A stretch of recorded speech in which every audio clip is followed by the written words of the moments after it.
хүсдэг. Хасууны कुरा нагорно साथी. Сайн байна уу? Би Монгол улсаас оролцож байгаа Stalwart e-sport-ын тамирчин Action байна. Сайн байна уу? Монгол улсыг төлөөлж байгаа Stalwart e-sport-ийн багийн тоглогч Билүүтэй байна. тоглолтын нэр Scry. नमस्कार मेरो नाम चाहिँ अन्जन राई हो र म DRS गेमिङको प्लेयर हो नमस्ते सबैजना मेरो नाम चाहिँ Ugen Chhopel Lama Hello everyone, I'm Sifu from Team Derais guys. नमस्ते म चाहिँ डी रेटेड सर टिमको नाम चाहिँ डेराइज गाइज अनि हामी चाहिँ नेपालबाट मेरो विचारमा चाहिँ हाम्रो रिजनबाट स्टालवर्ड स्पोर्ट्सले नै जित्ने छ Ер нь бол энэ жил BTR-ага авраг авах ягаад гэвэл тэд өнгөрсөн үед авраг авч ирсэн болохоор бид шинэ багч гэсэн энэ жил хүчтэй өрсөлдөж юу чаддгийг харууллаа. Yeah, Star Wars is a strong team, but so are East League teams. There won't be any easy or hard groups. Everyone is stronger here, and the competition has never been tougher. यो टुर्नामेन्टमा चाहिँ जे पनि हुन सक्छ र प्रथम east लिगको प्रथम हुने Tim यो टुर्नामेन्टमा अन्तिममा जान पनि सक्छ र के थाहा कसैलाई के थाहा हामी डेराइज प्रथम हुन्छौँ कि Тоглогч нарт бол итгэлтэй маш их чухал. Манай бүсийн бүх тамирчид багууд бүгдээрээ сайн, бүх мэрэгчдийн тамирчид номер 1 яхахыг хүсдэг. Мароккогийн багууд тоглохоор байсан. Тэгээд тэртээ тоглох болохоор цагийн зөрүүнд өглөө байдаг болохоор тэднэрт хэцүү байгаа хаа. त्यसैले मलाई चाहिँ अरूको लागि एकदमै दुःख लागिरहेछ केही छैन सक्दोसम्म चाँडो सकाइदिउँ अनि अरूलाई चाहिँ होलिडेमा पठाइदिउँ है धेरै राम्रो भइसक्यो गेम अब त यसो बिदातिर पनि जानु पर्ला Та нарын итгэлтэй байдал бид нар жоохон инээдтэй санагдаад байна. हसाउने कुरा नगरन साथी East бүсэд юусоо сул баг гэж байхгүй. Та нар бүснэгтийг тэргүүлээгүй хэр удаж байгаа вэ? Бид нар та нарын хэлсэн үгийг харамсуулахын тулд бид нар та нараар кино хийх болно. हाम्रो लागि चिन्ताको विषय भनेको नि चाइनिज टिम मात्र हो Бид нэр зөв өмнөд Азийн багуудтай тоглохыг маш их хүсэж байна. सो SPMGC मा चाहिँ हामीलाई चाइनिज टिमदेखि चाहिँ उनीहरुसँग भिन्न एकदम इच्छुक छौं हामी सो SPMGC मा चाहिँ उनीहरुलाई हामी हराउने एकदम कोसिस गर्नेछौं Тал нутгийн аваргуудын хүчийг удахгүй мэдрүүлнэ та нарт. र म चाहिँ र हाम्रो टिम चाहिँ के भन्न चाहन्छु भन्दाखेरि सबै टिमलाई हामी चाहिँ कोहीसँग डराउँदैनौँ र हामी आउँदैछौँ सबैजनालाई एलिमिनेट गर्न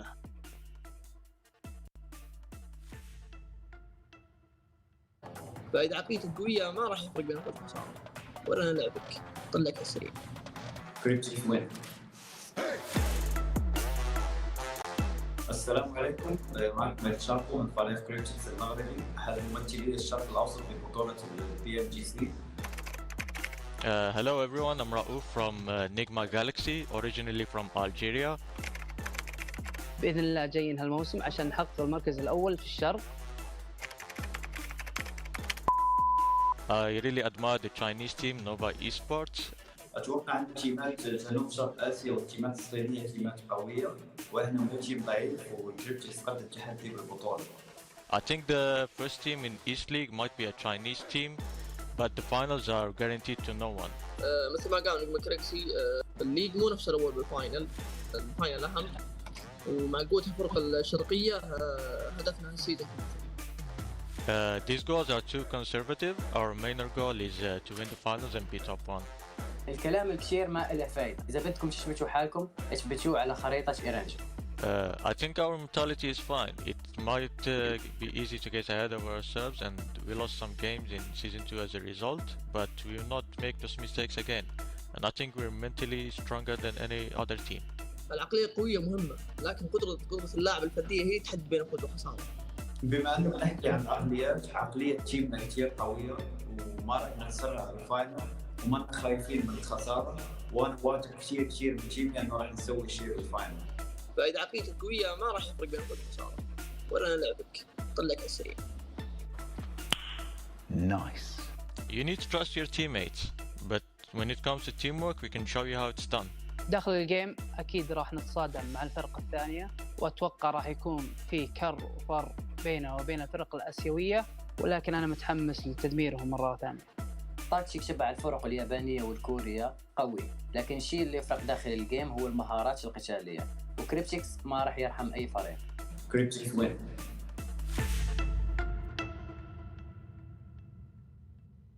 我们会争取给他们最差的游戏体验。希望你们可以多加的练习努力拿到第4名。大家好，我是来自中国佟家堡战队的打手。大家好，我是来自中国佟家堡战队的墨竹。大家好，我是来自中国 NV 腾讯市民战队的居民。大家好，我是来自中国赛区 NV 腾讯视频战队的 Powerboy。大家好，我是来自中国赛区 ST 战队的苏南。Hello， 大家好，我是来自中国赛区的 ST 战队的三智。我对我们自己战队还是很有信心的。对自己战队的实力的一个评价，我觉得我们战队还是很猛的，毕竟我们拿到了 S4总决赛的冠军嘛。感觉在国内可以低调一点，但在国外毕竟必须给狂一点。参加这次 PMGC，我们 NV 的目标其实还是希望可以和去年一样的水平和成绩。我们战队一直以来的目标都是冲刺冠军。因为觉得在国内既然都拿了一次，我觉得努力一点，在国外也拿一个回来。打职业的目标就是冠军，所以没有战队会对我们造成威胁。我觉得这次最大的竞争对手是 NV 吧，同家宝就算了吧。能跳过吗？啊，那我就说没有是不是有点过分啊？我只喜欢我们自己的战队。对于海外战队说，其实中国战队是一个比较大的一个竞争对手。对于我们自己而言也是这样的。既然你们认可我们的实力，我们也不会让你们失望。他们的眼光是挺好的，然后就是我们会争取给他们最差的游戏体验。Nice。听说有2支 ST 战队。我希望另一支 ST 能够害怕到我们吧，毕竟其实我觉得我们这支 ST 一定比他们更猛。国内的3个战队都是很强的，我们冠亚季都包了，你们准备一下谁去抢那个第4名吧。希望你们可以多加的练习，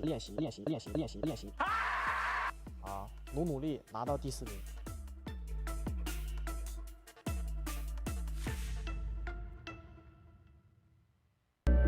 I saw the first light, the first steps. Now I see much more. I capture Earth in all its beauty. I see action. I see drama. And I see it in the finest detail. Moments of inspiration. And the first steps. I am the 1+9. PUBG Mobile fans around the world, welcome to the 2021 PUBG Mobile Global Championship. To the top teams across all regions, we have a message for you. The Middle East. You have proven your worth. Now, make your formidable debut on the PMGC stage. South Korea. Forget the past. This year, show the world you've ascended. Remind the world of South Korea's raw talent. Japan. You came so close last year. But what doesn't kill you only makes you stronger. Bring it back better than ever. The Americans. You're the alpha dogs that dominated the West. Now, lead the pack on the world stage. Southeast Asia. You took down so many strong teams on your journey to the top. It's time for a comeback on the global stage. Europe, it's now or never. Push your limits and surprise us all. This is the moment to create your legacy. South Asia. You were the dark horse of 2020. Amaze those who would underestimate you again. China. You carry the crown of last year's PMGC. Now, with everyone's eyes on you once more, can you secure back-to-back victories? PMGC needs a champion. The world needs a champion. Who will stand victorious in the end? Who will be next to glory? Hello, PUBG Mobile fans. It's almost time to bring together the world's top teams for the PUBG Mobile Global Championship 2021. This year's PMGC has a total prize pool of $6 million for teams and players, and tons of great rewards for our fans as well. PMGC will consist of 2 stages, League and Grand Finals. The League phase will last from November 30th to December 24th. During the League phase, teams from the Americas and Europe will compete in the West League, while teams from Asia and the Middle East will compete in the East League.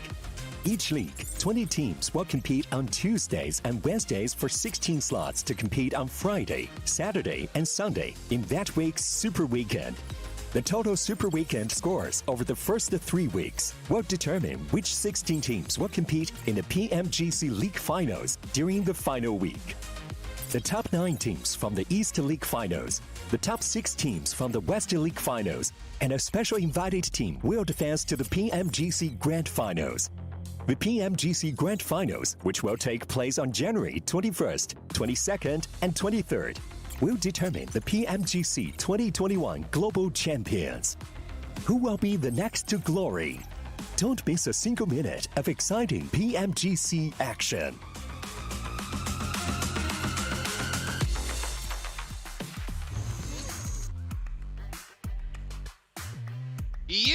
You at home, welcome back to the PMGC, the PUBG Mobile Global Championship 2021. This is the East League. West will come up later on today, but we all know out there, all of you watching, East is better than West. Yeah, suck that much, that's Dave. Oh, yeah. But anyways, we talk about what's coming up today. It is our second Super Weekend. It is day 1 of our second Super Weekend, and we have some new teams coming to the party. They brought their turnips, their economy is flourishing, and they're ready to sell them to all the teams, taking all those delicious points and climb up those leaderboards. Jason Kappa, I'm your host, joined by Maxman and Professor Tarzan here on the very end. Tarzan, you are looking smiley, happy, ready to go? Know.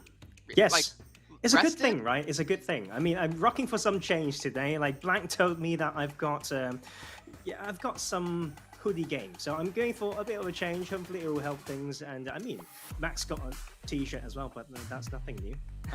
Well, as you can tell, we like to class it up here on PMGC. You know, we got a hoodie, we got a T-shirt. At least one of us showed up looking pretty decent, and that's Maxman actually. How you doing, Max? I was expecting to get absolutely trashed at the start of the show, but yes, Jason, thank you. I done my hair a little bit better, I think, today, so we're doing good. But as you said, we got some new teams. We're gonna have BTR FaZe, and I'm hyped to see if they can try and make a comeback happen in the second Super Weekend. So it's gonna be a great day today. Yeah, if you guys at home, if you have not seen any of PMGC so far, let's remind you about how the format of this entire event works. It's a 3-week-long event with, of course, 3 weeks of league play and 3 weekends of super weekends. Now, the league play, you play 8 matches a day, or 8 matches in total across 2 different days, I should say. The top 16 teams at the end of those 2 days of play will move into our super weekend, where all of those points will stick around throughout the entire event. Like Maxman, when you try to get rid of them, when you try to go out and do some chores. And at the end of those 3 super weekends, which you play out 15 matches per weekend, the top 16 teams will go into our league finals. And that's where things get really difficult for you, because you're not fighting to say top 16 out of 20 teams. You're fighting to be top 9 out of 16 teams. And those 9 teams will move through into our grand finals coming up in January. And you can see here what they're playing for. Gentlemen, $6 million on the line. That could buy you a lot of turnips. Yeah, as we were saying before, I would like if the 6 million was written in your beautiful handwriting, Jason. It's magnificent. I think way better than any font could ever be. But yeah, 6 million throughout the big portion of this tournament is going to be great to see who will be able to take home a big portion of that prize pool. And I mean, if you win back-to-back at the league stage and also win yourself the grand finals in January, like, you're going to go home with like a millionaire, basically, as a team, of course, not individually, but still a millionaire team, which I don't think many can say that they've become a millionaire team in esports as a whole. So that would be a great achievement for whoever's able to make it to the top. Yeah, but they can't count their bucks just yet. They're not ready to do that because they still have to obviously get through our super weekends and get into our league finals, and of course continue to progress from there on. But as you've mentioned, Max, FaZe Clan, BTR, Professor Tarzan, you obviously weren't with us for the last day of play when it came to the league stage. I'm just curious about your thoughts, and obviously your thoughts about the teams who re-qualified or qualified for the first time and the teams who didn't qualify. I think it's great for these teams, right? Like 3 out of the 4 teams that didn't play last week were able to make it, and you are led to believe that they've done their work, you know, just sitting there, not the chance to play, but prepare, watch, do a lot of VOD reviews, and got it through. I mean, it's not an easy week with Sanhok in the mix as well. So it's good to see them come back, as I think especially Damwon Kia, because they were a team that was quite disappointing, but they are sitting pretty comfortably. The transitioning into Super Weekend is always not easy. You know, Tarzan, I'm a little disappointed, but don't worry, because if you look at the team list here, there's one massive team missing.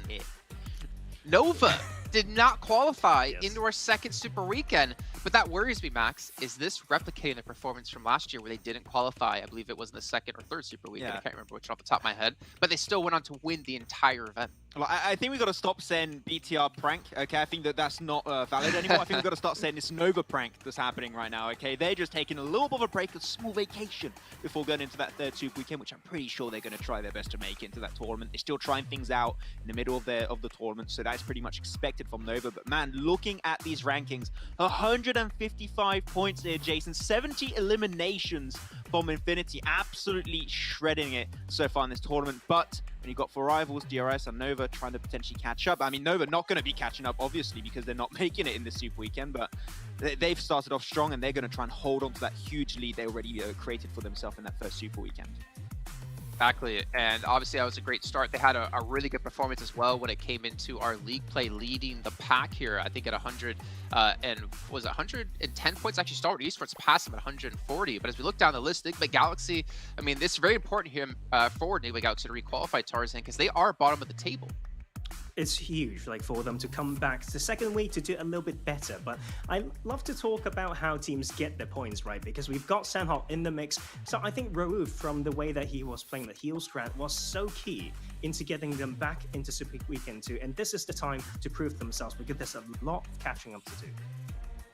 We can see kind of our stand-up players, or some of our stand-up players. Newsy, I mean, he was on everyone's mind when it came to the Super Weekend last week. And of course, as they played out throughout this week in League play, though they didn't even use him day 2, I believe, if I'm not mistaken, because, well, they didn't need to. They were already qualified through, Max. And we talked about this with Kalaris on the desk extensively, saying that this is the best moment to get experience for your subs. So they had Near coming in, had a little bit of a struggle here and there, but at the end, it's still really valuable experience that he can bring potentially to the team later on if there's a need to have him sub in at some point in time. But Newsy's not even the player that really stands out to me. When you're looking back at this second league play, I'm looking back at Logan. He was the top 3, the third best player in terms of overall eliminations, getting himself a total of 17 over those 8 games.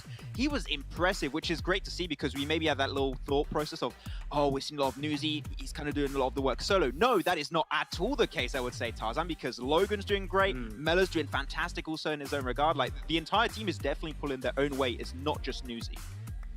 The great thing about this team is they have good roles when it comes to approaching a fight. Like, that is very, very key, and sometimes that is how team dynamics work.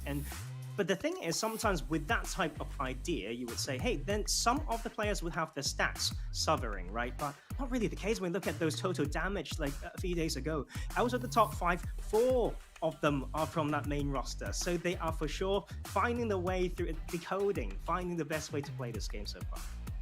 I mean, we were talking a lot about Paraboy. If you talk about the Infinity, I mean, Paraboy was like leading them in damage for the whole time. I'm not sure if at the very end he still held on was to still that there. strong. Paraboy was the top 4 in terms of elimination at the end of the league play, and in terms of overall damage, he was top 3, right behind Action and Top, which are you going to be Action and Top after how good of a league play they had? It's pretty hard, but the fact that they did not qualify and that Paraboy is that high is so impressive, Jason.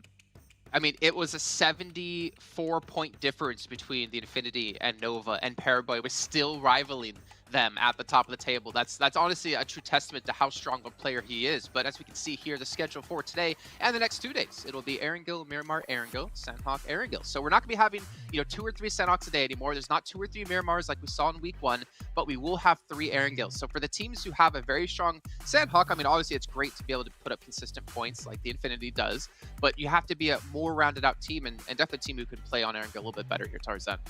Yeah, for sure. And we talk about adjusting and preparing for Super Weekends and thinking about certain teams not being in the lobby. And I think it's quite interesting that Nova's not making it. Of course, it's a heartbreak for a lot of people, but the fact that it opens up GATCA very early on may be a huge point for some of these teams into claiming some early priority positions, maybe on the Western shift, right? So that is the type of changes that we're looking for maybe in the macro sense of things. Yeah, and obviously, I think for me, it's about how teams adapted from week 1 to week 2. Again, it's not like do or die time right now for any of these teams. It's not like you need to put up big points to try to qualify, unless maybe you're Enigma because you're sitting really low at 47. But again, it's about creating that buffer for you.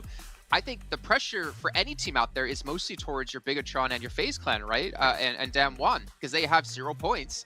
They need to catch up to Enigma. They need to catch up to these bottom tier teams. And if you're one of the teams like Nova, well, I guess maybe not Nova, but Deadeye's guys and DX Xavier, there is a chance that these teams could catch you and pass you. So you're sitting there watching, biting your nails, getting really worried. The pitter-patter of sweat landing onto the ground of, trying to hold on. I think that's Imperial from a distance. We can hear him. He's definitely sweating a bit for a few of the teams now. But yeah, as you said, there are some teams that now are going to be a little bit stressed out, a little bit in the head, because you're looking at Enigma Galaxy, Cryptic, Stung Jiabao, and even Stalwart, really, when it comes to Super Weekend, have shown relatively strong inconsistencies. And that is something that can be a main threat to your top 16 position when BTR and FaZe Clan, I mean, they showed it, both of these teams, and even Damwon get himself a top 3, actually, in the league play, that they are hungry to make in that top 16. They're hungry for these eliminations, hungry for these placement points. So Enigma Galaxy, Cryptic, Stung Jiabao, if they have a bad day, they could very quickly fall out of relevancy in that top 16. So they got to be careful, because as a fact that BTR, FaZe, and Damwon, they are going for that top 16 as soon as they possibly can. Okay, well, I think one big detriment that could happen for some of these teams if your opponent is using a 1+9, which fun enough is actually your sponsor here at PMGC, with its flagship performance and immersive 120Hz display and hyper-touch technology made specifically for gamers. The 1+9 and 9 Pro are your best shot to climb the leaderboards. I swear, Maxman, you would be the perfect hype man every time, because you always got my back, no matter what I say. I am trying, man. Okay, yeah. Every time you got to do call outs, I'm like, I'm gonna hype them up because it's a good product. Also, I wish I had one. I can have it potentially as my camera. It will look real good. I would look just like Tarzan almost, but it's not quite able to get rid of my blemishes, unfortunately. So it's fine. Okay. I don't want to touch this, but I'm gonna get a little bit in trouble. But so as we move forward into the Super Weekend, I am curious though, your guys' view of what teams are you really focused on when it comes to performing? If you're obviously like, the Infinity who's sitting top of the table when it comes to Super Weekend, I think if we talk about, obviously Bigatron, Damwon, and FaZe Clan, they need to get points, a lot of points to catch up. But for the Infinity, for me, it's important to see, can they maintain that level of play we've seen over the course of this last entire week with League Play Week 2 and Super Weekend Week 1? I would have to say I think that they can make it very clearly, right? Of course, this was also you can't. Well, no. So, yeah. My question isn't about the Infinity; it's about other teams that you're looking at. Like, are you just hoping to see a change of performance? Like, is there some teams that maybe let you down in terms of like what you did see, and you want to see them step up? Is there like some negatives or some lacking of skill in some areas? That's what I was going to say. Like Infinity, we expect them to still do well. So if you're looking at teams that you expect them to potentially contest, I'm still looking at Stalwart. They even had an interview that was posted on the YouTube that I definitely recommend a lot of people go check out. And then when more in depth about their first Super Weekend and said that they had a really good start, but they know that there was a lot of hiccups and mistakes that they improved upon, they said, potentially going into the second Super Weekend.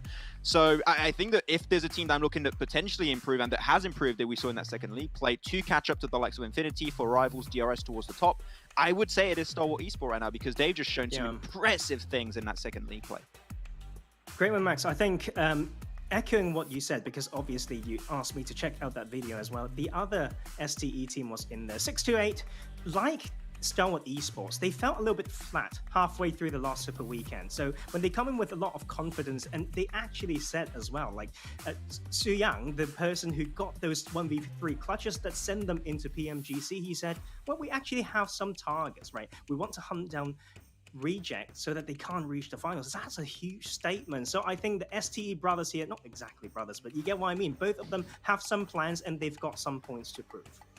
Man, I feel like there's like so many other teams you could want to focus on, like I don't know, Bigatron. I mean, you could like hit one of like the biggest teams in the world and be like, nah, we're keeping you out. But hey, I mean, I feel like Reject have been able to put on a really good performance, all things accounted for, and I'm really happy to see they've been able to actually improve quite a bit since last year. I mean, you hear in the video, Japan, they came so close last year. Right now, Reject's looking like they're going to be able to get a lot further than they were able to see previously able to do. Looking on the list, though, I mentioned TJJB. I think teams seem pretty good. Maybe talk a little bit about.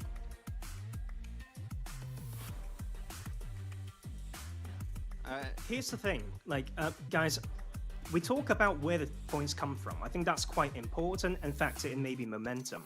We know they started Week 2 League Play with a huge bang of 32 points, but they only got I shouldn't say only, but they got 67 points, so it's almost half of what they've got through that League Play. Then you have to ask, how much of their following performance was due to a very strong start, and can they replicate that here? I want it. I mean, Team Secret is just, as Jason said, I couldn't describe it any better, right? It's a team that's going so far under the radar, but all you have to do is be top 16, and if you want to make into the grand finals, you've got to be in that top 9, which as of right now, they've been consistently towards that top 5 position. There's always been really consistently up there, but not always the team getting chicken dinner after chicken dinner like we saw from Stalwart in the second league play. So I think Team Secret, if they just keep cruising through the entirety of the league stage, then make into the finals and hopefully in the grand finals in January, that's when we might see them actually go full tryout, full throttle in that kind of event. And I think that they could be a team to contest towards the top because Team Secret has always been relevant in the scene at this type of level. So yeah, I think if you just forget about them, which I think a lot of teams are doing right now, they could be a very scary contender at the end. Well, Max, I want to put you on the spot a little bit here. Okay. Because you kind of said it earlier on today when we started the show of 2 teams who qualified through and how excited you were. And you've been a very big proponent of this team, FaZe Clan.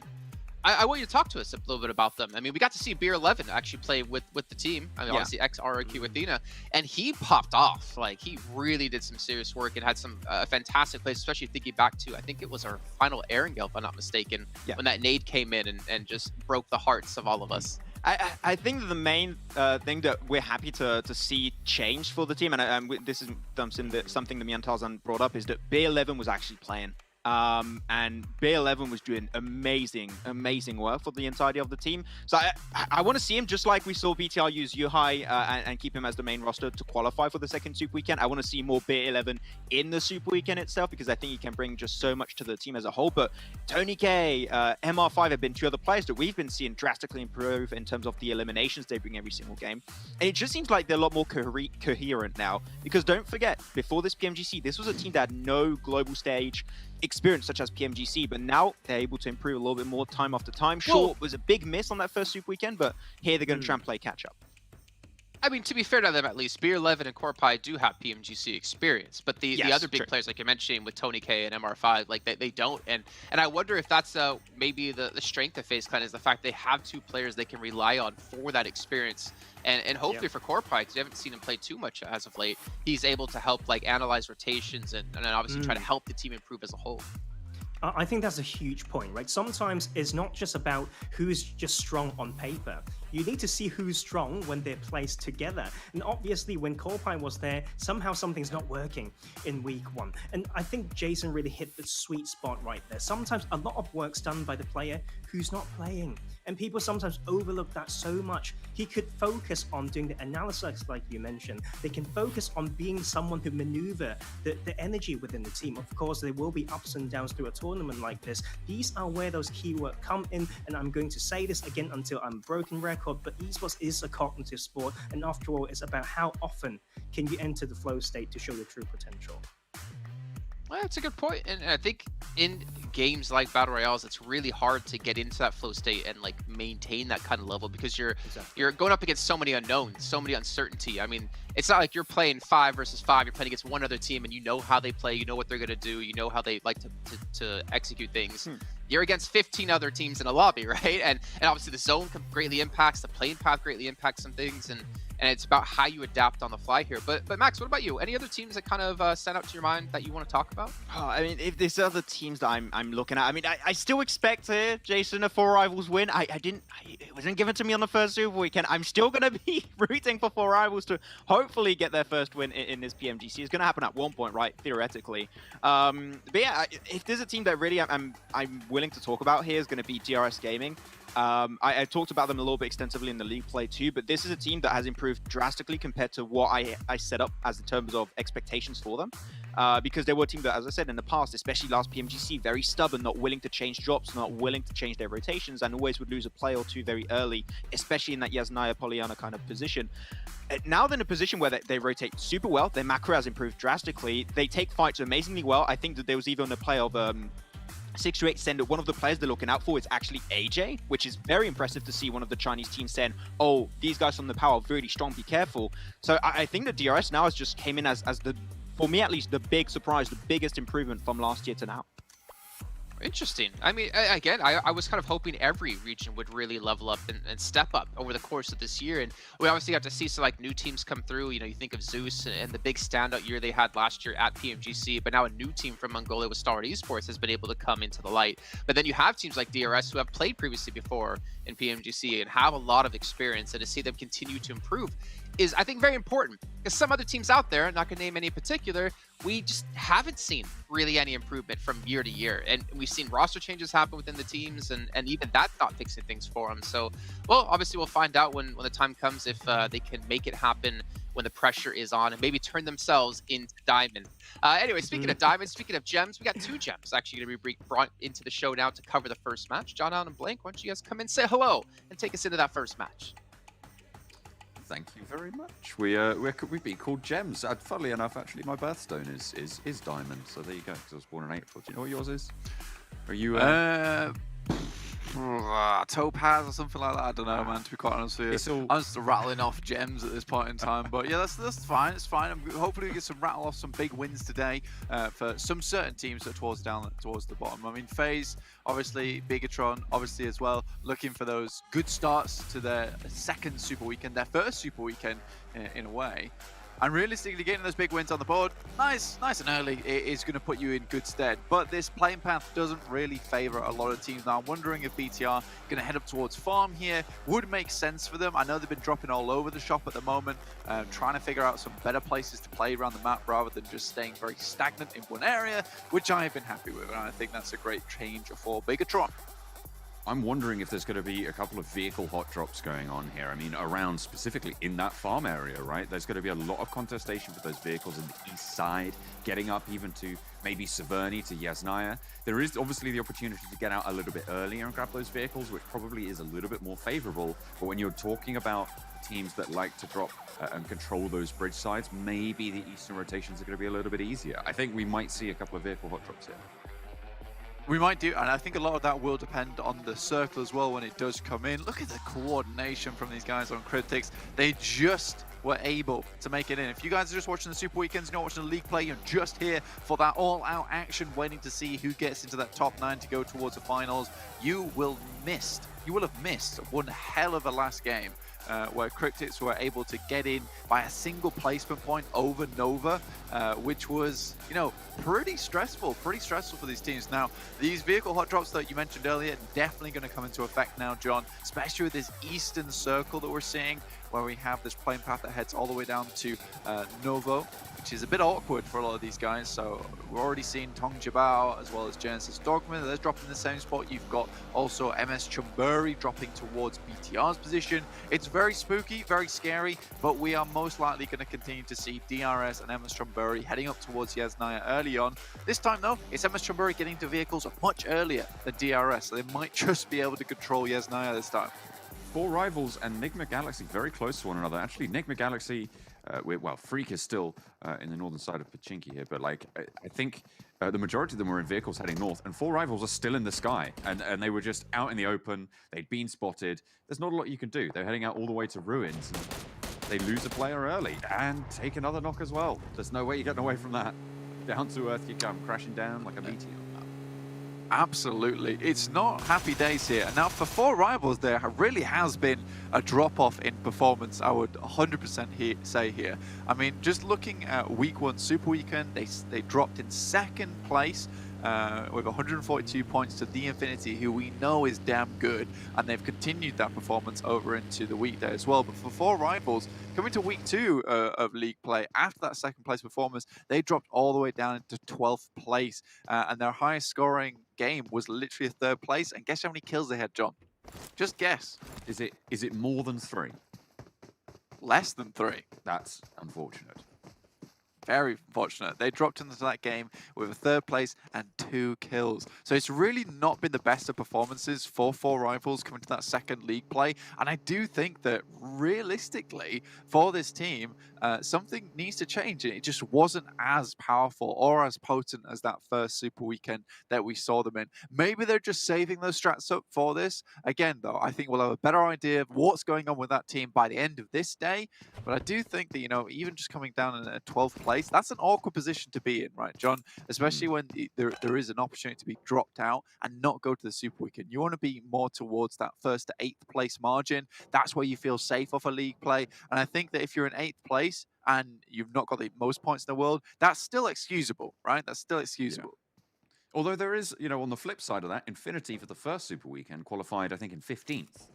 So really right down towards the bottom, and then obviously knocked it out the park. So it is possible that they could see that return to form, maybe just the volatility, maybe the different groups changing in and out from game to game. Maybe that could have affected them a little bit. But I think you're right. I think it's definitely something to prove, and probably not going to be able to do it here with 2 players going down. I feel like they just spent way too long in the air above Enigma Galaxy, who were grabbing those vehicles away from them.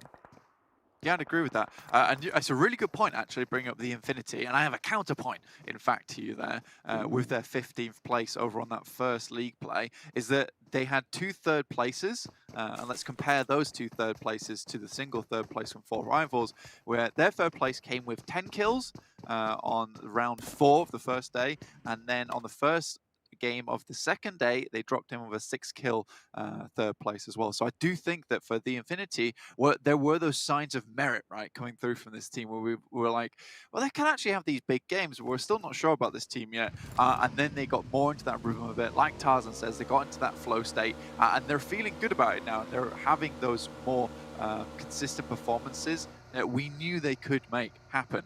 So I am just a little bit scared for 4 Rivals in that sense, and I think that there is a lot to be learned from a team's best game and then how many kills they had on it. Was it a scrape by, or were they able to control and dominate those zones towards the end? Really interesting stuff, and I'm glad to see that we're getting more stats now as we head further into the East League. We're on our 2nd Super Weekend now. There is only 1 Super Weekend after this one, John, before we finalize those teams going towards the finals to determine our top 9. So really cool stuff. I do love me some PUBG Mobile. I'll tell you that now. Absolutely. And also you've got to remember that normally, for the most part, in this tournament format, it is teams that play 2 Super Weekends that are right on the bubble of not making it to those finals. So we're more than likely going to be seeing the last Super Weekend for a team or 2 here, or seeing some of the teams that have only played 1. This is their first Super Weekend playing in that next one. But either way, it's likely that that bubble will be around those 2 Super Weekend teams, putting it somewhere in that 140 to 180 mark of points for the bubble. It's very difficult to know exactly where it's all going to land, given just how the tournament format works with playing different numbers of games, but it's absolutely all up for grabs. At the moment, the Infinity and 4 Rivals, the only teams that have sort of managed to look like they can surpass that bubble. And the thing is, Blank, even if 4 Rivals don't have a stellar performance, if they get 50 points this Super Weekend, it's likely they'll qualify.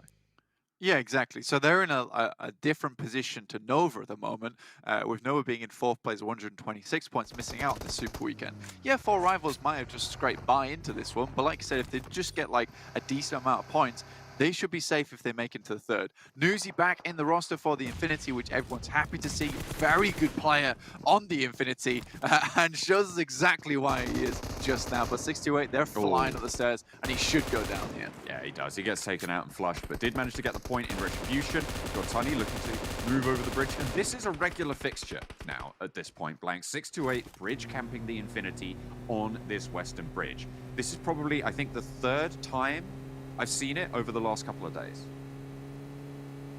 It's something that needed to happen eventually. I think the Infinity, I said it so many times, they were getting so much space on that western side that was just afforded to them because no one wanted to bridge camp them. I think Reject just decided that, you know what, this is not a team that we want to contend with. We're going to find better placings within the circle and then not go for that. I mean, just looking at the map here, Reject already moved off towards farm already, towards the center of that circle. 628 have a lot more time to go about it, really, because they're coming from Primorsk, so it's almost on their rotational path to guard out the Infinity. If you get like 1 kill point every single time, that starts to add up over 15 games of a Super Weekend.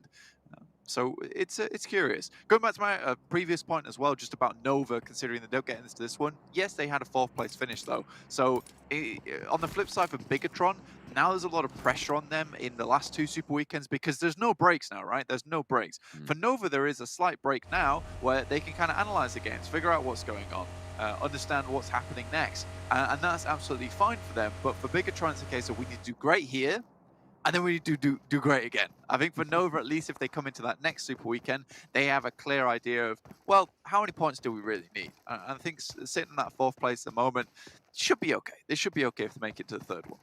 Yeah, it's all up for grabs, really, and no team is out of it yet. Well, I say no team. I feel like BC Swell are out of it at this point, qualifying towards the finals, having qualified for neither of these 2 Super Weekends. I don't think we've ever seen one Super Weekend team qualify. I would have to go back and double check that, though, because that is a fairly bold claim. That is a fairly bold claim. I would not be hesitant to disagree with you, though, right? I think that is a fair thing to say, and you know what? It would have to be one hell of a Super Weekend to make it in off the back of just a single one. You would be down towards 16th place regardless of what happened, but you might just be able to make it in.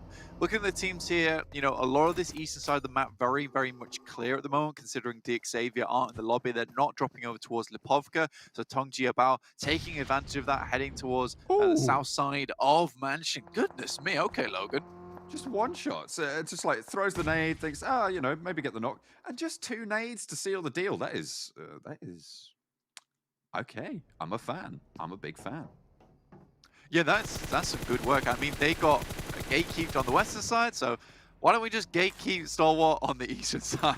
If 628 can have success with it, maybe so can we. So far, it's looking good. Logan, I think he got the most throwables used in the entire lobby. Unsurprising as well, the guy is so good with them. I mean, if you're better throwing something than you are shooting something, just go for the throws, man. Just give him all the grenades you have and let him work with it. Right now, the Infinity trying to make as much happen as possible, but Top finds the cheeky shot over towards Logan. Very easy for him. Bit of push forwards as well. Got Tanya Mello looking to scramble to regroup here. Remember, they got the off angle across the distance with Pika. More than capable of handling himself as the crash goes in over the ridge side. I guess we'll... oh, no, we're back on board. Mella get a hold off around the side of the car there. Scry forwards. Mella low gets taken down, and Scry wants to find the flush on 2 here. Got Tunny not in a position to respond to this. And Infinity lose 2 more. They're down to just the 1. It's just God Tunny himself. Yeah, I will say that was a pretty bad fight there from Mella. I think looking downhill, I think he panicked almost, trying to fight a player behind him from Reject, and then suddenly seeing that Scry was right in front of him, whiffs the spray massively, and that is actually a fairly easy little bit of a fight for Scry in this situation. So not too bad for him. Tongji Bao once again back on screen as them, looking towards Emma's Chamburi, who've made their way back down from Yasnaya. Looking to find a place within the circle for the time being. They do have players going out wide all over the place, though. It's a bit awkward for them. Ooh, Jesper takes a tickle. Actually gets out of the buggy and lets it roll away back behind the rock. Attacker sees it, position suppressed. But they can slow down right in the middle of this circle. Everybody's moved around these mansion hills, around this shelter to the north of it. This tricky ground. Team Secret. They've lost a player. That's out in the blue. This is out in the blue. That is out in the blue. Yeah, iShots ran himself over, unfortunately for himself. Yeah, very unfortunate. These things happen. You know, you get out the car, and then the car refuses to stop driving itself because you know you took your foot off the gas, but things are still rolling in that sense. So, a little bit unfortunate. Somehow Scry's back on the bridge. He's the only player alive, so God Tunny looking to get a little bit of vengeance. I will say that Stalwart and the Infinity, very similar teams, to be quite honest with you. Both very, very good in terms of team fighting, decent rotations, and just strong control in those final circles. So it's almost amusing to me seeing these 2 teams battle it out here on the bridge. See, the next shift goes down south, so this fight can last just a little bit longer, given that we're only in phase 2. I mean, they should have a little bit of medication to keep them alive. You can see 1 bandage, 1 first aid, a couple of stims for Scry, but he is actually low. A lot more for God Tunny available. Scry drops down probably wisely. I think God Tunny found out about it. Yeah, I think that, you know, for that situation, it's just a case of, well, let's cut my losses. I want to get at least like a top 8 in the situation, as unlikely as it might be. But God Tunny is... I think it's more of a case of, if you try and bridge campers, we are literally just going to both go out. Yeah. So it's kind of one of those things where, you know, asserting their dominance in the circle. I don't think that's the worst thing to do, especially when you're so far up in the leaderboard. You want to make it hard for these teams that are bridge camping you and almost dissuade them from doing it again. Oh, here goes Enigma Galaxy towards Reject. 2 of their players, but in comes the backup. You can see that on the mini-map, just rolling on into the side of those buildings. Misses the nade through the window. Hits the car instead. Lord, with oversight from Bigatron, struggling to make this entry now. Duello rebuffs him. Lord taken down with a headshot from the UMP. Yeah, really nice little fight there coming through from Reject. Duello holding him off. Unfortunate nade doesn't go through the little slat in the window there, so Reject are able to hold on strong now. Enigma Galaxy just down to 3 players. You're right, BTR have a very nice overlook onto this position, but it's Yu Yang actually coming into the situation from STE from a distance. Okay, Ralph goes down. We'll pick up that kill nice and easily. Reject tries to stop Yu Yang from taking that point away from them. Bigatron as well, just looking down over all of this, and they're just having the time of their lives. They're slap bang in the middle of the circle blank. They've got some decent high ground position. The question is, how long can they hold on to it? There's a lot of people looking to press in. Inward pressure greatly increased right now with all 16 teams still alive. Oh, this is just so mean from So Godtunny. mean. And again, it is just one of those things where it's like, if you want to bridge campers, just know that it's probably not going to be worth it for you. And we have so many points already, 158, that we can afford to do this every single time until you give us free reign of these bridges. And you know, I like that. I actually really, really like that. And that's fair enough. If that's how the Infinity want to play it out, they don't want to play scared. They don't want to back down from these duels. Okay, beautiful stuff. Reject's currently got a very strong position. It's a really nice compound for the time being. Yes, people have overlook onto it, but it's very hard to shoot down into it. Team Secret take a quick knock here from MS Chumbury. DRS, you know, they've let them in on their secret that Team Secret is actually their biggest enemy, and should be MS Chumbury's biggest enemy as well, because they were saying nasty things about them. Did they say that? Did they say that about them in the playground? Yeah, DRS said that. I don't think Team Secret said a bad thing about anybody, but DRS, they've been spreading some bad rumors. By the monkey bars? Yeah, by the monkey bars, bro. By the monkey bars. God, you can't be saying that Just stuff near the evil. monkey bars. Yeah, come on, DRS, stop that. Mean. Really, really mean. I'm telling you. Everybody knows the monkey bars are a place of positivity. Exactly. And overcoming hardships. Yeah. Such as the monkey bars. Absolutely. I mean, I was a 3-bar swinger. I'll tell you that much. I was Oh yeah. king of the monkey bars. Hell yeah. God damn, 3-bar swinger. Oh, Bloody yeah. hell. Must have been flying. Absolutely. Were you grabbing the bars by your feet by any chance? That'd be telling.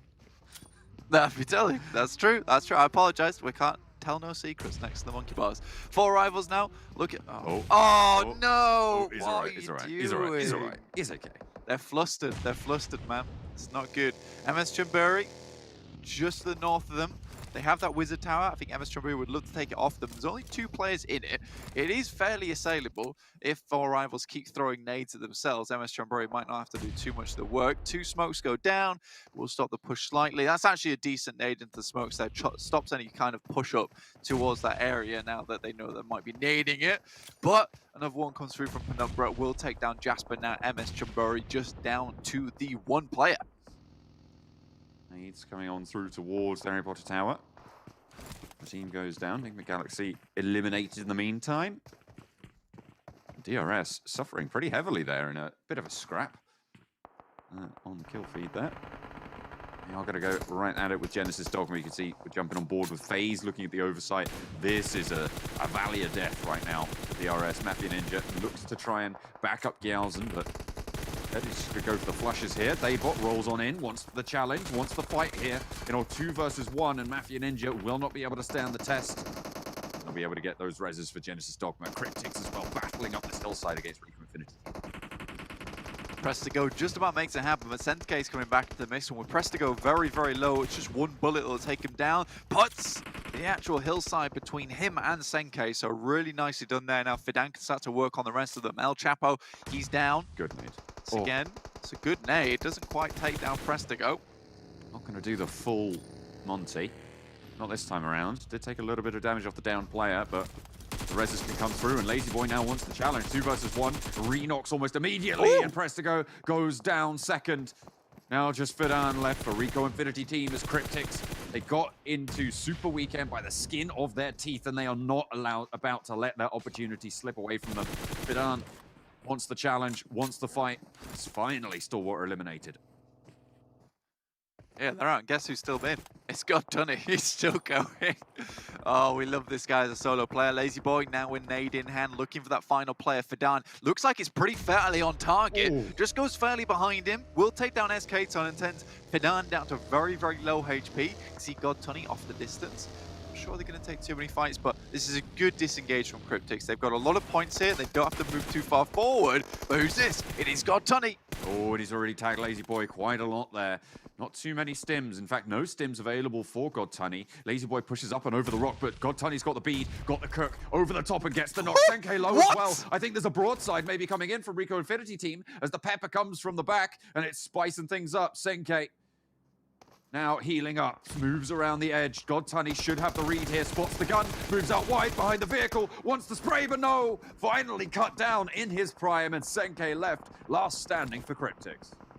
That was a crazy nade coming through from God Tunny. Cooks it just right, so it slips over the top side and explodes in mid-air to get the knock. Really, really well done there. I think that the issue comes in the fact that he's fighting uphill, so his spray angle is just directly onto the McLaren, doesn't get any shots that goes through, and honestly, Senke, he can just free fire downwards. So a little bit unfortunate terrain there and the way the vehicle was set up. But God Tunny, once again, just showing us he's never out until the bell actually rings itself. Down One Gaming, just about making their way into this Super Weekend as well. Did a fairly good job last league play.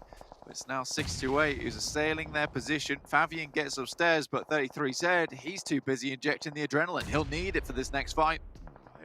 They are so known in this position. 6-8, bullying Downward Gaming right now in their current position. Luckily, they are in the next circle in this spot, so they have a little bit of time, and they know that other teams are going to look to push in across these hillsides. Junie, on the off angle, going to be dispatched, so Downward Gaming really isolated to this tower siege right now. I don't know what's got into 6-8, but they are bloodthirsty today. FaZe coming to the building versus 4 rival. One goes down already. Does get a flush too. Oh, MR5 though, swings on it. Revenge served cold in the Harry Potter Tower basement. BTR still fragging out. 6 kills so far. They came into this Super Weekend, obviously fresh. Maybe not as a daisy, but certainly fresh. 6 points found on this game alone. 33Z got knocked on the backside, so it is now just Sunan holding out Down One Gaming.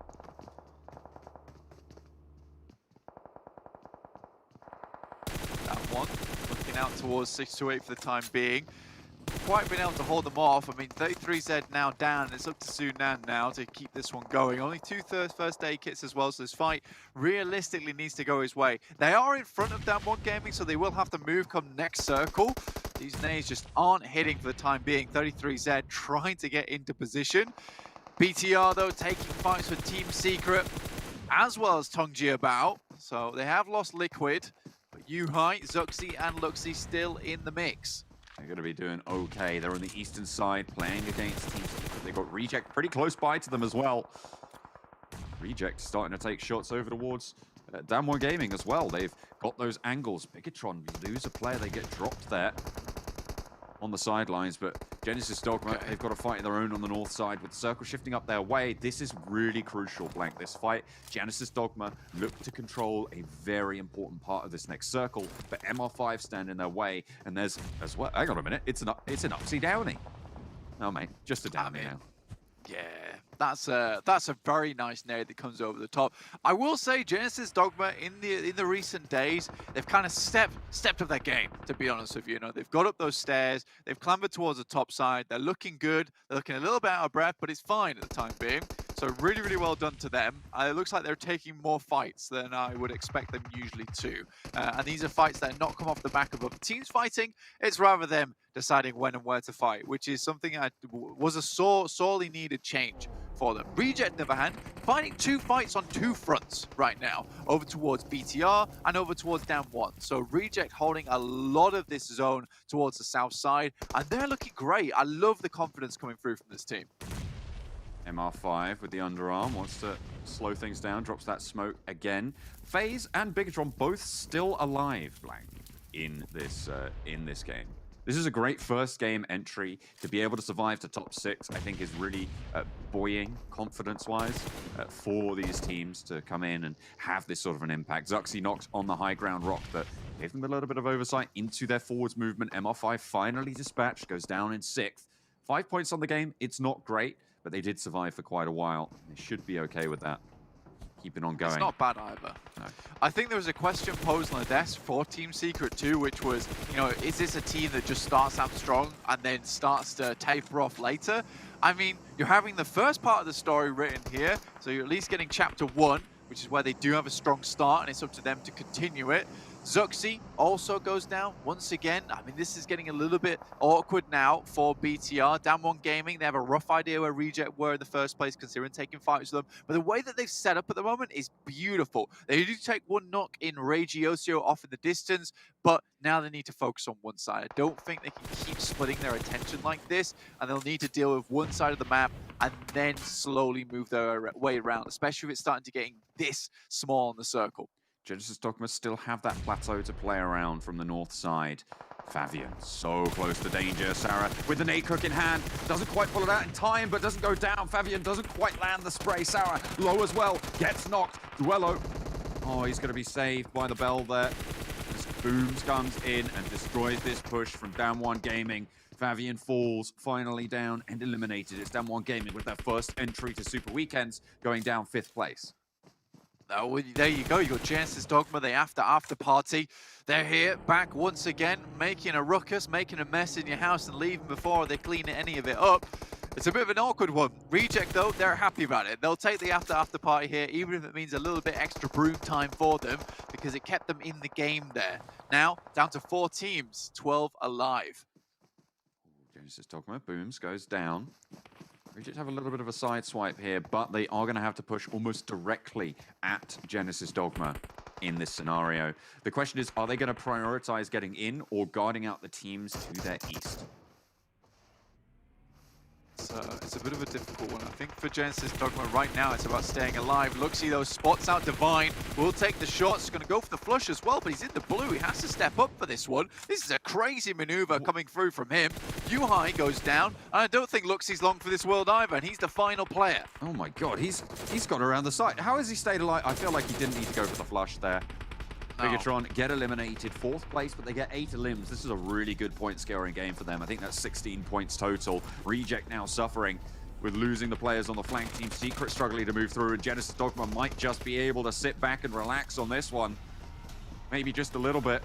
Well, there are still guns pointed their way. You see Duello on the flank, moving around the edge. Daybot taking damage. Team Secret trying to recuperate.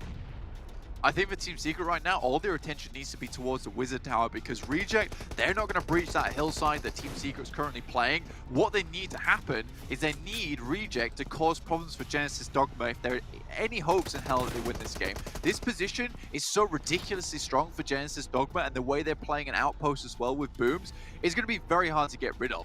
So far, pretty impressed with Genesis Dogma. They just have to hold on to this one. I think for Team Secret, it's a case of, God, do you want that 2nd place or do you want the 1st? And realistically, getting 2nd place requires you taking down Reject. Oh, well, they might have just had a little bit of help, and Reject fall immediately, and then straight away after that, everybody else gets wiped out. Genesis Dogma guard out successfully from the northern side of the circle.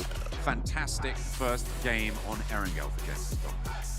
Oh yeah, and I mean, it is a very well set up game as well. They took some fights that, you know, they didn't involve anybody else. And I think for Genesis Dogma, that's quite a small party for them. They're not too happy with the 8-man party. They're looking for more that 12-man party. But regardless, they know that if they want to get to the ball at the end of the year, they're gonna have to start going for these smaller party fights, you know, right? Where they find a team, they take them down, they find better position with the circle. I'm really liking this now, because a lot of times we look at this team and they stagnate towards the end of those circles because they refuse to move so much, because they're afraid to take fights with other teams on their own. This time, it's a whole new Genesis Dogma. They're looking a lot more proud, a lot more confident, and these fights are looking good too. They're very simple. And I think the fight with FaZe MR5, yes, it's just one player, but they methodically got rid of him out that building with well-placed nades, well-placed smoke, because they knew that what it took to finish that game out was at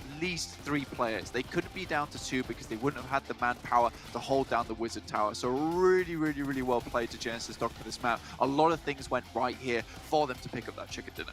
Yeah, they absolutely stepped up to the plate, and I feel they rightly deserved that. I think they got quite a lot of kills in that game as well, if I'm not mistaken. They were picking them up sort of in dribs and drabs, but it really did start to all add up towards the end. So an excellent entry for them.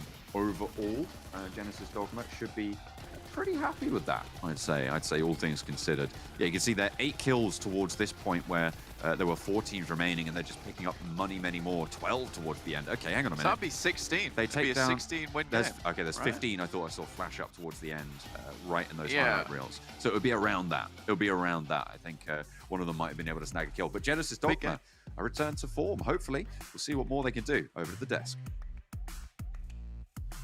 Yeah, would love to see more what they can do in the future, but I do want to point out, like, the fact that we've had Bigatron, FaZe Clan, Damwon in their very first match here in the Super Weekend to be able to put themselves in top 6, where Nigma Galaxy went out early. That's a massive game for them, because that means they're clawing out on that lead that that Nigma have over them. But Genesis Dogma, 30 points, gentlemen, like, that is a great match. The fact also that they get himself 15 elimination on this game, because they were taking all the time, Tarzan, right? Multiple fights at the same time. They were fighting FaZe and MSC at the exact same time at one point, trying to also push himself into the circle. Like, they were fighting for these circles every single time. And the fact that they were able to make those 2 fights happen at the same time, despite being so split, is highly impressive. And I fully agree with the sentiment of Blank there, which is they were a team that was maybe a little bit more hesitant, not willing to take the fights. This is a new Genesis Dogma we witnessed on this first game. If they can play like this consistently, they're already in a good position in terms of the overall rankings before this game. They were in 7th, was 123 points, man. They can make it to the grand finals. I love this Genesis Dogma. I want to see more of this Genesis Dogma here. To be fair, they started the pacing very well from phase 1, right? They say this position is strong and we're close to it, we're going to claim it as soon as possible, and they slowly just maneuver from that spot, from the middle of shelter, and towards winning the game. And that's not easy, because sometimes when you thought about being controlling around a segment, you may use up a lot of your resources, so that is some other skill that you need to factor in as well. Oh, you can see our MVP actually going to be Zuxian. Ooh. Oh, I haven't said those words in like a long time, to be honest. And again, I mean, not to be like critical or to be negative towards them, but we just haven't seen Bigatron really this entire event. But in this first match, at least they step up and they show, hey, in Super Weekend, we can start to pick up some points here. But it's about not just one match. It's about being consistent here, about getting as many points as possible to catch up, maybe in particularly to the teams who didn't qualify in the this Super Weekend. Yeah, but before I touch on BTR, before I forget about it, Nigma Galaxy again 2 points. Ooh, getting a little bit spooky for them. We've got to be careful. We've got to see some more results from Nigma Galaxy. But yeah, BTR, this is the BTR that I want to see a lot more, because we saw it. Their macro was a little bit icky, a little bit all over the place in those league play sessions. But here they were proactive from the get-go, Jason. You had yourself some scouting done really proactively from, I believe it was Liquid. They regrouped. They went 4-2-2 split on top of Lumber, and then they regrouped when they saw the circle centering on their position. This is the best macro I've seen from BTR this entire tournament yet. Agreed. There's still some potential improvements yet, especially in terms of speed. I think you mentioned Tarzan earlier, but if they play at this level consistently over time, I think they can easily catch up to the top 16. Did you say icky, Max? Icky, yeah, okay. I mean, I'm just confirming. I wasn't judging, not at all. For you guys at home, remember there is a lot of things you can be winning. We have our fan favorite vote here. Make sure to go into the Esports Center and vote for your favorite players and your favorite teams, so you can unlock some various pink level items permanently for you and your account, as well as the treasure box. If you guys are watching the game currently within YouTube or within the Esports Center, you guys will get some currency that will lead up to you being able to purchase yourself one of these, again, permanent items. All about giving away these permanent items. But even beyond that, we're also excited to announce that the PMGC community tournament with Game TV is open for everyone. All you need to do is go register to play and get PMGC tokens and also a Google Play card. So a lot to be won up for there. A lot of things being given out to you guys, not to mention our amazing games. But we also now have Miramar to come up next here. And the question comes down to, will Bigatron, will FaZe Clan, will these teams, Damwon, continue to perform like this? And there's only one way to really find out, to stick with us as we head to a short break here. We will come back with that second match.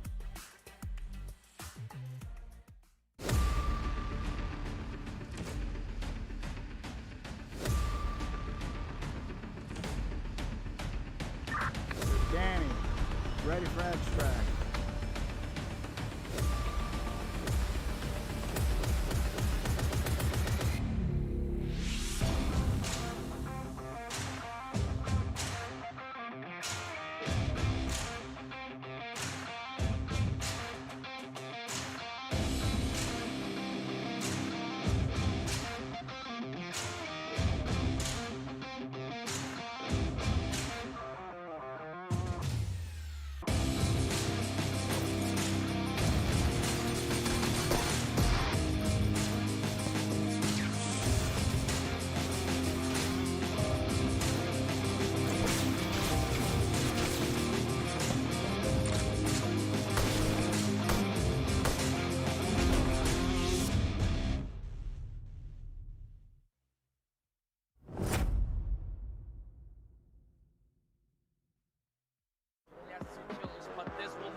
I saw the first light, the first steps. Now I see much more. I capture Earth in all its beauty. I see action. I see drama. And I see it in the finest detail. Moments of inspiration. And the first steps. I am the 1+9. What's going on, everyone? Welcome back to PMGC 2021. We are in our second super weekend, and we're getting into, have a little mini stroke there, our second match here of our first day in just a few seconds. Miramar to come up next, if you guys didn't know what the order is going to be. And of course, Sanhok will be our fourth match when we do get to it, but our only Miramar for the day and our only Sanhok for the day. And you know, you two, Professor Tarzan and Maxman, who are putting up with my terrible hosting today, what are your expectations as we go into this? Nah, you're doing fine, Jason. Don't worry about it. You're doing great as always. But I mean, Miramar, we know this map is typically the map where Reject tend to perform really well, right, Tarzan? They already had a really strong start of the day on that Erangel, which was a map we were asking them to improve upon, which I think by now we can say they are a good Erangel team, so good job to Reject. But I'm wondering, especially as the BTL with that conversation, right, Tarzan, are they going to continuously try and drop into Puerto Paraiso, or are they going to maybe go back to Picardo where they used to drop in the past, which I would like because that makes it super easy to find an entry point if you drop Picardo. Yeah, I know you want to see some blood, Max, but I really doubt it because the volatility of today's match is actually quite crazy because a lot of the teams have not played this map since last Wednesday, so they are coming back in. It will be very, very chaotic, I think, when it comes to drops. Well, we did get to see our MVP of Zuxi.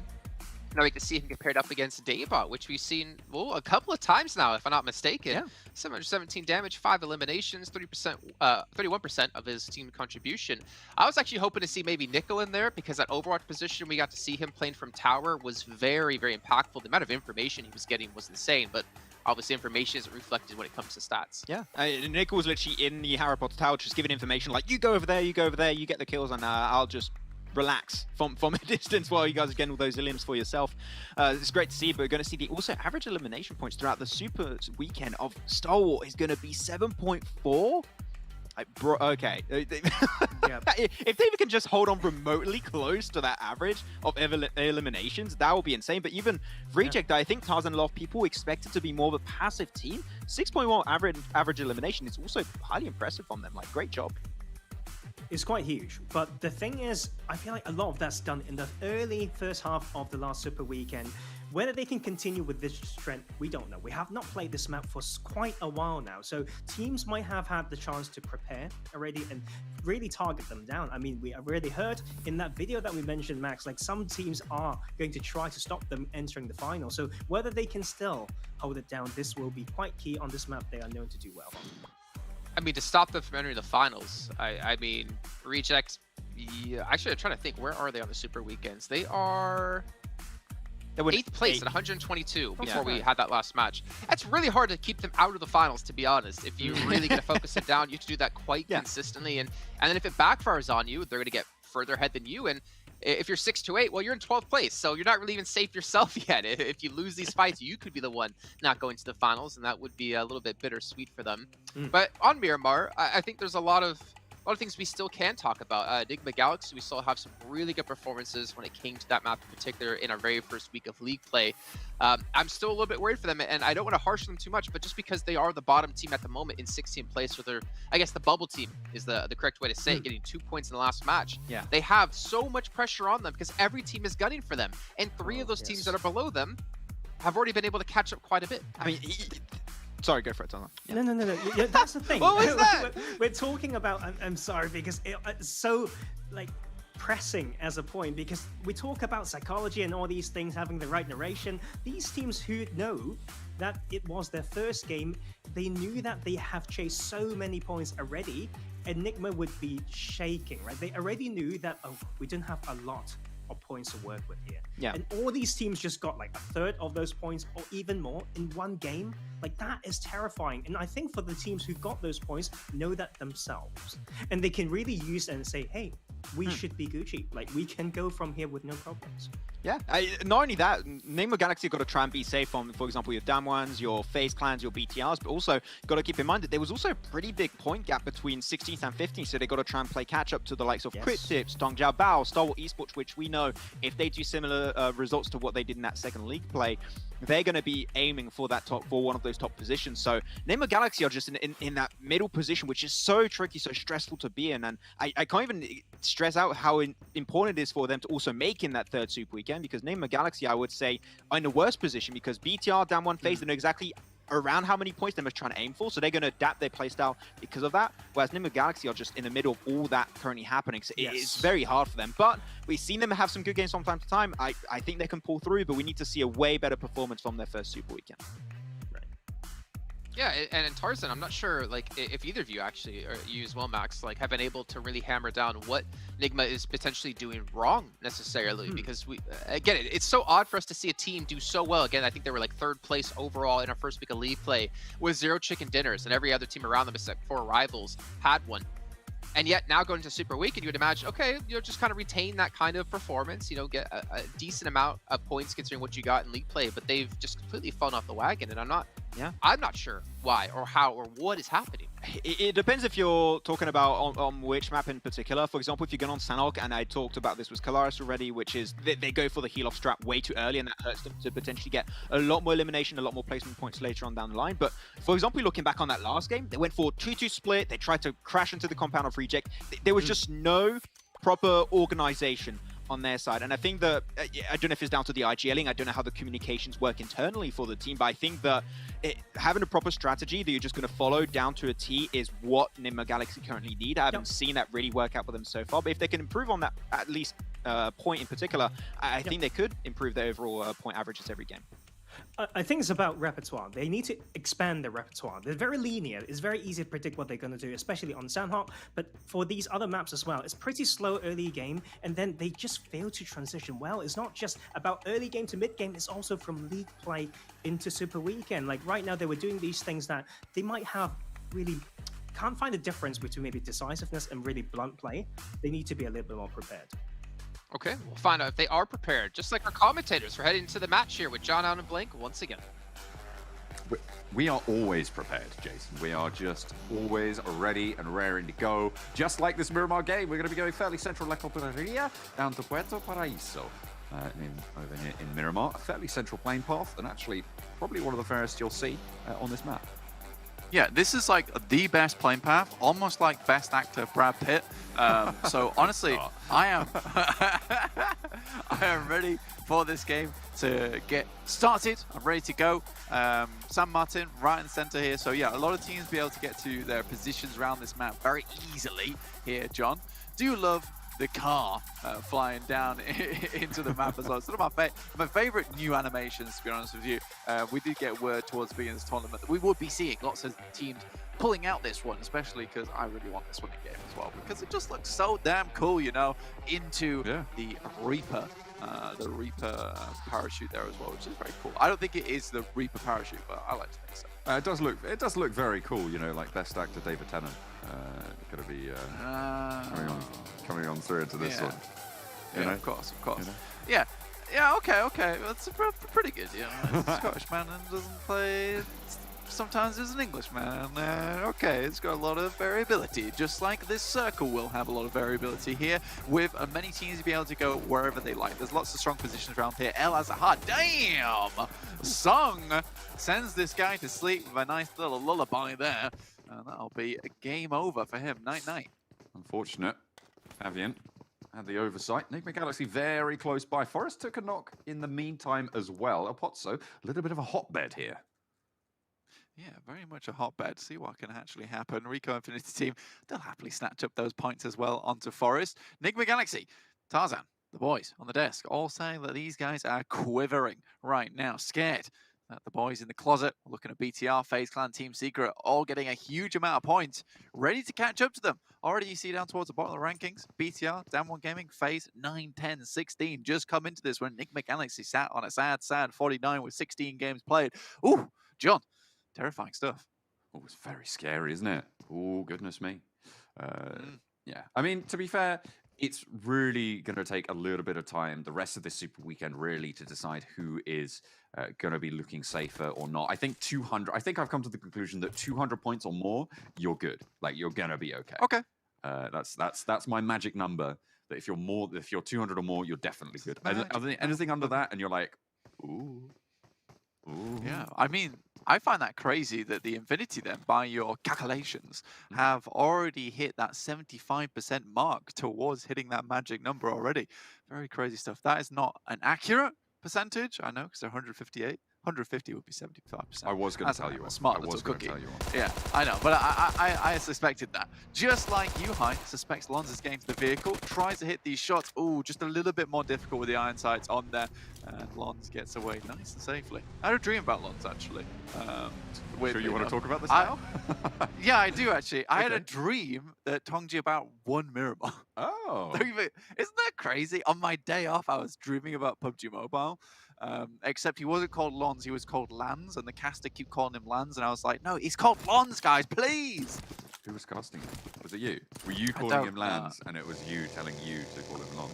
I don't know. It could have been Best Actor Brad Pitt casting for all I know. I'm just not sure. With Best Actor David Tennant.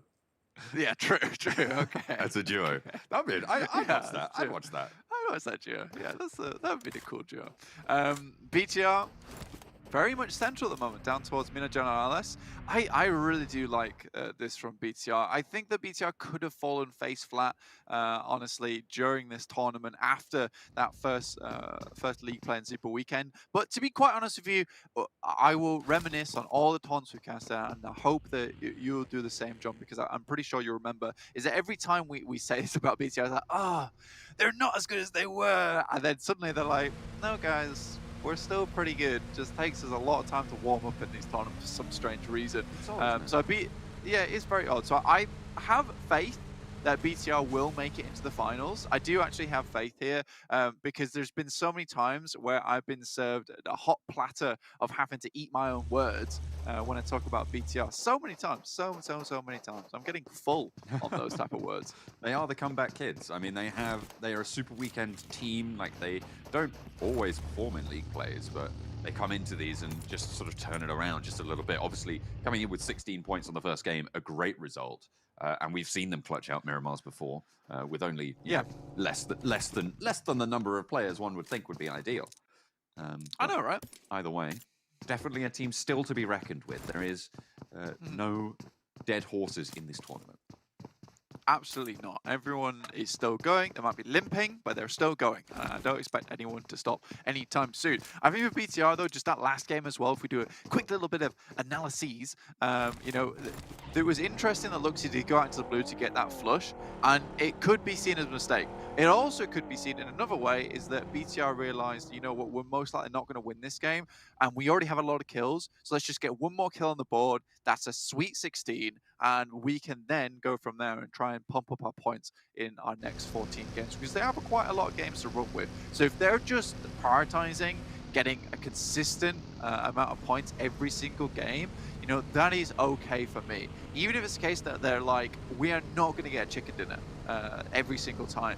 We might not even get a top third, but if we can get a fourth place, a fifth place, to a fairly higher chunk of kills, like, that is fine. That is fine for us. We just need to get points on the board right now. That is the most important thing. All rivals, they took an unfortunate set of knocks at the start of the last game. They're looking to try and turn that one around. A lot of teams really getting up towards the top there.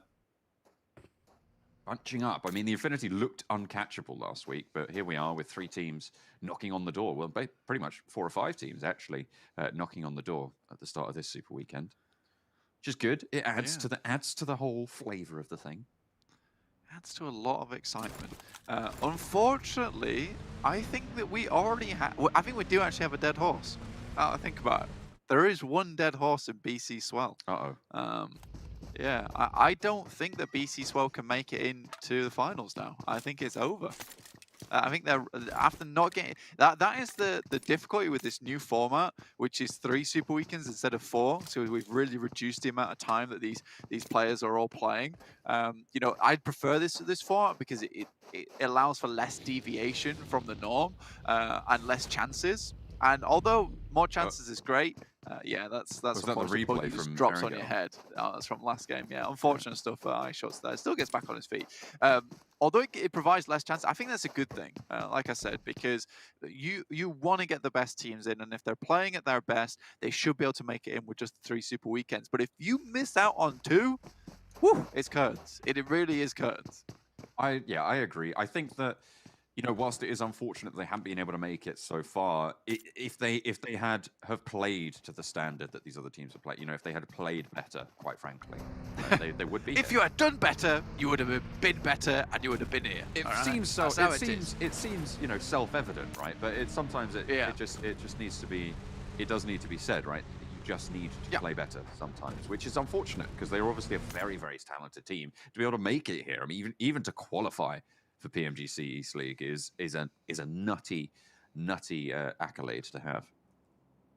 Yeah, it is a huge accolade, and it's something that you could like put on your banner, put on your tweeters, put on your Instagrams, you know, wherever you want it to be. On Facebook, you can just have it as like your profile photo. I don't care, do what you want. But to be honest with Send it to you now. Yeah, send it to you now. Send it to you now in a little postcard. That's the way to be. FaZe taking shots over towards BTR, off in the distance towards La Bandita, just skirting around the circle side there, like a couple of toboggans. So we will see how far these guys do get, but they're very much towards the middle of the map right now, so a lot of options available to them. That next circle, going to change things slightly with Picardo more in the mix now, with the Infinity as well as Rico Infinity team coming through on that area. No Deadeye guys just yet to look at really for us, so they won't be heading over towards Picardo. We'll have to deal with them, will the Infinity or Rico Infinity team this super weekend. That's very staccato, I'm sorry. That's okay. I'll bring it a little bit back to the legato and draw things out. Yes, thank you. Smoother on the musical terminology. Appreciate that, brother. Yeah, I'll be all right. I do appreciate that. Four Rivals making it smoother when as words well. fail, music speaks. Ooh, I like that. Is that a tattoo? Yeah. Is that a tattoo on me? No. Have you had that? I like how have you?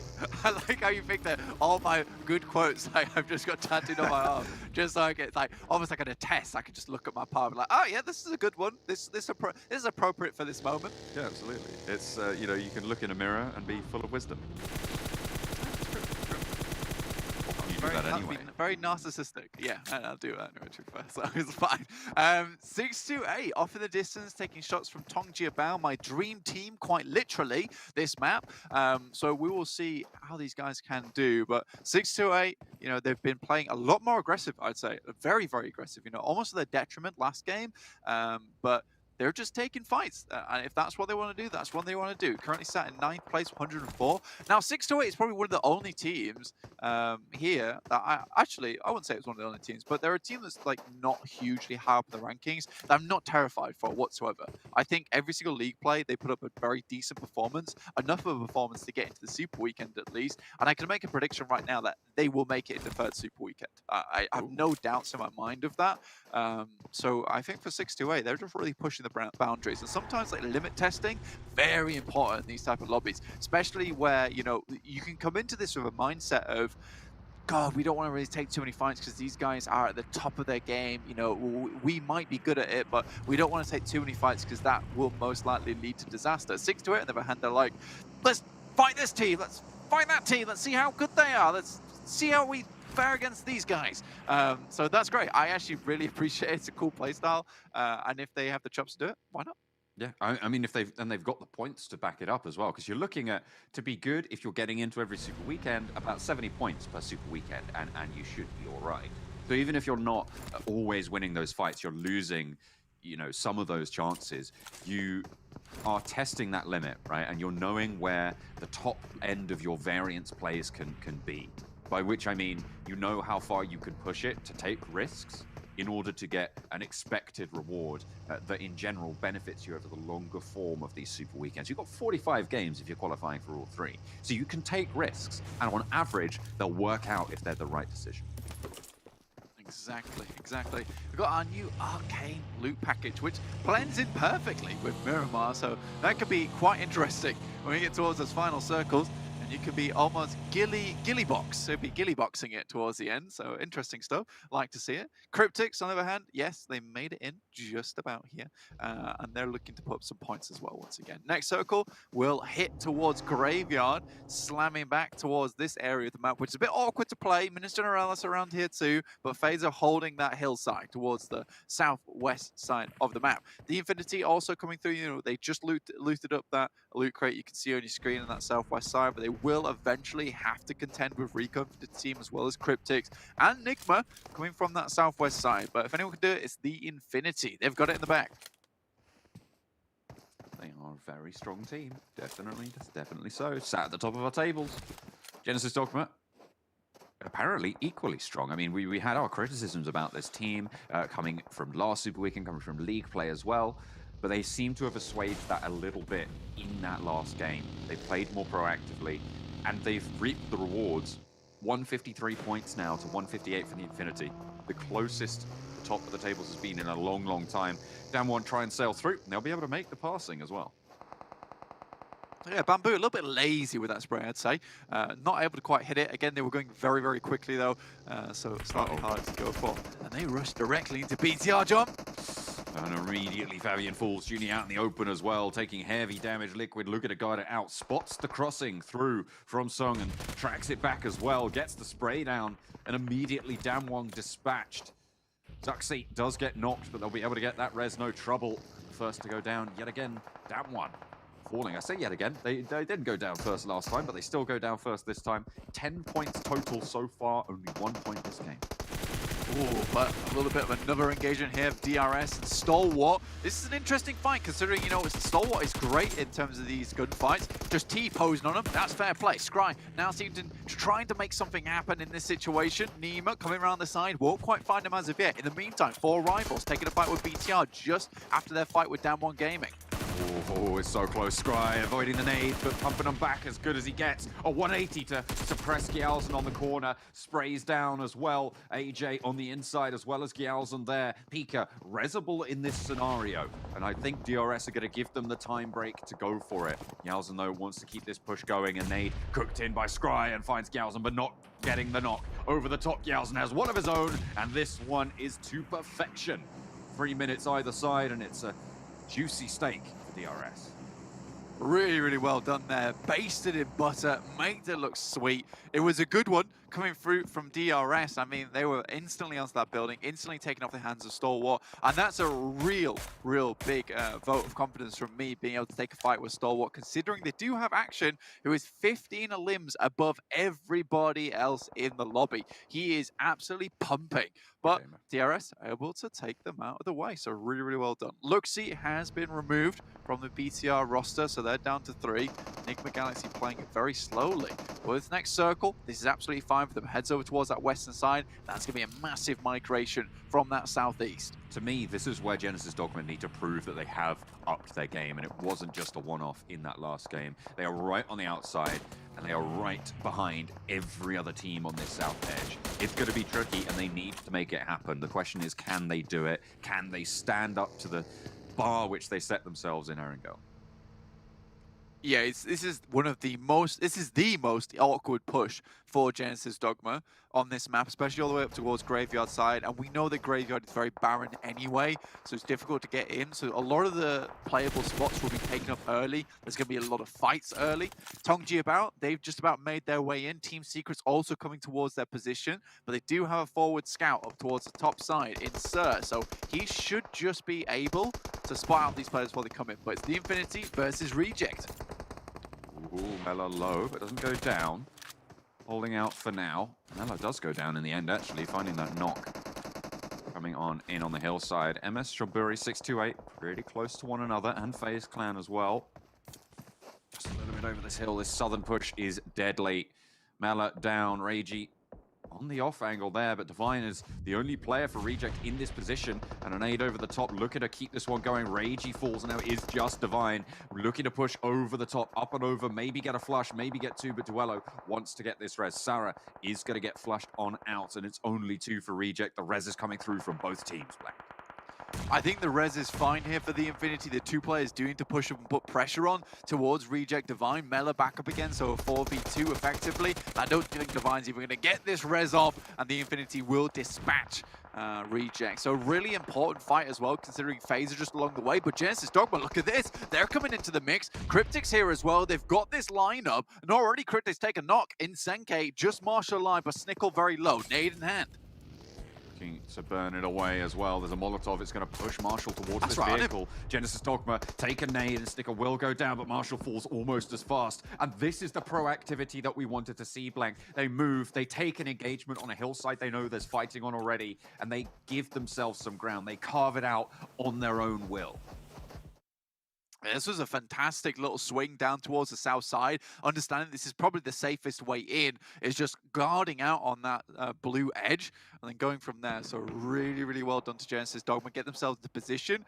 Newsy takes a knock from along the way from Rico Infinity team, who will be holding out the majority of this south side. Very hard to push onto their location. You know, this is where they start at the beginning of the game, as did the Infinity, but the Infinity was looking for a proactive push down towards that eastern side. So I think Rico Infinity team, I would say, have been a little bit stagnant during this game, but it's worked out for them, considering the circle did make such a hard shift over towards the west side. Uh-oh, Playzone claims one of Genesis Dogma as they make their push in towards the circles. 4 rivals just next to them, their neighbors in arms here. They're going to try and guard out the Infinity, and Cryptics who try and sail through. El Chapo in the buggy on the dunes will not be able to go any further. Sandworm snaps the jaws shut, and Spice no longer will be there for Mela, Melange, same thing really. No blue eyes for this team though for the time being, but they are piercing through this map at the moment versus Reject as well. I'm just curious to see how far they can go, because this downhill slope towards the circle is very treacherous, and quite honestly, sometimes it is just a case of bolting down in vehicles and trying to get into position. Genesis Dogma just about moved up around 4 rivals, sending in the Hail Mary. Booms is healing out in the blue, wants to get the spray down as well. No first aids left, but takes one of 4 rivals. Will lay down his life for the rest of his team to give them that chance to move forwards, and take it they will. Genesis Dogma get into the circle with 2 players alive. 4 rivals now need to move against Infinity's tide, moving in from the south. Yeah, that's a seriously interesting play from Booms, and one that I hugely respect. I don't think a lot of times we see self-sacrifice during these games to assist the rest of the team to get further into the circle. A lot of times it's like grouping up, let's stay together as much as possible. And this is the type of thing that happens, is you just get blown to pieces. In this sense though, Genesis Dogma, they've managed to distract 4 rivals enough that they've got into a fairly awkward position for other teams to actually attack. It's DRS just outside MS Chumbury's position. These 2 teams, they do hate each other.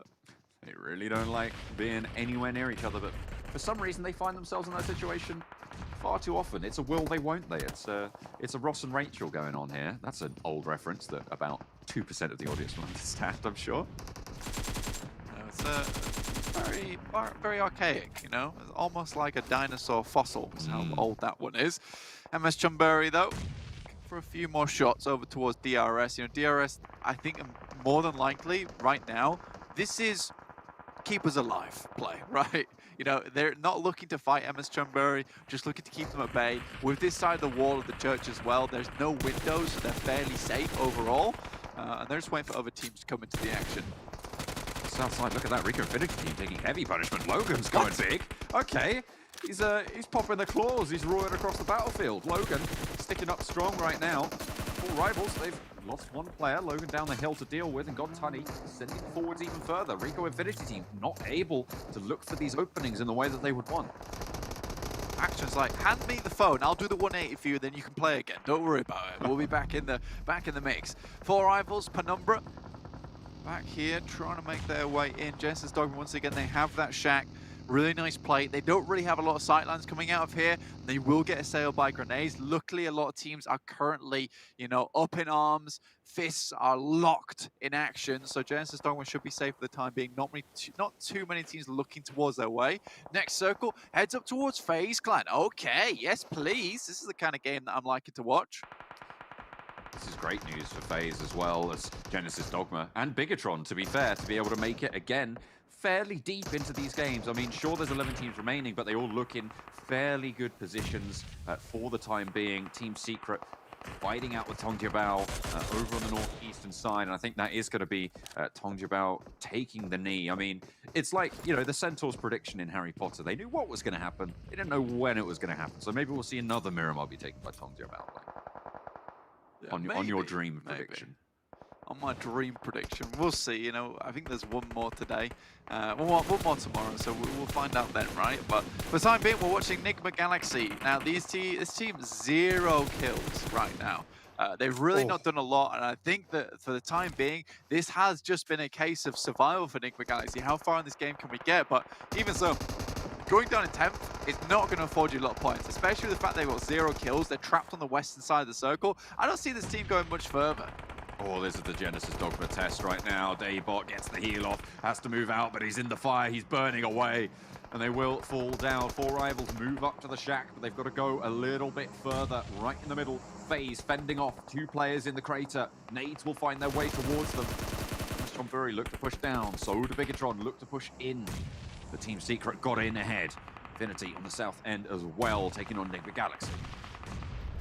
Yeah, this is an important fight for Enigma Galaxy. These are the type of guys that know they want to get some points on board, but again, still 0 kills, I believe, for Enigma Galaxy at the point of this game. They just haven't done anything whatsoever other than just slowly, slyly, like a fox, maneuver their way into the end circles here. 7th place, so not bad. With the Infinity going down, they're still in the top 6. The Infinity with 5 kills total. FaZe right in the center now, though. They're going to be assailed by a lot of different teams at the moment, all looking towards that position. So many teams all being able to hold in this area, though, because of the ditches that are available to you, the rocky outcrops that you can hide in. It is a very interesting type of terrain that we're playing at the moment. Oh God, this is so sad. Enigma Galaxy gets a knock, looks for the kill, and someone steals it away for them. It is just looking for scraps right now, looking for anything. This is the thing about FaZe's position. If any one team pushed straight at them in a team versus team battle, they would most likely lose. But the fact that there are so many teams on this precipice means that none of them can make that move. And FaZe can just hold that line and force all of the other teams to put that pressure onto each other rather than bearing the brunt of it themselves. Wow, circle heads all the way up to the eastern side now. FaZe actually have an opportunity to get into it, but Team Secret, again, in our top 5. This is the second time they've hit a top 5 finish of this Super Weekend. Really good stuff from them. 2 players still alive at the moment, and no team with a full 4. Hamodi comes over the top side, gets a nice little spray, and that's the first kill of the match coming through for Enigma Galaxy. Really, really well done to them, Love to see it. Unironically. Looking at this, though, we'll see how far Enigma Galaxy can go, because I think that they will need to make this a shoot rotation down towards the south side, which they've already done, which is smart. That is not ironic, I'll tell you that now. There we go. Jasper forwards position. Jumper goes down, and out wide goes the last player for Team Secret, and down fast he goes to Ponzite. Will get rest here, and they can push a little bit further in. FaZe still trucking. They're still trucking on that side. Oh, hang on a minute. 2 players. Oh, goodness me. Okay. They're doing more than that as well, but they will go down. Nades back and forth, and it's FaZe to fall. But 2 players from Chonburi will be down on bended knee. And now 4 rivals. Enigma Galaxy fighting out for the center of this circle. Hamodi, Ralph looking to try and put the pressure on as they now have the advantage. I mean, they might win this game. I will say that it will not be in a very impressive win, but they might win this game, which I think Enigma Galaxy they'd be happy with regardless. I'm surprised that MS Chonburi got all 3 of them back up there. I guess 4 rivals were preoccupied. The sail across that ridgeline from Ralph, I think this is really bold. Bold, one way to put it, yeah. Sure. I don't like that play one bit, I'll be honest. And in come MS Chonburi, pushing across that ridge side with just the 1 kill from Enigma Galaxy. 9 stand in the pocket for MS Chonburi. 4 rivals taking heavy punishment. 1 player standing for each of the pretenders to this one. Another nade over the top. Almost seals the deal, all but Hamodi isolated. Ridgeline spotted out, Hamodi falls. Just the players from 4 rivals. Yeah, I mean, it would be an incredible comeback if 4 rivals can get back into this one, but Penumbra going down, the final play being so low. That's MS Chonburi taking the win. The Sharks, they have swum the non-existent waters of Miramar and managed to pick up a chicken dinner in the process. Really well done to MS Chamburi. They fought some very difficult fights to get here, and I feel like this is kind of a dark horse team. I mean, a lot of people don't realize how good MS Chamburi actually are, and then they really come to form in these final moments of the game. So very, very well done. We've seen similar things happen on Sanhok, where once they get to those like closed off circles, I feel like these teams are TDM kings, right? They're very, very good in those final moments of the game. Nigma Galaxy, I'm not impressed, to be quite honest with you. I know they got a third place, but it comes off the back of that circle hard shifting over towards their side. They play very much out on the edge of Picardo. I don't really think they did too much to get here, personally. Regardless, I will say the one thing they did do well was a very nice little south rotation. But then that vehicle push into the middle of the map, I don't know, honestly. I think that was, a categorically bad play. I feel like stopping that. I mean, I think I could have excused it if he kept going for the other bit of the ridgeline. But going down into stopped. They knew where full rivals were. They know that there's a ridge that they have just straight up sight lines. He stopped, got out the wrong side, and just died. So I don't know. Maybe we probably shouldn't talk about it too much going forwards. But I mean, it wasn't great. Yeah. It wasn't the best. I think for BTR, Team Secret and FaZe once again getting into our top 5 is fantastic news, honestly. Really, really good stuff. And I don't want to see this performance from Team Secret fizzle out. It shouldn't. They're looking good. I want the bonfire to get going for Team Secret. Honestly, I check out their Instagram all the time. You know, they've got some sick memes, and now they've got some sick plays in the match too. Absolutely, and as well, during that game, we saw a confirmation that Genesis Dogma seemed to have changed something in that game. So we're really excited to see what they're going to be able to put down for the rest of the day, for the rest of the Super Weekend. And we're going to head back over to the desk to take a little bit of a break from the action, but we'll be back with more very soon. Well, I do have to apologize. John On is lying. There is no break in the action because we are the action. We are the analysis desk. Jason Kaplan, Maxman, Professor Tarzan to talk about this last match here. And MS Chamburi, a good result from them. 12 eliminations for 27 points total. But Maxman, 4 rivals just can't seem to get that win. I was asking like during the match, 4 rivals still haven't gotten a win yet, have they? And you guys are both like, yeah, they still haven't. Well, not here either. I brought this up and I told it to Tarzan. This is a team that has really good early, really good mid game, but when it comes to potentially trying to confirm those wins, try and get those extra eliminations on board, they tend to stumble towards the finish line, and it's very unfortunate because they had the best position in the southern end to get information to potentially deny teams position, which is what they did, pushing onto that shed from Genesis Dogma. It was so well played, by the way, but at the end they just didn't check behind themselves, so Nigma Galaxy had an opportunity to get an extra frag here and there, and they lose players because of that, and then they don't have that man advantage to then take that fight versus MSC. So a little bit unfortunate, though, which is good to see, is Nigma get himself a few eliminations, a few extra points. They desperately needed them, but this is still not the Nigma Galaxy that we expected to see after that very strong start of the league play. Okay, we'll take a look at the second page here. You can see Damwon only 1 point. Again, one of the teams chasing for that 16th place position, as we did get to see FaZe and Bigatron on the front page. TJB, it seems like that dream Blank had, well, it was exactly what he said it was. Just a dream, unfortunately, as they don't take the victory here, at least on this Miramar. But as we take a look now at our MVP, you high boy. All right, big plays out of him. Great from this team as well, guys. We talked about it. Like, Max and I were thinking about where are they going to drop, right? Are they going back to Picardo? Do they stick to Puerto Paraiso? No, they take away Nova's drop spot, right? So they control a stronger segment early on, and they transition okay. And I mean, Yuhai has earned his spot. I feel like we will see him towards the end of the tournament. Hopefully, I'm talking about NN, but BTR as a team needs to do quite a lot more. Well, we can see our current overall standings from this Super Weekend only. See Genesis Dogma leading the way after their first match result, obviously with their 15 eliminations, I believe it was, sitting at 36 points total. But anyways, we're on to the second page. We're going to see here Stalwart at the very bottom. So unfortunately, Max Men and Professor Tarzan, they're kind of continuing that Super Weekend performance we saw last week.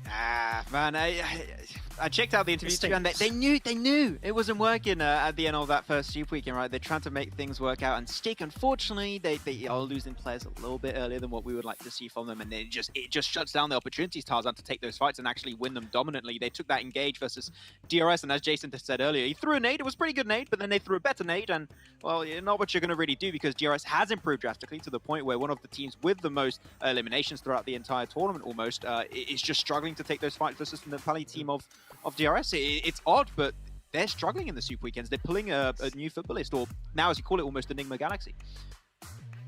The thing is, right? That's rough.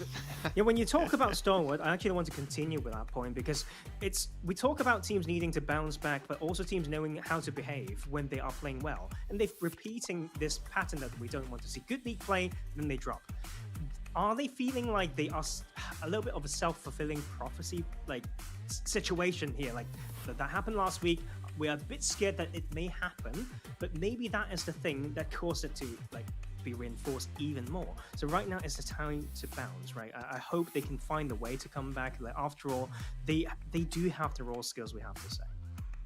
Yeah, and if you guys are finding a way to get some more permanent items for your PUBG Mobile account, well, luckily for you, we have 2 different ways to do so. The first one with the fan favorite vote. You guys can go into the Esports Center and vote for your favorite team or favorite player and unlock various pink level items for yourself. But also we have the treasure box currently happening still at the moment. You guys just need to be watching within, well, again, the Esports Center over on YouTube. You collect some points you can use to eventually unlock some permanent items for yourself. And not to mention, we also have a community tournament, the PMGC community tournament with Game TV, which is open to everyone to register and play at, and you also get some PMGC tokens and potentially a Google Play card if you guys are successful enough. A lot for you guys to win and a lot for us to enjoy here on the show as well. It's pretty much just non-stop PMGC and PUBG Mobile throughout this entire month, but we will be heading into our third match in a well, you can see in 10 minutes time, and it's going to be our second Erangel of the day, I should say, but that will all be coming after a short break, so we'll see you guys then.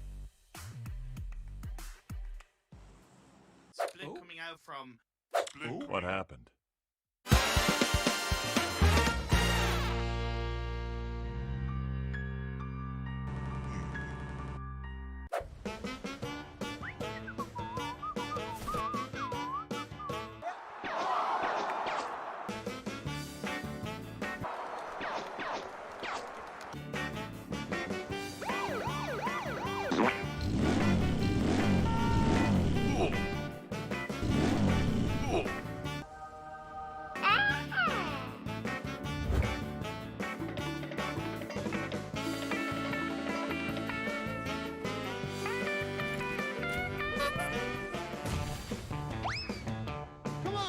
Come on! Nope. Huh? Oh no, what the hell?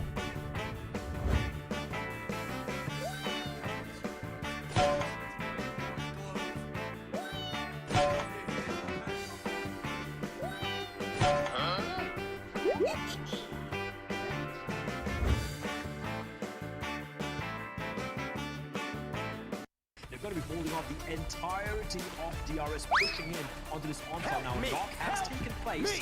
Arthur is going to be falling on top. This is a very smart play. Oh no! Oh no, Nima! Help always from the hand side here from Yasna Poliana. Nice. They could move closer. They could try to stick together. They find the revive coming from those stereotypical locations. Yeah, boy. So we saw these teams drop on by. No, don't do it. Don't save it. The paraglider is useless, okay? Melo, though, in a position to maybe receive, yes, open arms Reggie in a battle of his own. Roger that. Wall does get done. Will get down. Back up. Help me! Roger that. Sarah, in the meantime, has managed to push all the way up. But it's the holdout coming through from the Deadeyes guy. Straight through the window. Plants some.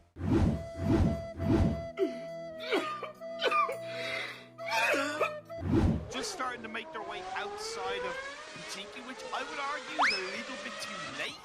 A couple of teams were like helicopter! Extended more, and I'm sure others will join in on the mix. If there's ever a time to say, helicopter, helicopter! It was at this moment that Nathan knew. He up. No!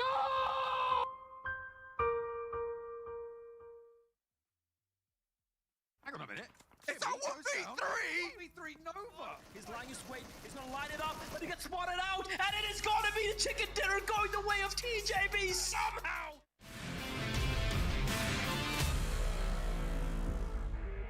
of the holes in the floor, and they were surrounded. So well done to Xavier there to be able to make that one happen. Nova going versus Infinity. Actually, oh my goodness me. Hang on a minute. It's a 1v3! 1v3 Nova! My goodness me, Infinity, you've got to be happy with that one. A Lone Ranger out in the fields doing work for the Infinities as they stay alive. Nova get curtailed. Dealt with as Pika strikes finally. Moving forward, but around the side, Logan looks to rain in, but no, he goes down. And now it's just Mela looking for a 1 versus 2 here against Deadeye's guys as they push in. Goes low, but gets the knock. Goes around the edge, looks for the spray, but goes low. The weapon swap is good and is able to find the kills. It's Deadeye's guys going down. As a reject, they're just trying to push everyone, and I'm too sure about this, but they're fine! From the sidelines alongside Sarrow, they're gonna find 1, 2, 3. Good night, Deadeye's guys. Money for themselves in the long run. AJ and Renee, they're looking for that second place for sure, and then try to work with it from there. Lift takes massive amounts of damage, but it's Jumper with the double. Sends this into a 2v2 now. DRS immediately, they scatter, looking for better positions. They go wide. Important that Jimmy is there. I mean, they get a team wipe, so they don't know there's anyone else in this building. They think it's finished, they think it's done. And already Jimmy finds one. There's another up top side. Looks for the other, and he will clean it up. Jimmy! That's to seal the deal. The nade could be good here. Pop standing between him and the chicken dinner. Maybe look to reposition for the fight, but the nade dunks down, and it is Love to stand tall. The man, the myth, the legend. Sneaking in from the side. He can hear him, he knows where he is, and Manhunt just seems to be tunnel vision on the fact that he's across this little mound, has no clue, he's to his left, and it is Oh my God! He's lying his weight, he's gonna line it up, but he gets spotted out, and it is gonna be the chicken dinner going the way of TJB somehow!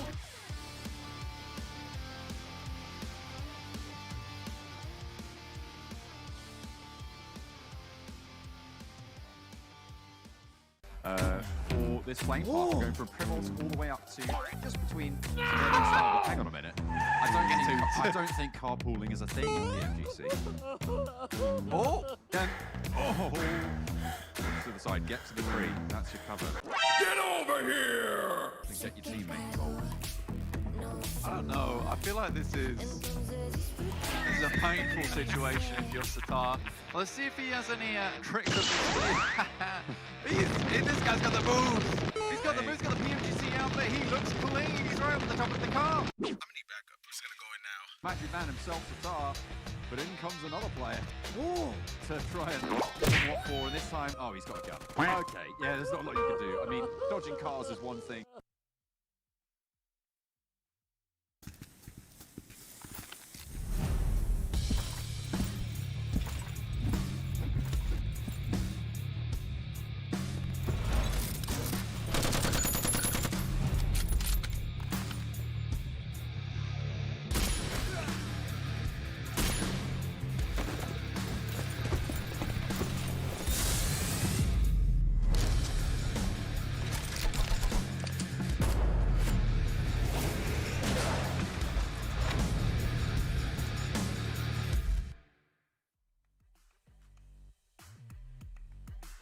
It's time to hot drop in onto Erangel. Which team? Well, that'll be your choice of who you want to do it against, and well, hopefully for you, you're gonna be able to perform to be able to beat them. I don't know where I'm going with this one, so I'm just gonna stop and change topics here. I'm just capping. We got Maxman, Professor Tarzan as well here to break down these matches. And gentlemen, we're heading into our second Erangel of the day. We did obviously get to see Genesis Dogma and the performance with Nickel in the tower, the oversight we saw him have before. But we have seen yet again, I mean, FaZe Clan. Another great performance out of them. We're seeing Bigatron, another good performance out of them. We're starting to see some consistency out of teams that we really haven't been able to see before. Yeah, when you talk about consistency for Genesis Dogma in particular, you're looking at consistency throughout the players. Every single player almost has got 6 eliminations each. You're looking at, for example, Daybot, Nickel, and also Booms. All of them have 6 eliminations, which is very impressive throughout only 2 games so far. I'm really wondering if they can try and build upon that a little bit more, because I like seeing a confident Genesis Dogma here, Tarzan, going out for those extra frags, going out for the extra points, and especially if you get frags on top of it, and you're just going to, by default, able to get yourself to the late game a little bit more. So I like this from Genesis Dogma, but I want to see more continuity in what they're trying to build. I like it because it's about flexibility. We talked about the word repertoire and the style. Like, I think as opposed to Enigma Galaxy that we mentioned before, that's quite predictable. Genesis Dogma has never really stayed on one way. to play the game. We start from drop locations. They dare to change when it comes to early games. They dare to come very quick on the first rotation, but then knowing what it takes to slowly transition into the later game. Like Blank mentioned on that broadcast, like a player like Boom, who understands that sometimes you have to let things go. You need to pay your life so that your team gets rotation priority. So it's stuff like this that allows us to grow to like them a lot more. Okay, well, let's head over to our commentators. You saw about 20 seconds till we hop into that next match. We got Imperium and Bled to take us away. Well, thank you for that, Jason. Analyst stop talk, casters take over is the call, and we're jumping into our first game, but the third game of the Super Weekend here, Imperium. And listen, I know we had a day off, but I was just looking to see how some of these teams who hadn't made it to the previous Super Weekend, how they're going to be faring. They're faring good.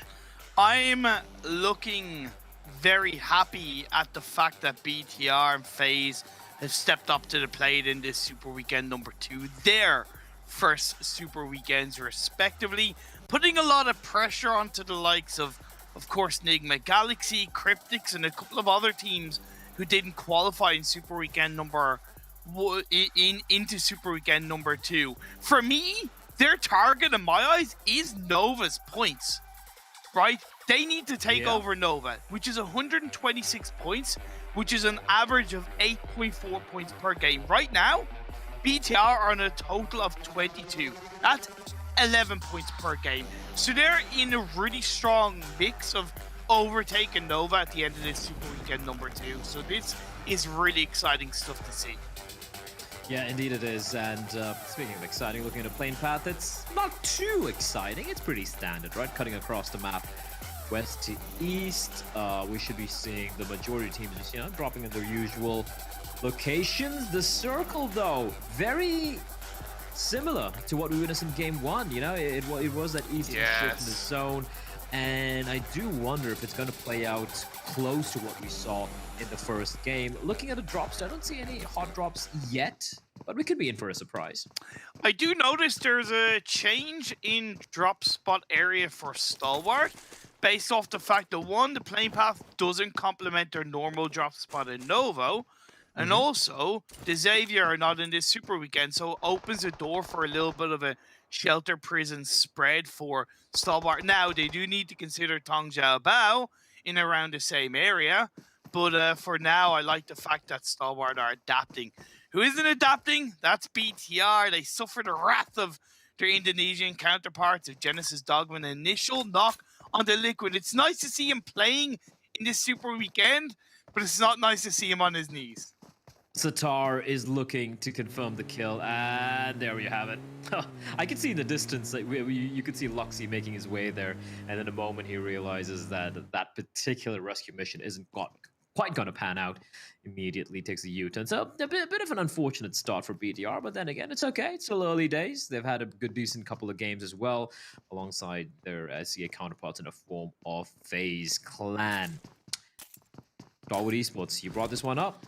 You said that, because of the plane path, they've opted to go for a bit of a different draw, but that also brings them in close range of Tang Jiao Bao, particularly H-Sur and Action could be going up against each other. And at least looking at how H-Sur is running around, he seems to be completely clueless as to the potential presence of Action, and this could be a free kill for him.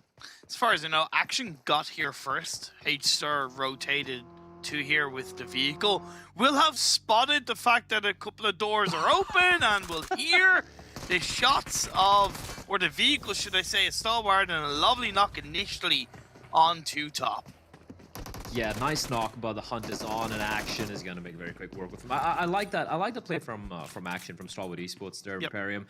He could have potentially have taken that fight single-handedly. Instead, he calls for the cavalry to arrive, and that was a distraction. Eitza, he gets a knock, not quite able to confirm the kill, and for Tang Jiao Bao, the remaining members, they have a decision to make. Do they go on in? They're spread quite thin as well, quite far away from each other, or do they go up against the entirety of Starwood Esports, who, after that record-breaking second day in the league stage, it's been a bit of a tepid start thus far this Super Weekend.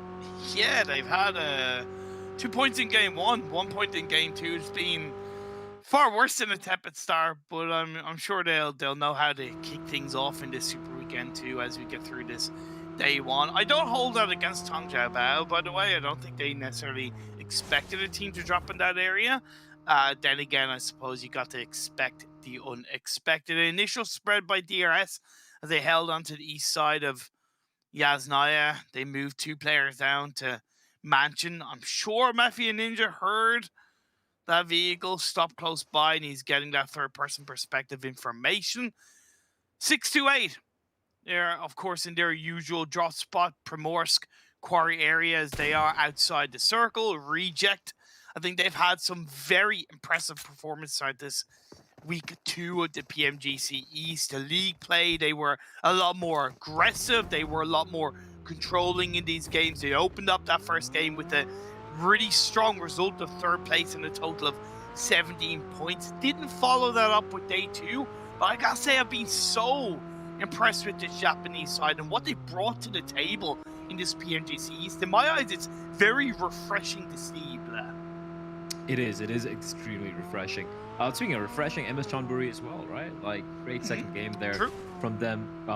Another SCA rep who, despite a very dismal week 1 for the majority of the SCA representatives, they have really come to play here today, seemingly. A team I'm going to be keeping an eye out, of course, is going to be on Enigma Galaxy, right? Yes. League Day gods and not so godly during the Super Weekend, at least the first one. Thus far, though, you know, it hasn't been terrible. It's been much better than what we saw on the final day of this first Super Weekend, where they had 1 point in 5 games, which is atrocious for a team of their caliber. It is, for sure. And it's something they'll want to forget about very quickly. And that's where I liked that Blank brought up the narrative of BC Swell, who aren't in this Super Weekend for the 2nd time in a row, that they are not going to make it to the finals. I understand where Blank is coming from, but for the time being, I kind of want to disagree with how Nigma have been performing. Outside of the 11 points they got in the 2nd game today, they were coming into that game with an average of 3 points per game. You know, so it doesn't matter how many Super Weekends you qualify. If you're not getting the points required within that Super Weekend, you're putting yourself in a bad situation. Now, have BC Swell showing a massive elements of being able to overtake Nigma should they qualify for the 3rd Super Weekend? I would argue no. But if they do that and Nigma don't qualify for the 3rd Super Weekend, then hey, the chance is there. So I'm really curious to see how that plays out in the future. I know that's like a week away, but it's just something to think about because you brought Nigma to the table. And yes, they got a good result in the 2nd game, but they need to follow it up to stop that potential swell from BC Swell. No pun intended, of course. Of course not. Don't know what you're talking about. Exactly. Well, we do, of course, speaking of Enigma Galaxy, definitely would be looking to see how they're going to fare here. See Sarah in the distance being spotted. A couple of knocks, a couple of bullets being rattled away. Sarah needs to find some cover. He's going to drop on out. In fact, he will be knocked. This is huge from Freak. And now I can see everyone. Reggie is low. He's low. So what is he thinking? What is he thinking, Imperium? That's almost a free... Well, it won't be a kill, but a free knock. And they're single-handedly just making life miserable. And look at Roth pushing in. I was just going to say... They should be pushing. They know exactly where they are. Rove throws in one nade in towards the building. Doesn't quite work out. Divine going to be trying to separate himself and get a knock, but it's not going to be coming through as Modi comes in to get the knock on Divine. And Dwello, he's left on his own. This is so good from Nigma. So good from Nigma, and a bit of a mistake, couple of mistakes being made by some of the players there from Reject. You'll just spot it. Oh, there we go. That should be it. The nade should seal the deal. No, cooked it a little too much. But Duello, I just fear his days are numbered unless his UMP could do a lot of damage. He's trying desperately. It's a bit of a messy fight, but he brings out the mini 14 does rough in that very close quarter battle. And a great play from Nigma Galaxy, punishing Reject for the couple of mistakes they made. Despite doing well in league play, I would argue that's like the best we've seen in Nigma so far. I know it's an isolated team fight, But in the early parts of a game, when you get one knock followed by a second, you gotta take that opportunity. If you don't take that opportunity, you're just wasting that chance. So very well played by Enigma. We're also seeing a scrambling of teams rotating as this phase 2 has gone down. The Southeast Emis, Chambori, DRS, they're interacting with each other. Jasper finishes off Nima. It's a three-way scuffle here, but looks like DRS committed to this fight. You know, Gyalzin, barely alive. NC2 will quickly be put out of his misery, I assume. And 4 rivals, they saw all the commotion, and they're like, yeah, we're not having any of this. And Starwood Esports, apart from the 1 kill, they have been kind of quiet thus far. Well entrenched inside of the zone as well, so there's no immediate need for them to make a move. Infinity, though, I'm keeping an eye on the minimap here that we have on our secondary monitor is Imperium, and I can see them still milling around in the military island. Of course, once they do make an entry into have both options. They can head towards the Ferry Pier Bridge, or they're going to be heading towards a Novo Bridge, and clearly they're going to be heading towards a Novo Repnoi Bridge, where because they're coming in slightly a little late, it's not going to be anyone bridge camping them. There's not going to be anyone at the other end of the bridge. So they're going to be having a free entry into the main island. If you're noticing, a good few teams are adapting quite well compared to game 1, where you pointed out a little bit of a similar circle path for the first 2 phases. Tongja Bao, I think, of being a lot closer together inside this Lumberyard hillside. FaZe Clan opting to rotate more on the eastern side of prison rather than the western side of prison, because it's presumably for them a little bit of a less congested entry point, and they've gotten ahead of Rico Infinity. So lovely team rotation from FaZe Clan. BTR gonna have to try and deal with Genesis Dogma, but Genesis Dogma do have to also think about Tongja Bao. You can see Satar using a third-person perspective to look up the hill to try and get any kind of information on where the players of TJB are. And Genesis Dogma, they've already managed to... Oh, Long's been spotted, by the way. Yeah, but once you got the chicken dinner, for me, I think that's going to be the catalyst, right, for Genesis Dogma. I think that's going to be the catalyst for them to start challenging the teams on the tippity top, challenging the likes of 4 rivals, of the likes of an Infinity, of Secret, or even Starwood Esports if they do manage to replicate their performance in the league stage. So definitely exciting things here in store for us as Starwood. I take the name and they appear. Action on top at the entrance of the bunker. Gotta be rattling a few shots towards the beleaguered South Koreans, who thus far, and I gotta say this, I don't want to sound rude, but I gotta be brutally honest, Imperium, haven't really impressed me so much thus far. The biggest reason why I agree with you is just their passiveness and their passive play overall. Yes, they did do well in League Week 2 from a placement standpoint, where they got some strong finishes. I believe a couple of thirds, or a third and fourth, or a couple of top 5s at least. But their lack of kills was very noticeable. And if they don't start to show up that aggression more heavily, they're going to get drowned in this Super Weekend number 2. Teams also might get drowned as you see phase 3 shifting over massively to the east. A good 10-15% of it being water. It takes away the landmass. Prison Hill and Lumberyard Hill are incredibly vicarious to hold on to. We could see some teams going for a very wide rotation through Milta Power on towards that coastal line position. Speaking of rotation, I was actually assuming Infinity to come in from the Novo Bridge. Instead, they went for the western one, and in the meantime, Team Secret catching Starwood in the rotation. Look at the number of teams just driving past Team Secret. And for Team Secret, it's like, oh, wait, who do we shoot at? There are too many of them. So they're just gonna be waiting behind, but they don't really have any real rush. They're still inside of the zone. They can hold on to this position and play depending on where the circle shifts. I understand quick rotations based off a circle reaction, but when you're not even that close to the edge of the circle, you don't need to rotate quickly. Just stand your ground, wait about 10 to 15 seconds, and have a little bit of patience, because sometimes teams are too desperate to move in. We saw Down One Gaming suffer that in the second game of the day in Miramar, where they just went for a deep rotation without any real knowledge, and they got absolutely blown to smithereens. It nearly happened again, only luckily for them, Stalwart were rotating close by, and Team Seeker were able to pick up a kill in that regard, so Down One Gaming avoided the action. Right now, there is no avoiding the action for FaZe. But oh, 628. They're going to be third-partying their way into this particular skirmish. Enigma Galaxy going up against FaZe Clan. Both the teams have 4 players alive. Enigma Galaxy, of course, top. They have most number of eliminations thus far in this particular game, wiping out Team Reject earlier on. What are they going to do now? Are they going to commit to this fight? Because FaZe is pretty well entrenched, and I don't think that's a fight Enigma would be necessarily looking to take. They also don't need to take it. The reason why Roof was a little bit more heavily forward is so they could get the revive onto their knock player and then disengage away. Some very clever play from Enigma, realizing when it's time to engage, when it's time to disengage.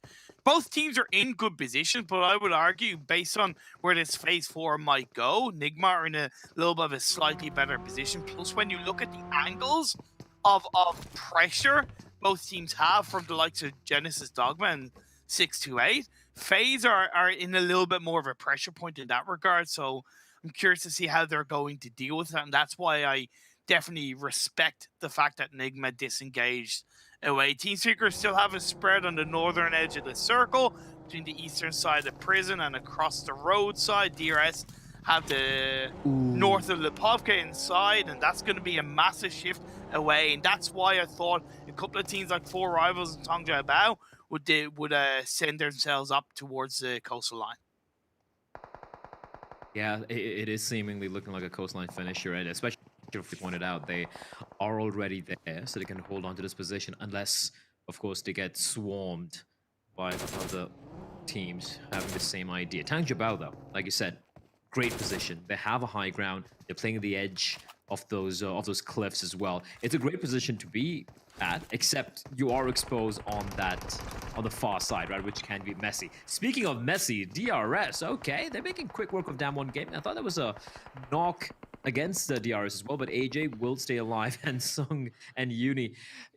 You did say they're passive, Imperium, but I guess they can be forgiven for being a little passive, especially looking at where they are positioned at the moment. I think with this kind of circle as well, I think it is rewarded for a little bit of passive play. There's very little hard cover. A couple of shacks is, to an extent, the best you can hope for, especially when you're down to 2 players. The hillside has a limited amount of hard cover to play around. MS Chambori rotating to a good position. Rico Infinity have the ability to push back BTR, but they got to be careful of Infinity looking down from above.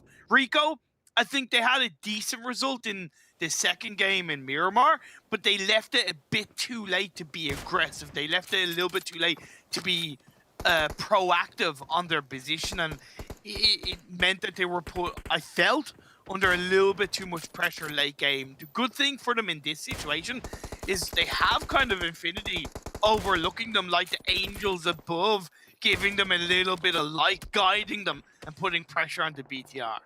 Oh yeah, 100%, 100%. You can see, they can pretty much just relax listening to the siren song of the bullet just whizzing past them.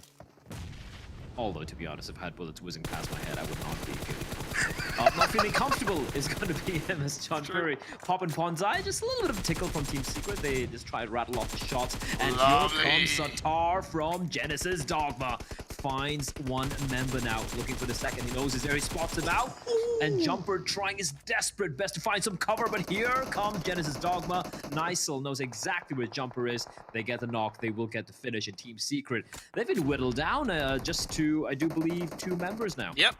Would you like a nickel for your troubles, Team Secret? Why, yes, I would. Genesis Dogma deliver that blow, puts pressure on towards Team Secret. Just Fredo and iShots left alive. Great proactivity from Genesis Dogma. We saw this in the Miramar game. Blank and John alluded to when the circle shifted massively away and they said, okay, this is the true test of Genesis Dogma. They swept through really well in that game, and they're doing the exact same here on towards Team Secret, covering the angles, moving in as a team. Great teamwork and communication. Absolutely. We all knew how good they can be at taking fights, at taking certain team fights, but they always seem to fall short, maybe due to positioning or whatnot. But right now, as you pointed out, that was such a clean wipe of Team Secret. One of the better teams we've had thus far. Meanwhile, the 2 Chinese teams going up against each other, Tongja Bao and 628, but 628 have other troubles because El Chapo from Cryptics are pushing in onto this position. We spoke about how they had such a great position on the cliffs, but it looks like Cryptics want to snatch it away from them. But looking at the circle shift, Cryptics might have a change of heart. Well, I think they're better off dealing with what's behind them before they consider any kind of push into the circle. So Fair. I do appreciate that they're committing to this fight against 628. The good thing is that the circle shifting away means they're less likely to get targeted from behind. So committing to this fight is even more viable. But that's a couple of lovely sprays from Sunan. Well, Sunan got a ghillie suit.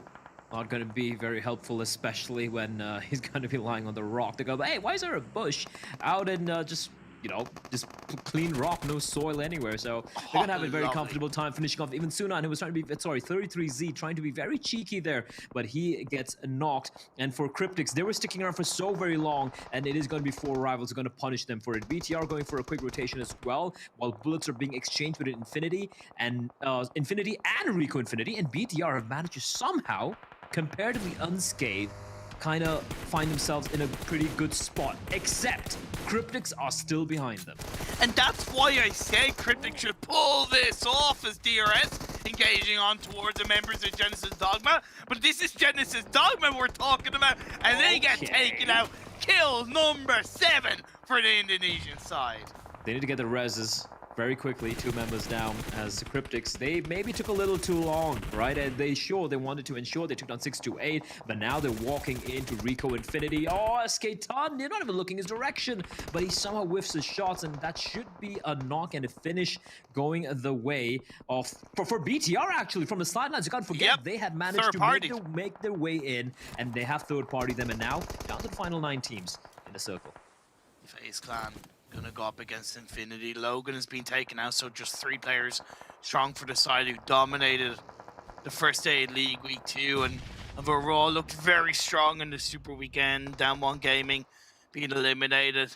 3 players for FaZe Clan as well. Beer 11 playing in this game with Corpai, Tony, and MR5. I asked actually Beer 11 who was IGLing for FaZe in the second day of the League Week, and it's MR5 who was IGLing, so I don't know if it's continued as Corpai is playing, but that definitely made a difference.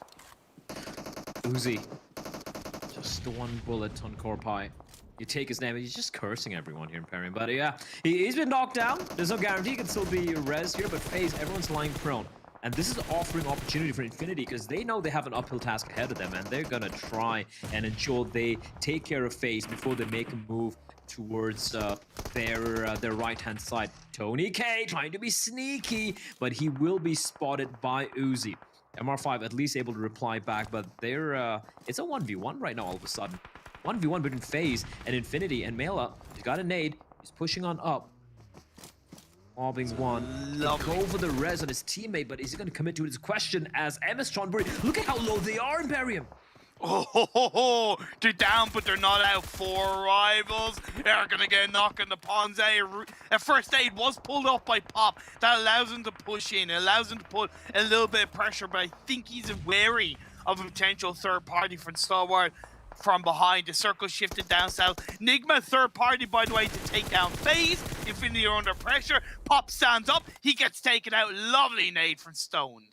Pop goes to Weasel, and now Infinity, they managed to get the res onto Uzi Mela, but now he's going up against Enigma Galaxy, a team 8 kills.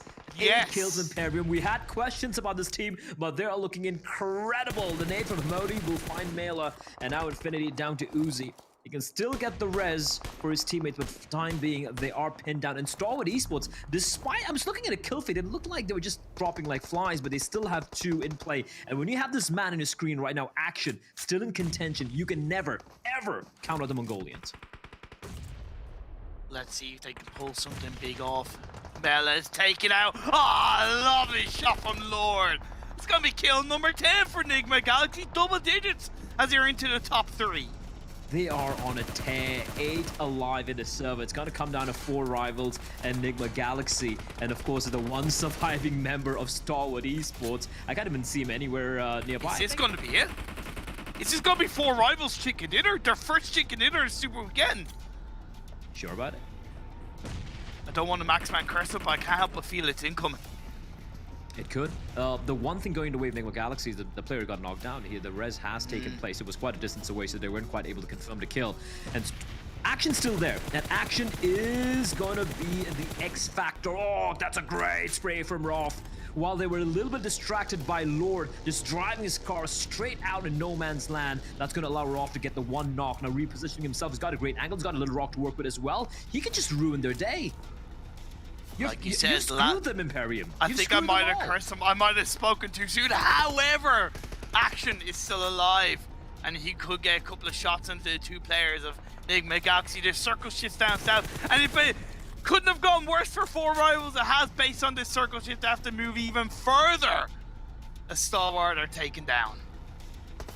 Well, Stalwart finally will be taken out, but yeah, Enigma Galaxy in a great position. Penumbra, he is getting tickled from every direction, and those are not gentle ones. He's gonna lie prone. He's got a little bit of a ridge to work with, but look at Lord. Look at the incessant aggression coming out from Enigma Galaxy. And as long as Freak is in this position, he's got that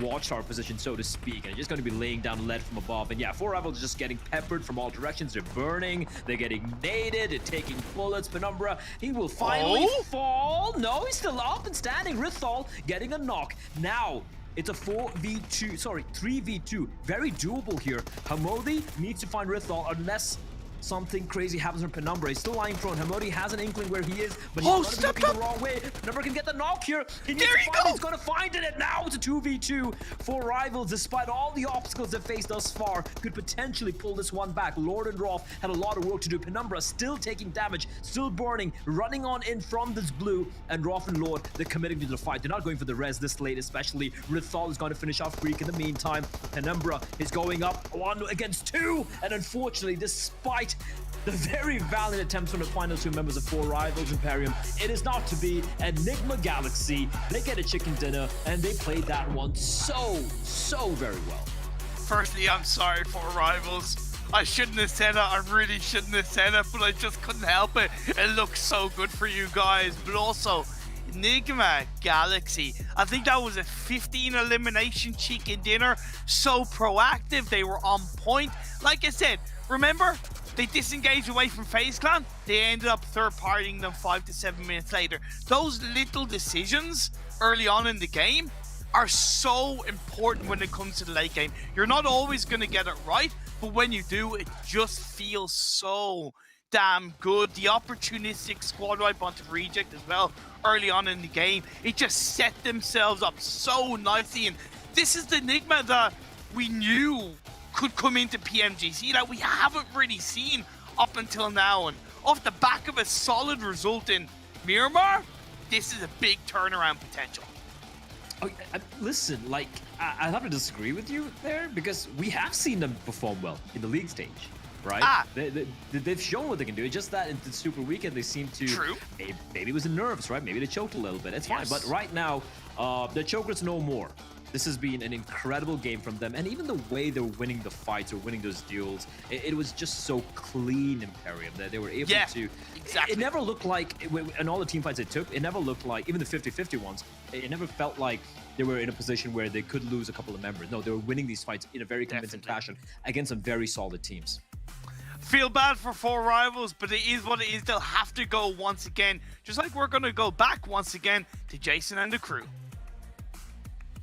Well, Enigma Galaxy sporting their 1+, which is the actual sponsor here of PMGC. If you didn't know about it, with its flagship performance and an immersive 120Hz display and hyper-touch technology made specifically for gamers, the 1+ 9 and 9 Pro are your best shot to climb the leaderboards, and it seems to be your best shot to win a chicken dinner. Maybe 4 Rivals needs to pick up some of these bad boys because they're always in second place. They can't seem to just get that victory under their belt here, Max.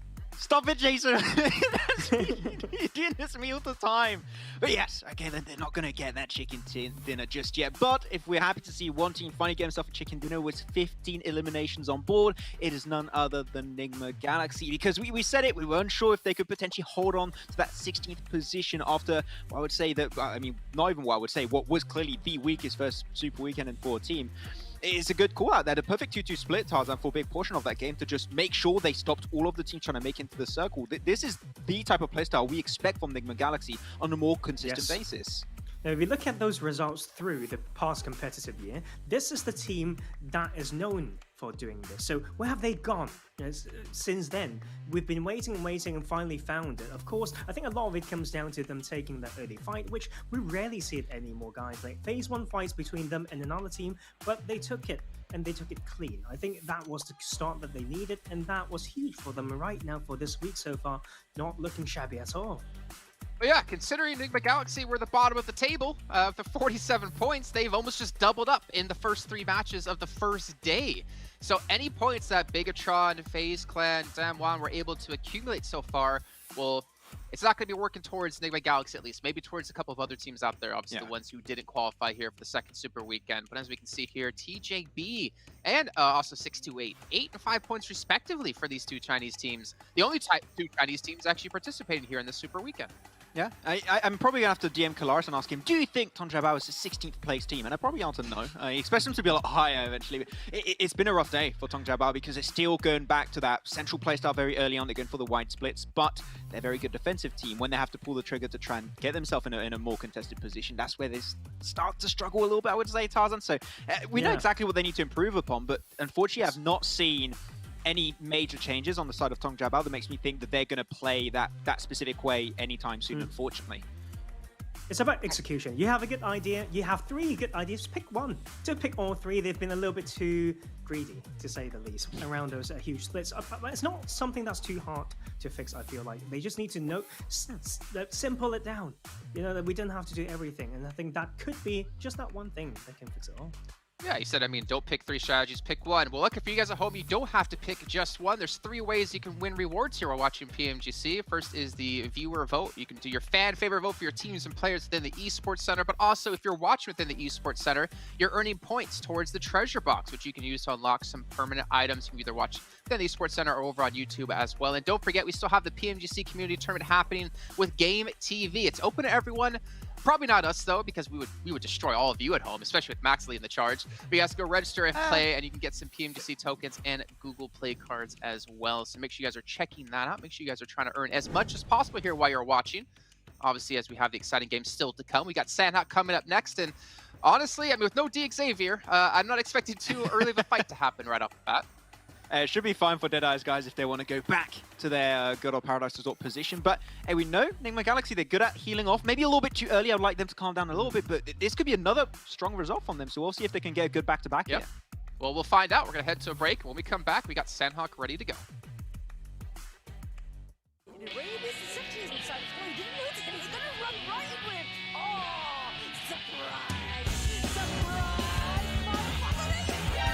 NANI?! お前はもう死んでいる。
Well, we know you guys like watching the action, like watching the matches, and luckily for you, we will be hopping into Sanhok shortly. But before we get into that, I do want to at least give us a chance to finally talk about how that last match finished, though, because we did get to see 4 rivals and Enigma Galaxy, and we were watching how Enigma were actually playing out that position, right? They got actually aggressive towards 4 rivals, and they were playing like the gatekeepers to prevent them from getting to the zone, but they didn't really play it out in a smart way. Is that a fair way to say it?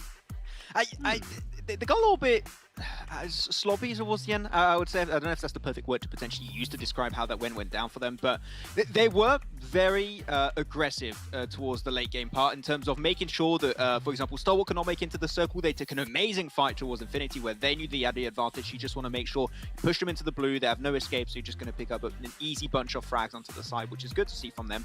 That G2 split, I would say, Tarzan, was just the best thing ever because 4 rivals in their position, the blue right behind them, they were even having pot shots taken their way by Stalwart, I believe it was, from the back. So they were just completely pinched, and Nigma Galaxy knew they had the advantage. This is what I love to see from them. When they are in control, they just use it to the full potential to try and secure those wins.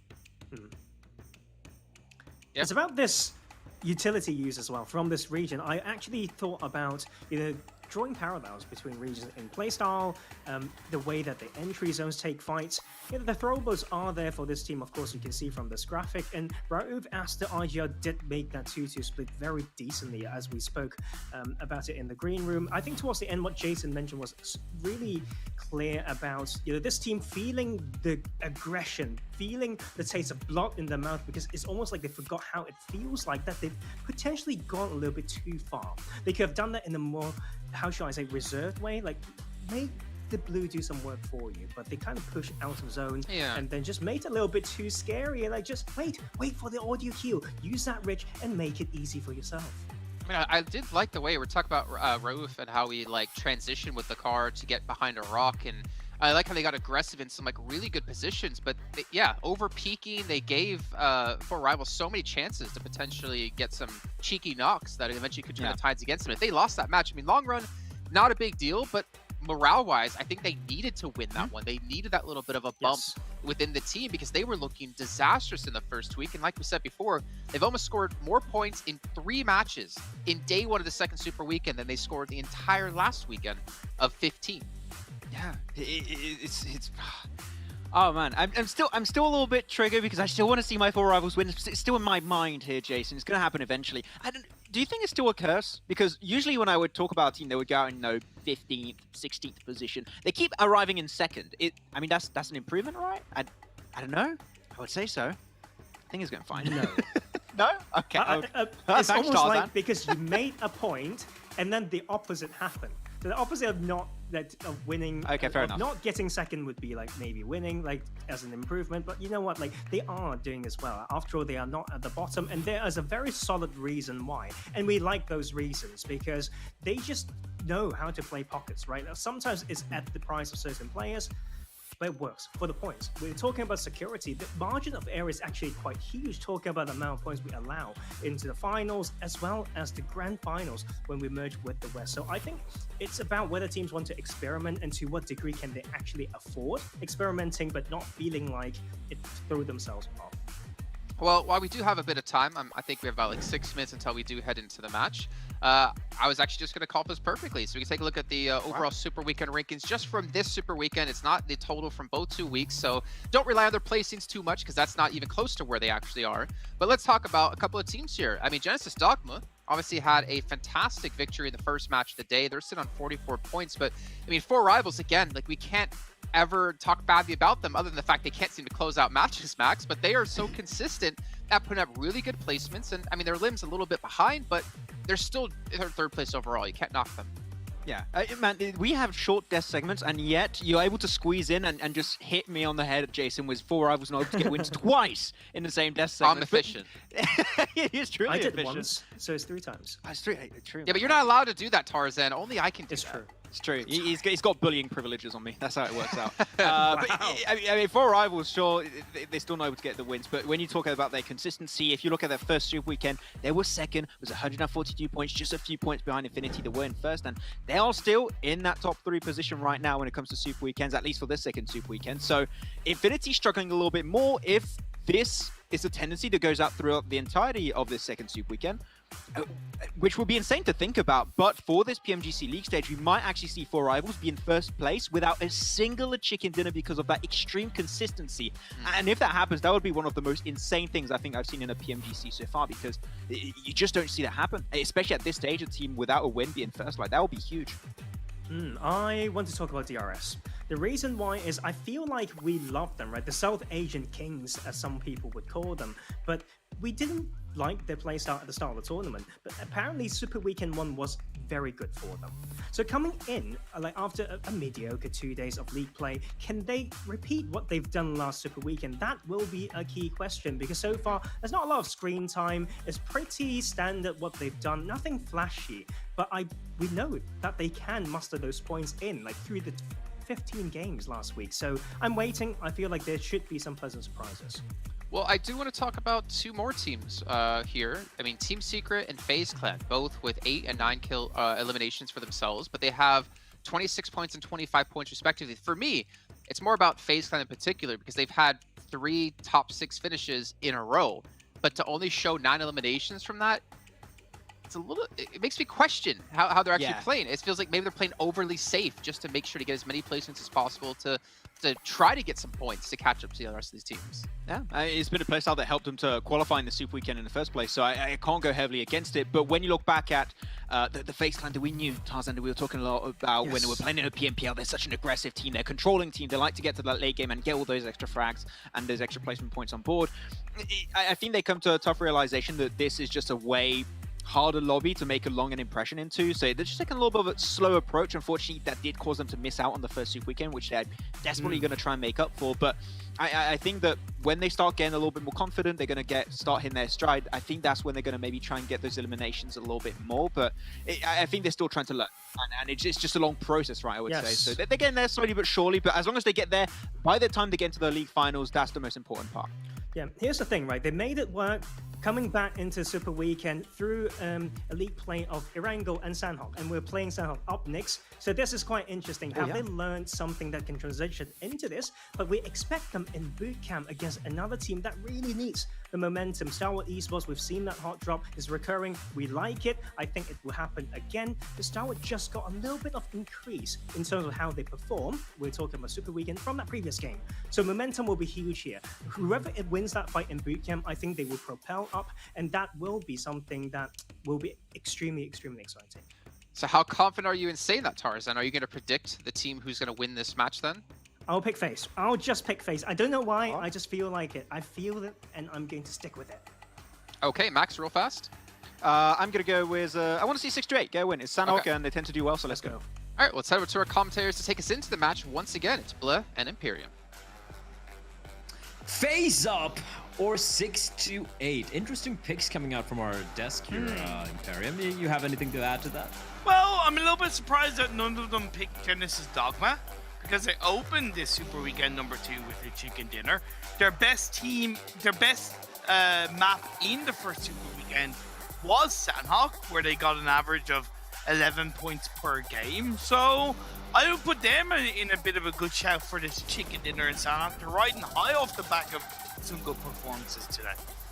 I mean, a team that should hopefully be continuing their, just riding the high would be Enigma Galaxy, right? This is just such a different team we're seeing, and that makes me super excited, because the MENA teams really impressed us on day 1, day 2 of the league stage of the first week, and then it kind of fell off.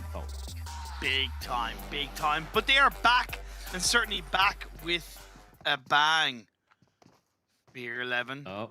Tarzan's call. Throws a nade. That's a lovely pre-nade. It connects under Withdrawal. Oh, that's so unfortunate. He wasn't able to take out his gun in time. The timing on that could not have been better. So yeah, gets the knock. Doesn't quite get the confirmed kill. I'm forgetting how English. Oh, Marshall, ruthless in the face. Now Tang Jabao, man down, and Cryptics looking to just kind of pincer these up, rather separate the individuals and take the fights. But Lazy Boy, is he aware that there is someone just right outside? Manhunt trying his best. He had an opportunity to get the knock, but unfortunately now he is going to be hunted down by Senkai and Marshall. He's got teammates nearby to help him out. Senkai running on out. I'm not sure why he went for that play. Got a little too over-eager, trying to confirm the kill despite the knock that took place, and now there is a real chance of Tang Jabao to ruin Cryptics' day, because Marshall is low and Senkai, he's down. Still an advantage in the favor of Cryptics. Lovely knock! A Lazy Boy with the double kill. beautiful from Cryptics. For a moment there, it looked like it was getting a little scary for Cryptics with Lazy Boys. Like, yeah, no, just slams the door right in the face of Tang Jiabao, and with that, we will lose a first team. Of course, it's Sanhok, you know, losing players early on. It's kind of surprising. Penumbra, I can't even see his health. Insane start to this game. Just have to point this out. Some very weird splits, by the way. FaZe had a bit of a weird split between outside of boot camp and on the north and then to the east of boot camp. 4 rivals with an interesting split, and they're kind of getting caught out by getting an initial kill onto one of the FaZe players. Stoned is on his own. You can see Pimboru trying to avoid him, and yeah, some interesting movements from the start of this game from a couple of teams. Stone does step up, gets a couple of shots off. Rico and Finny going for a very early rotation across the bridge. Yeah, and for those of you sharp-eyed viewers, if you had a chance to look at the map when it came out, the first circle, it is one of the ones where it's about 40%, 45% in the water, I guess. I'd say about 35 to 40%, mate. Close enough. Okay, there we go. But that's still quite a lot of water for a first circle, especially on Sanhok. So I can totally understand why some of these teams would be looking to go for some of these early rotates. Starwood Esports, though, they have been kind of quiet, and Fidan will be spotted. We can see 33Z immediately going prone the moment he hears his bullets getting rattled off. So Starwood Esports, while they are tunnel vision on Rico Infinity, but 628, they're going to take advantage of that and try and just kind of pincer Rico Infinity between themselves and Starwood Esports.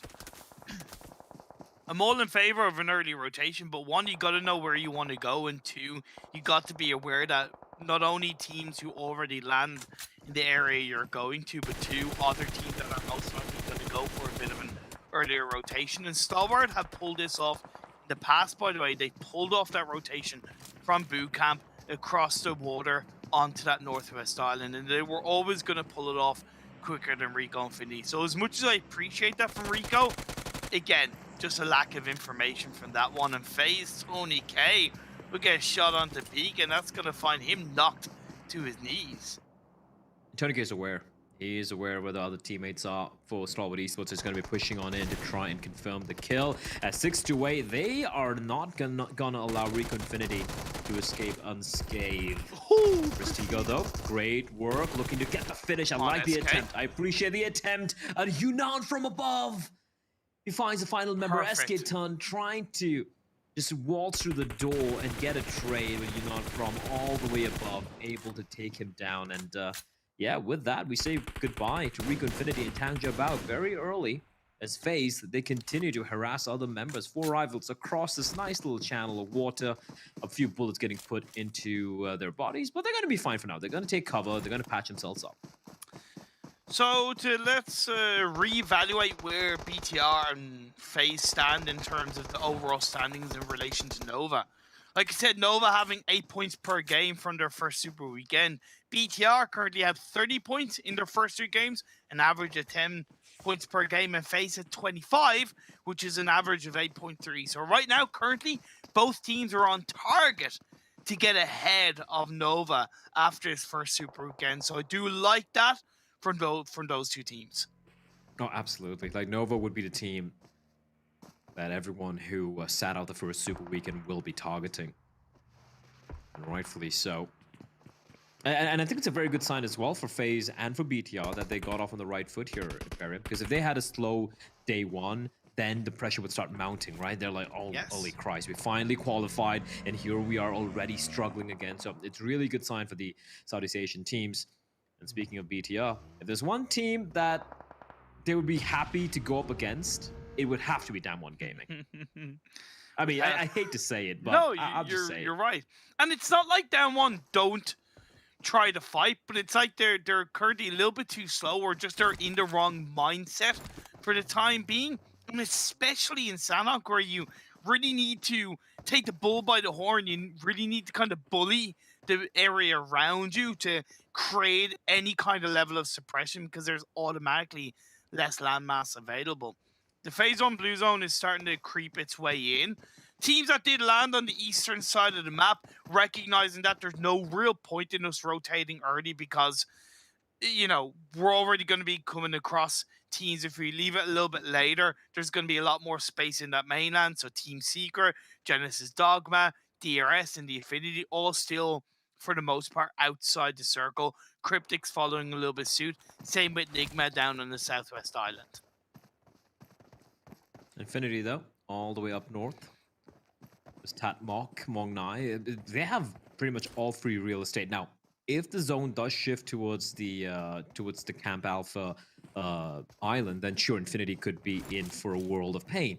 But if it's kind of like a couple of circles we've seen in the past Imperium, where we saw it like over the water, over, you know, across a bridge or something, then they could be in a pretty good spot to just ruin a lot of players' days. As finally, BTR will get a knock on one member of Damwon Gaming, and Zuxi, good repositioning there. Fabian, that nade was on its mark, at least based on where Zuxi was a couple of minutes back, but good repositioning, ensuring that Damwon Gaming are not able to quite get a trade. So a couple of nades will be exchanged here, and for BTR, maybe now they know who they're up against, you know, just maybe making a little bit more haste and just taking care of Damwon as quickly as possible before they get third party would probably be the call of the hour.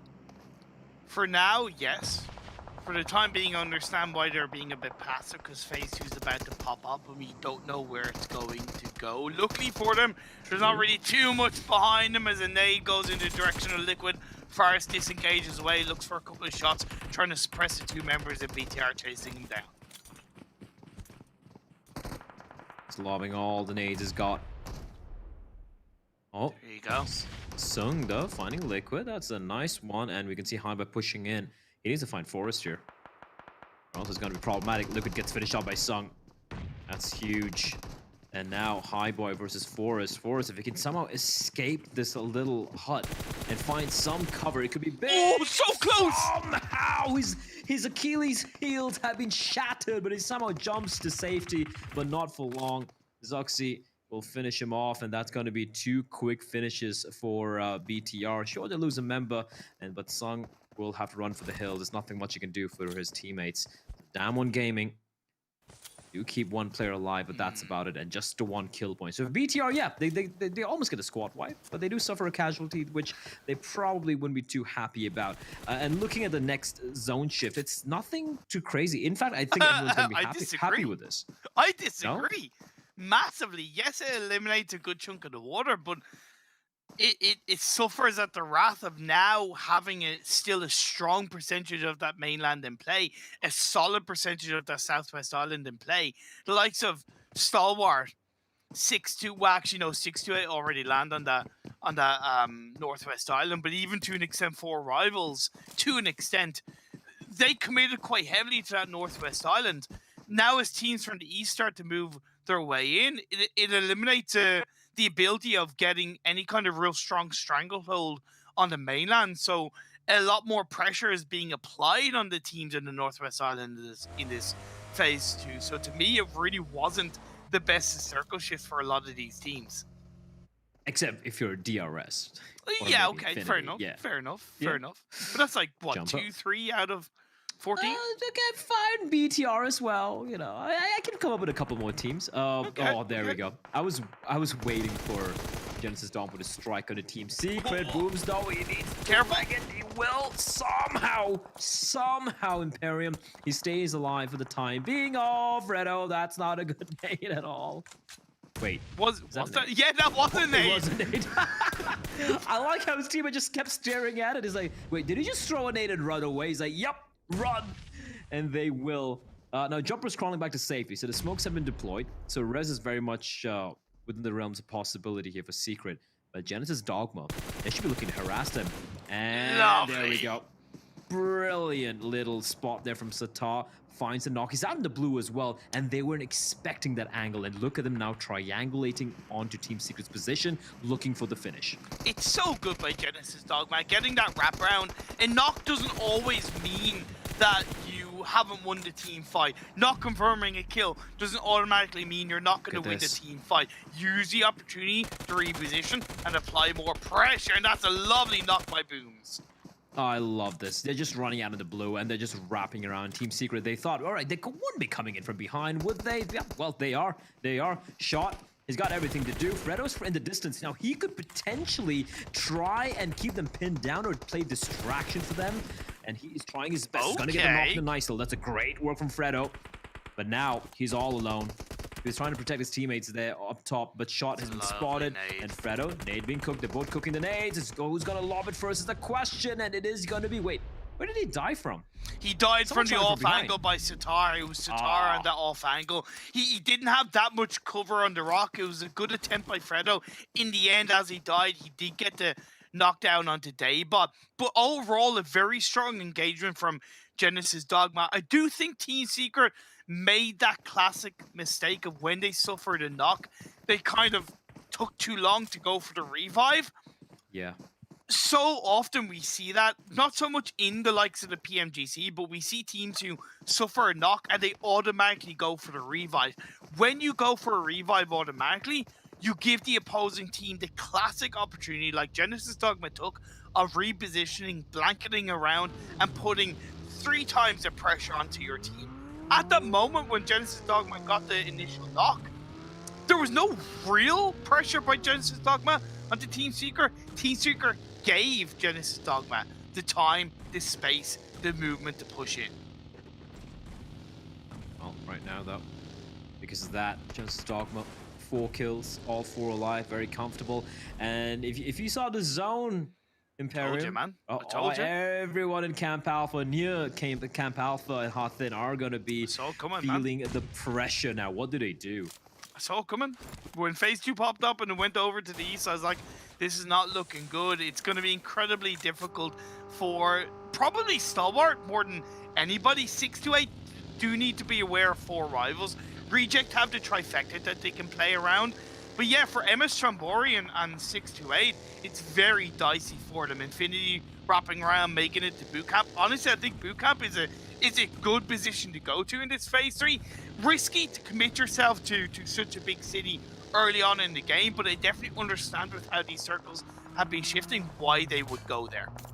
Yeah, we actually saw DRS in boot camp as a second circle pop, and then maybe they were thinking the same, they had the same thoughts as you did. They have evacuated the premises, and they're going to be heading up a little bit towards the north, right? Playing towards the water. They have Paris Resort and MS Chonburi. This is a position which could be great for them, if not the fact that it is, in the blue. And Jasper, he sees he smokes. He knows there's someone there. Does that someone being the final surviving member of Damwon Gaming?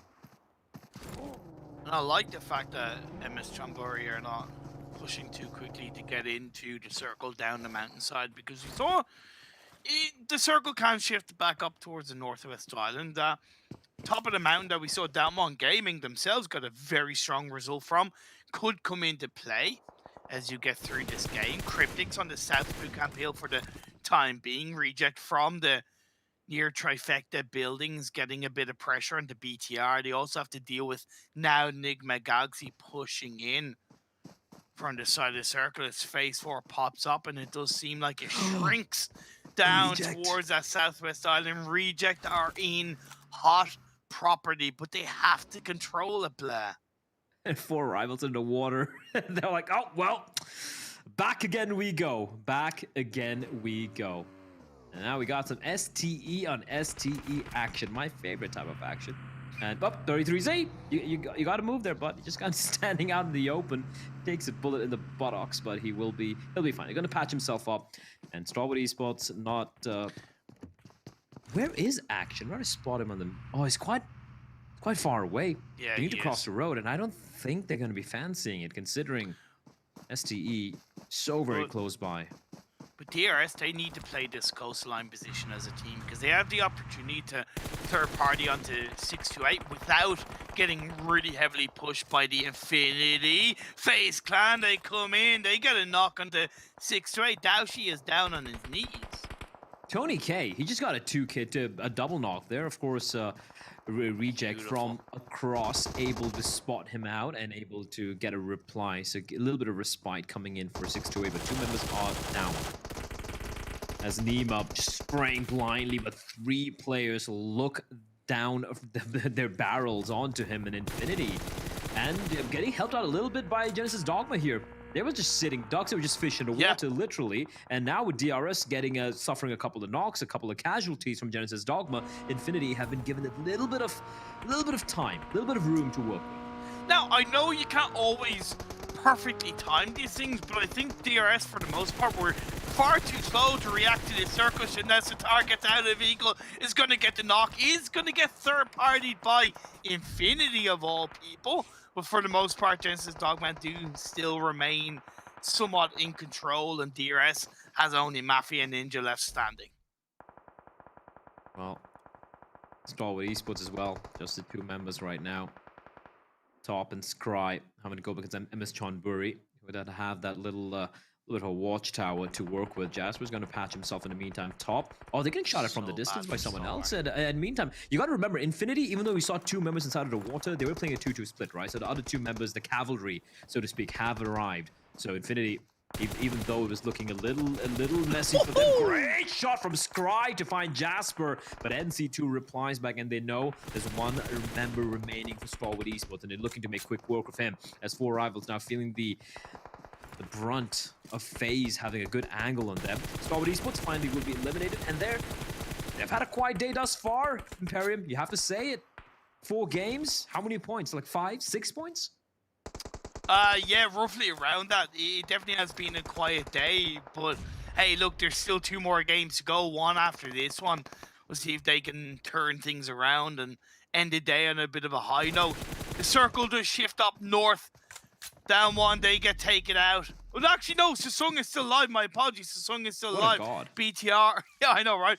BTR traversing across the water on towards that southwest island, up and towards the northwest. They should be able to see them take down the last player, Down 1 Gaming, MS Chonburi. I said 2 circles ago, it made sense that they were holding on to the west side, and it's favored them in the last 2 circle shifts. Yeah, FaZe in such a good spot, though, but across the water, it's going to be Infinity rattling off bullets. And I'm looking at the map. I can see Nysel, the last man standing for Genesis Dogma, and I have to say it's looking very unlikely. It's quite a distance away, and even when he does arrive to safety, Infinity going to be lying in wait. He's got to cross the water as well, or the bridge, and it's just looking almost nigh impossible for a Genesis Dogma. But they do have 6 kills. They're going to be happy with it, as FaZe are going to be absolutely wrecked by Infinity. But now, Cryptics trying to take down Enigma Galaxy. 3 members under the bridge, singing a little bit of RHCP perhaps, but it's not looking good at all.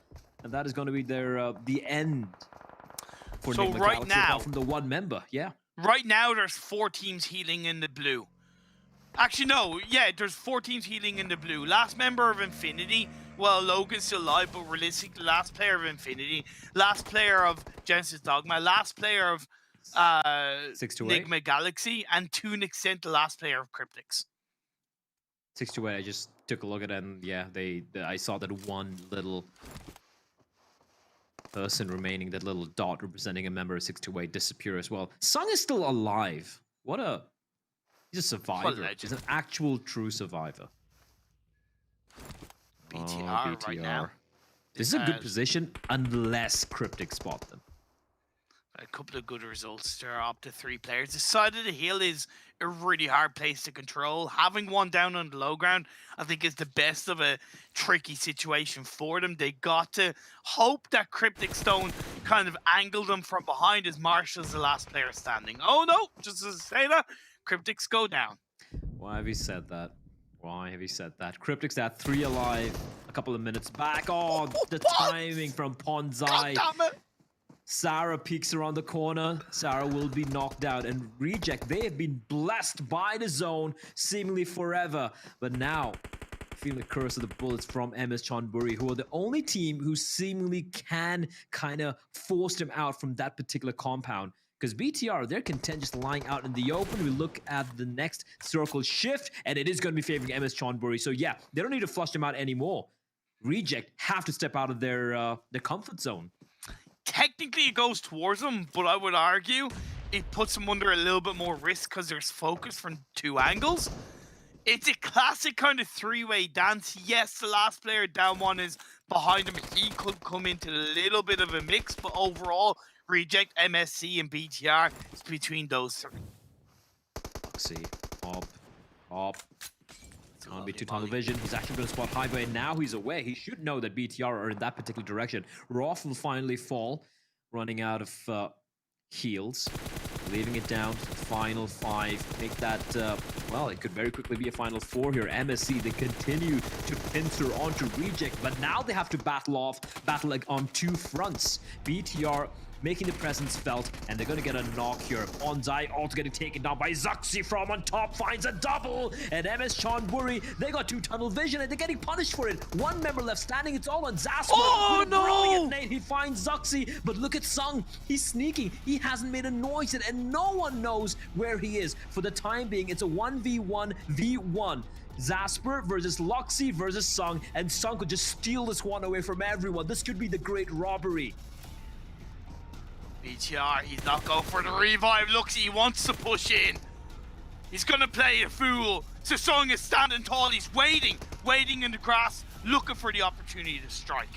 Oh, he's just lying in the grass like a coiled viper. When he does strike, it could be chicken dinner. He could just steal this one away, Imperium. I can't believe that this could happen. The reses will take place. There we go. Oh, we got a 3-way, a 3-split cam. Like lovely stuff. Reses has taken place. Now they need to heal each other, heal themselves rather. But a nade getting lobbed and completely ruined their way. And Sasong, he's finally made a move. He's finally going to be coming in from behind. The question is he going to still wait for MSC to go up against BTR and eliminate each other?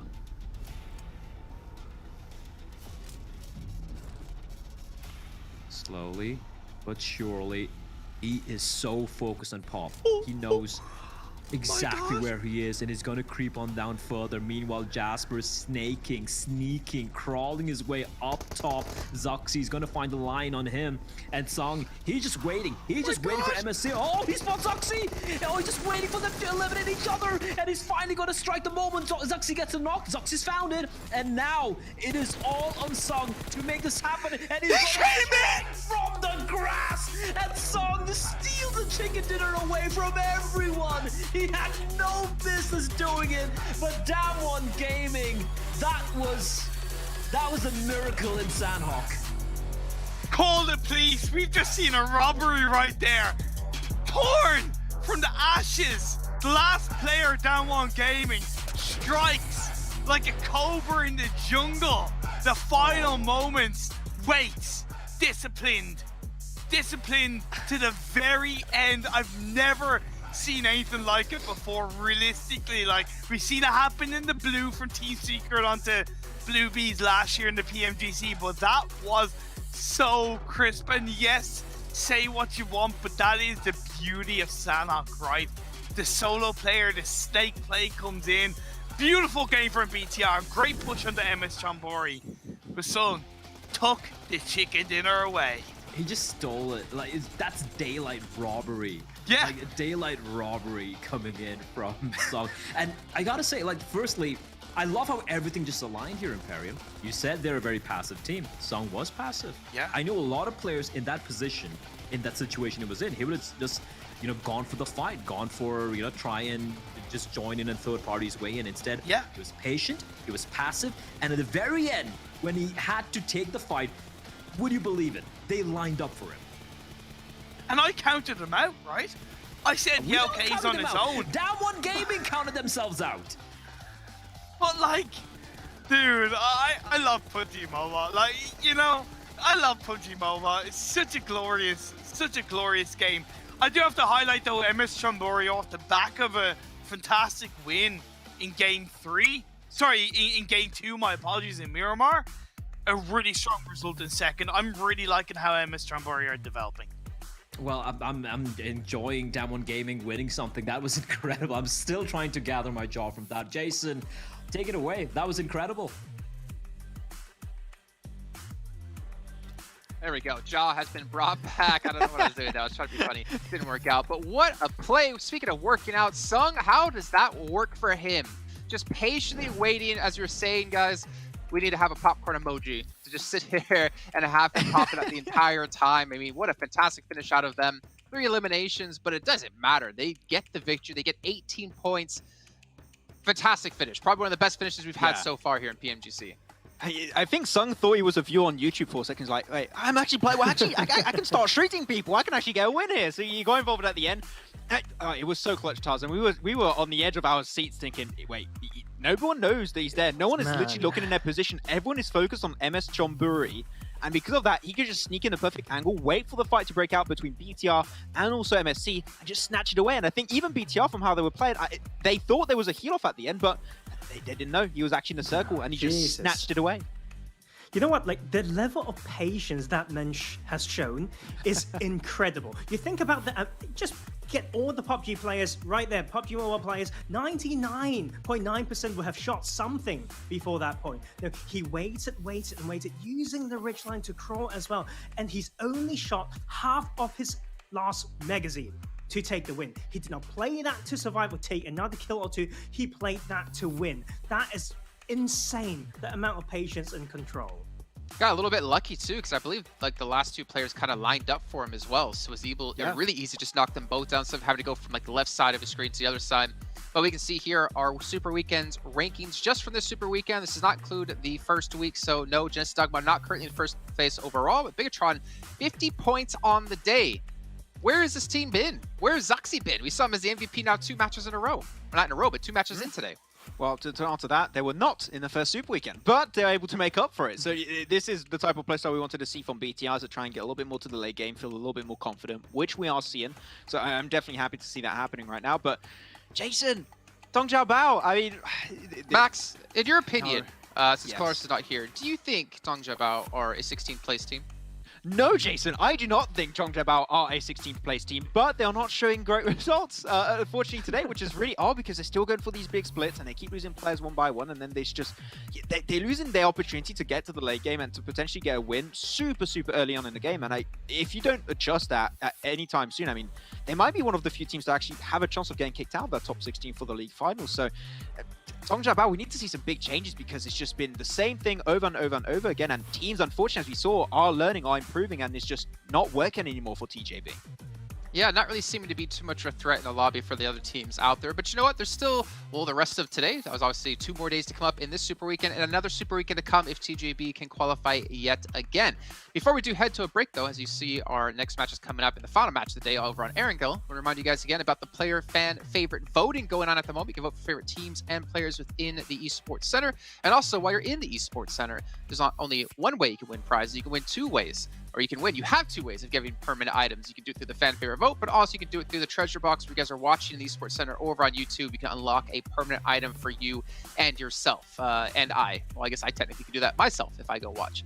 And also, we also have a community tournament, the PMGC community tournament with Game TV. It's open to everyone out there. Yeah, even you. Max, no, not to you, because well, I don't want everyone to see what we saw at PMCL with you. Well, not even getting to PMCL. Please go register, though, to play, and you guys get PMGC tokens and a Google Play gift card, potentially, for yourself.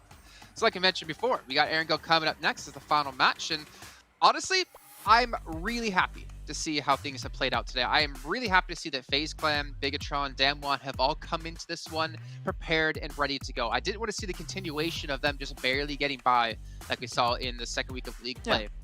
It's been a fantastic turnaround for them. Yeah, these are 2 teams, I would say, that it's not even I would say, it's just clearly they needed a good result to try and catch up to the likes of, for example, Cryptix or even Enigma Galaxy, and they've been doing so. Yes. And it's just the first day. The fact that they got already so many points in 1 day alone is great. If they can do that also in the next 2 days, I mean, they're already going to be in that top 16 super comfortably, I would say here, Jason. Okay, well, ladies and gentlemen, we're going to head to a break while we get things ready to go here for our last match of the day, so don't go anywhere.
first light, the first steps. Now I see much more. I capture Earth in all its beauty. I see action. I see drama. And I see it in the finest detail. Moments of inspiration. And the first steps. I am the 1+9. And hopefully you can see yourself getting a chicken dinner if you pick up one of those bad boys, the One Plus, which is the official sponsor here at PMGC, with its flagship performance and immersive 120Hz display and hyper-touch technology made specifically for gamers. The OnePlus 9 and 9 Pro, your best shot to climb the leaderboards and potentially pull off the play we saw Sung do in that last match, taking the chicken dinner for themselves. Honestly, that's going to go down in PMGC history. But the funniest thing for me is, last year at PMGC, Ryzen did something a bit similar, though it was on Miramar. So it's kind of a sweet justice to see it happen to them. Yeah, history tends to repeat itself. Oh, sorry. Max, we want to talk about Ryzen because I almost forgotten about this very key point. We've talked about changes, you know, the past week in rosters. When he wasn't a starter off today, they kind of started popping off. It makes me feel a little bit worried for them. Is what you said, right, Max? You said, I can't imagine watching BTR without Luxy, and Ryzen, but he's not been there, and they are doing fine. Yeah, sometimes you've got to have those big changes to make things stick, potentially. And I really like actually how Liquid has been serving as the main scout for the team throughout today, especially that first game on Erangel. I was very impressed with how BTR approached it. So, I mean, if it works out and guys get a really good result, maybe, even though it feels weird to say this, but maybe you want to try and keep Liquid in, and maybe you want to also try and keep Yuhai in, because there's clearly been some positive impacts brought by those two players in particular to the team. So, yeah, it's unfortunate to say that, right? Because you know Ryzen has been doing so much for the scene and for BTR as a whole throughout the years now, but things change, and sometimes you just got to go with those massive changes, and if it works out, then you got to keep on going with it. I'm waiting to see the Terminator come back into these lobbies. It's been coined. It's been a while, I feel like, since we've been able to see him be that kind of formidable force. But again, we're seeing Zuxi step up. So, you know, if we talk about the depth of BTR, they have phenomenal players, like some of the best players in the world. But it's great to see that we can see some other people step up when they need to, considering how things have been now turning finally in favor of BTR with their 50 points. But we do have Erangel coming up. You can see it's about 1 minute and 20 away before we do hop into this final match. And, you know, overall, really quickly, gentlemen, while we have a little bit of time, what's been your big takeaway from today so far? I think it would be weird to not say Enigma Galaxy here, Jason. Sure, there was that Miramar game where I think there was a little bit of hesitancy, and I think they could have potentially even gone even further, but they still got himself a 3rd place. Here, after that, they got himself in round 3 on the Erangel, where 1st place was 15 elimination. Enigma Galaxy has had a drastic change in their mentality that I think that they needed to make sure they were not that moving goalpost anymore towards that bottom side of the top 16. Yeah. And I'm happy to see, even though FaZe and BTR has had a relatively good day today, they are not letting themselves go down too easily, which I think is a great change from Enigma Galaxy. And if they can build some consistency around that, I think that they can make sure they can qualify in the top 16 here. As for me, I know there's a lot of teams that we want to see them perform well, and they have. But Starwood Esports, not one of them. They are kind of there, but it's not enough. We know they can do a lot more. And so when we look forward as well, it's going to be quite interesting, because we know on the Southern Island, we've got very interesting dynamics on the 2 bridges. 628 say, we are going to guard the Western one. And then Infinity said, okay, so we have to move to the East. And Starwood suddenly can't sleep around that cross. So that is something that I'm going to be looking out for if it allows them to drop that way.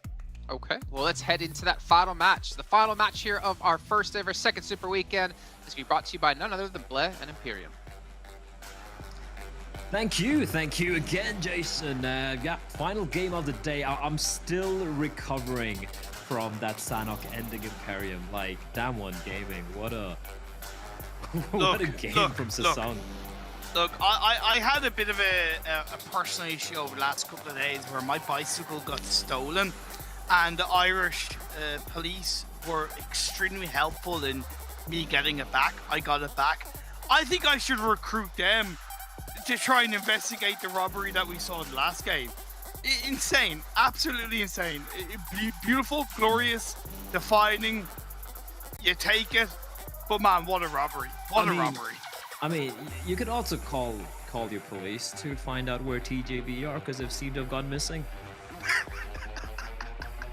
Yeah, that's also a fair point to bring on board. Looking at the numbers, they're really overall looking in a very dangerous position. In the first Super Weekend, they only got 74 points, which is an average of roughly 4.95 points per game. In today's first 4 games, they've only scored 5 points. Holy hell. When you look at FaZe, BTR, even Down One Gaming, right? Those 3 teams looking to kind of catch up on the likes of Nigma, TJB, and of course the teams that didn't qualify for the second Super Weekend. You know, Maximum was asked the question of, does he think Tongja Bao are 16th place team? For me right now, I think they're a 17th place team with how they're playing. Jesus. They need to step it up. Okay, all right, Imperium. You're feeling a little feisty today, clearly. Speaking of feisty, that zone is extremely feisty and tasty. It is completely encircling the military island, and at least based on mathematical odds, I'm not John, but I'm just gonna try and give it a crack. It should be a military island final circle. In 19 Erangel games we've had so far in the PMGC, off the top of my head, with my quick math, this is the 20th. We have not seen a military island circle finish. We have not, sir. So I'm down for it. I'm ready for it. So are Genesis Dogma and MS Chambari as they all scramble to make it across the bridge. But who should be technically waiting in the wings? Stalwart. But this is only the first 3 minutes, so I understand why they wouldn't be ready for a fight. Satar is going to stop forward. He gets a lovely shot, knocks down Pop. Pop is down, is going to drop down as well, trying not to get eliminated, but yep. Meanwhile, DRS, oh, wait, yes, there we go, shot, oh, 1 HP, 1 HP, 1 HP, how is he standing? But Nemo will hunt him down. It's all drive-bys, it's all very, very early skirmishes breaking out here, primarily because of the zone, right? Some teams are looking to get ahead of everyone else, as Genesis Dogma. Oh no, what are you doing, Genesis Dogma? But they have no idea. The Storm East was away, but action out in the open. He gets knocked down. Pika with a quick reply onto Booms, and Sataris, he is getting the hell out of there. 2 knocks taking place on a Genesis Dogma. Why? I guess they weren't expecting Stalwart to come out of Novo. Come on! You're 3.5 minutes in. They probably would have in some way heard the shots that Genesis Dogma put onto MS Chambori. You know, you take the kill, you turn right at the bridge, and you look to scout first. Much safer on the right-hand side of the bridge, instead of going towards Nova or going towards a radio tower. A little bit needless from Genesis Dogma. Call it whatever you want, but a big mistake off the back of what has been overall a fairly strong day for Genesis Dogma. Yeah, I feel like they were only seeing red, because you could see them very, very tunnel vision and chasing, hunting down Miss John Buri, right? So they were only seeing red, they got tunnel visioned, and unfortunately, you know, sometimes it happens. Sometimes you're so focused on getting that particular elimination, trying to get that squad wipe, you know, getting those tasty 4 points to your name early in the game, and you kind of forget that, you know, there's a bunch of Mongolians who like dropping nearby, you know, or a team who, yes, they've had a quiet day thus far, but they're a team you don't want to just walk into when they're going to be lying in wait, when you're unprepared, right? So, true.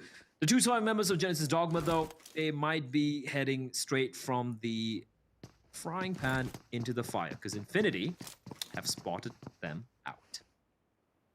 I like how Infinity have themselves spread out across the military island. 3 are still in the base, but Newsy is on that south side.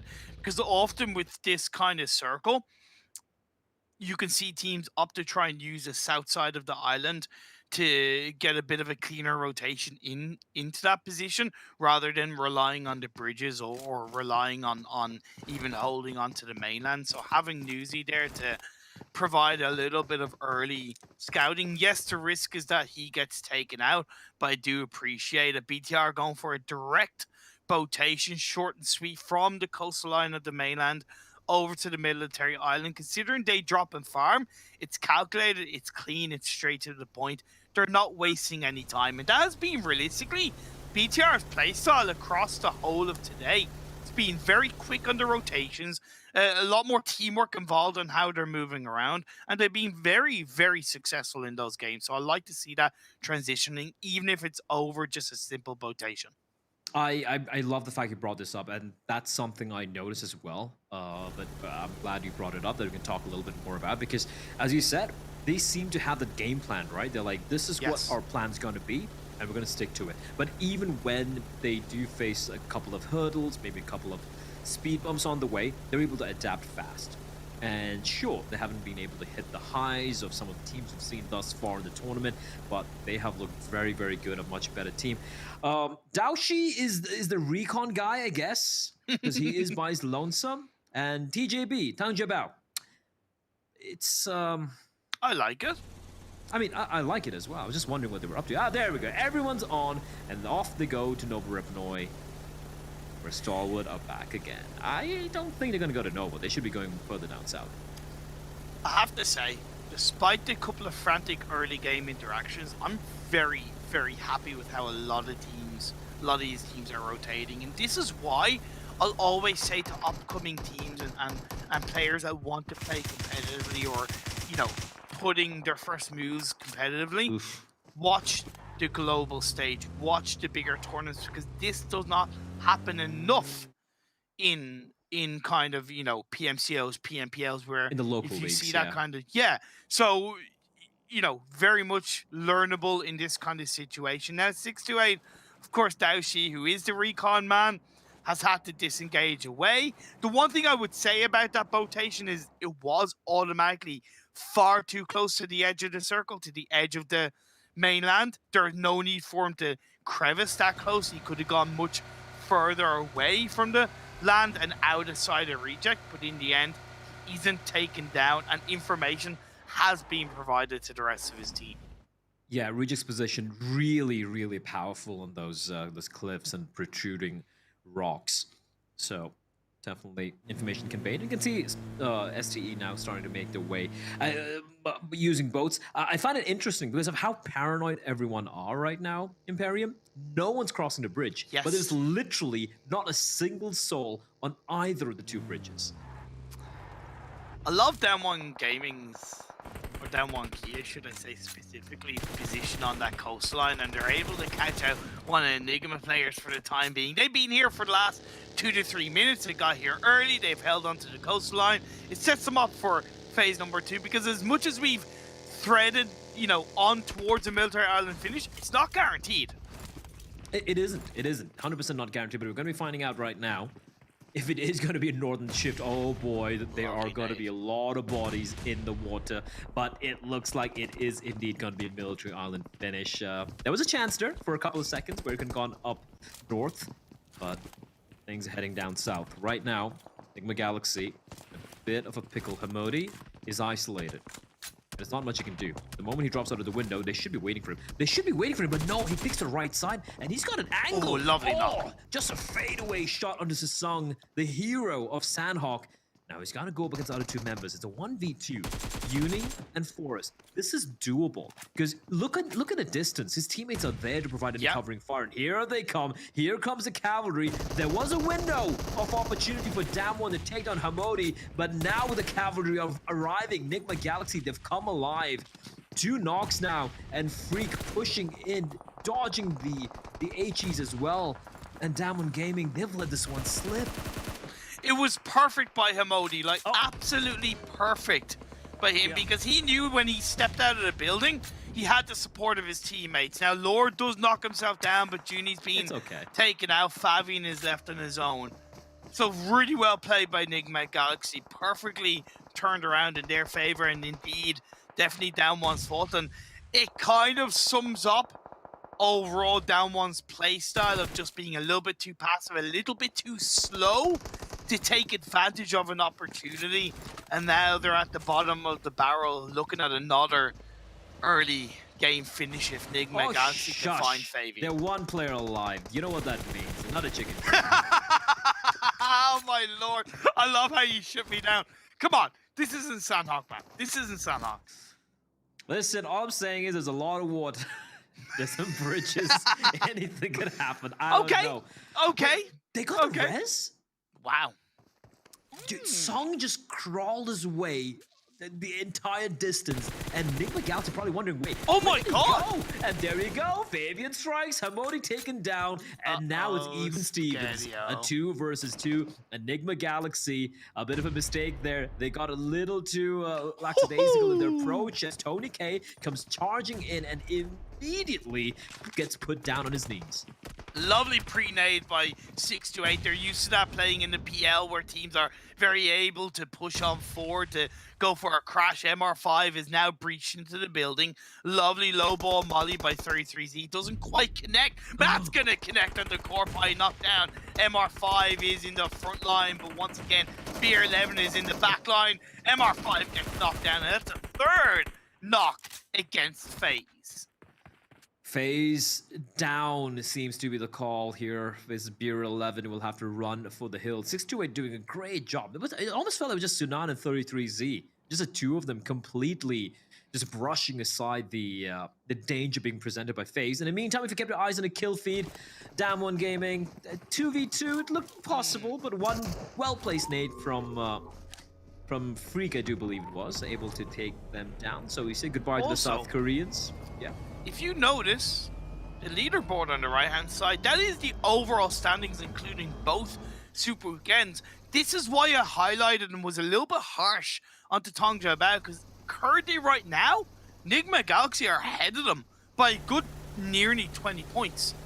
That is really not good for Tongja about heading into day 2. I know there's still 10 more games to go into this Super Weekend, but really, the message has to be conveyed. They are not looking like a strong team right now.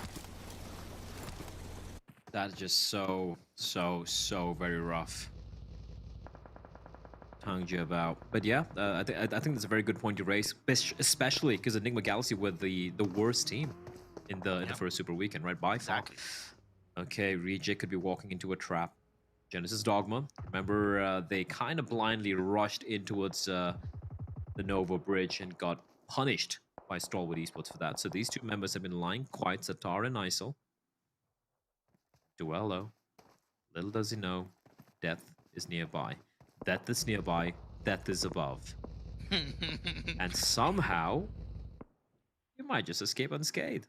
Okay. Of course, death to all but metal as well. You'll be familiar with that one as the phase 3 did pop up. It shifted up north. A little bit of water in play. Yeah, Rico Infinity DRS on the mainland part of that eastern bridge. It does open the door for the western bridge rotation, as you saw from the likes of 628, possibly Cryptics, and the last two players, Enigma Galaxy. However, I can see them clashing against each other. Reject did not get caught out by Genesis Dogma. They actually repositioned to do an arguably a much better compound, because I don't really like where Genesis Dogma are for a team to hold on to. I think it's a little bit too much of a pinch in this kind of circle, because you have the radio tower position which a team can counter you from. So I appreciate that from Reject on the reposition. Well, let's see if it does help them out later on.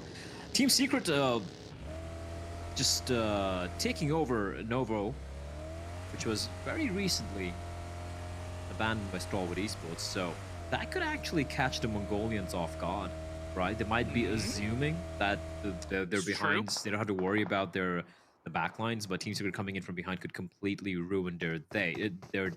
That being said, Top is the one who's most susceptible. He's the only one by the cliffside. The remaining team is, oh no, they're falling back. Has he gotten information? I think he got information.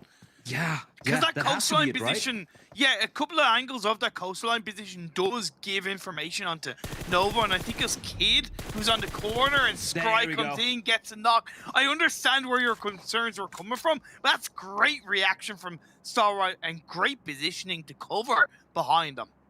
Yeah, I didn't even know Scry's position there, but yeah, I the top of Scry spotted them, and they're like, oh well, we're not gonna fall for that one, Team Secret. And unfortunately for Secret right now, they have a decision to make. They go up, they push on ahead. Firstly, they're in blue. They're taking damage. So they need to make a decision real quickly here, or else they're going to get completely wrecked by the zone or by Stalwart Esports. Not a good position to be in.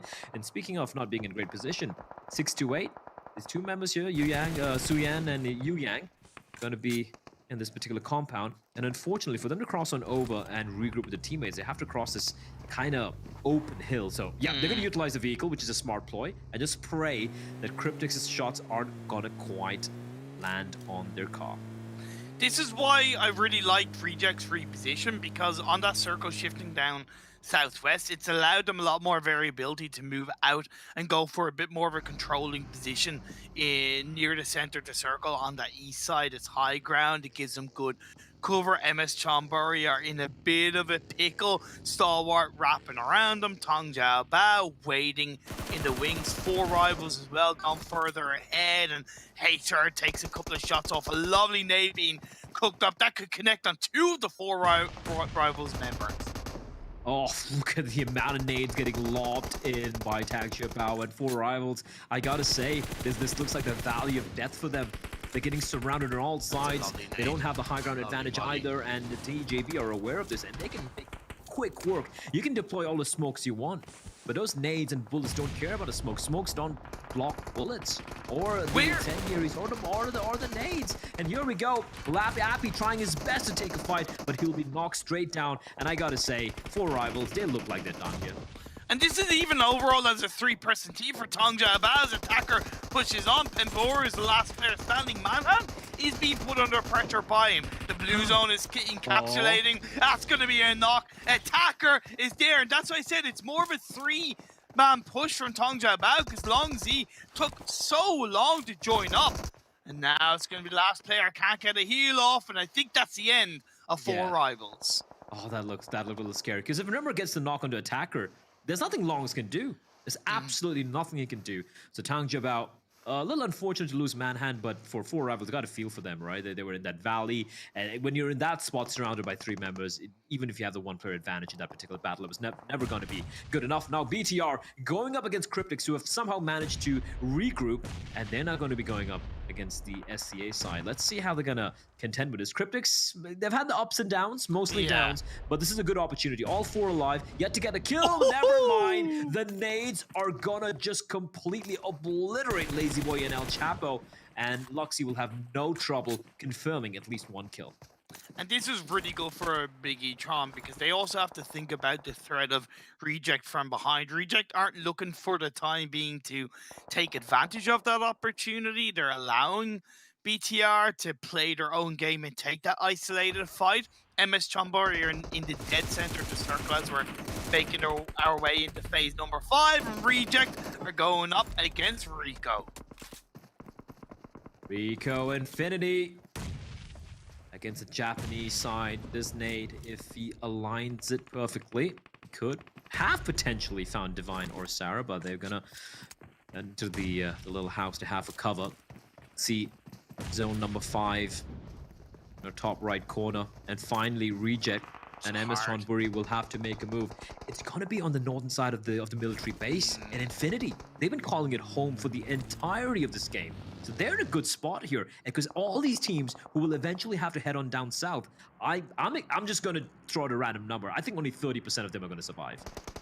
It's a fair number. I think even though it's a little bit random, I think it's a little bit accurate, as MS Chonburi now start to move on to BTR, knock initially onto Liquid. Luxy is going to get taken out as well. Still the 2 other members. That's going to be a run over for UI. He's going to feel the brunt of Jasper. The IGL takes a couple of shots, and UI has to reposition. You need to res, Jasper. You need to res one of your teammates to the last man standing. And he is going to arrive in time. This is complete pandemonium as everyone's taking shots at everyone. And Satar, he's still healing out in the open. Fidan for Rico Infinity, the last man surviving, I do believe, and is going to come charging on in his vehicle, trying to duel against Duello and Reiji. And Reiji, I don't think he's aware of the player right above him. Fidani could just strike and ruin their day. Duel is very low, but if he's not careful, he's going to get shot from on top. He's going to patch himself up, though, in the blue in the meantime. And FaZe, you yelled out to him, Bureau 11, somehow making his way into the zone in that car, and he's untouched. The guy seems to be just invincible at this point. He picked up a kill onto UI. That's where I kind of shouted his name out, and I thought he was going to come in and get the full squad wipe on the BTR, but he was like, look, I'll take the kill, I'll move away, I'll let MS Chonburi deal with that one. Genesis Dogma, the last player up, get to knock a kill, but goes down in the end. They are eliminated with 4 eliminations. He gets the kill, though. He gets the kill. And now Zuxi, 1 versus 3. His aim is good and true, but unfortunately runs out of bullets, runs out of time, and runs out of blood in his body. He will fall. And now we're down. Final 8. 8 teams, but only 19 alive. And Infinity, thus far, haven't had... I don't think they've even rattled off a single bullet yet, Imperium. Nope. Nope, 0 kills. They've gone untouched. They've had a quiet game. A deserved dropping in Military Island. They have now joined up together in the compound as in the center circle as we're about to see phase 6. At one point, by the way, as Beer 11 picks up the final elimination to reject, MS Chambori at one point we're down to 1 player and they have somewhat of a full squad, although Beer 11 picks up another one before he gets taken out. I'm actually doing a little bit of a clap for Beer 11. What a legend, dude. Like, the guy survived for seemingly forever and even getting a couple of kills to his name. So, FaZe will be eliminated. They do get 3 points, though.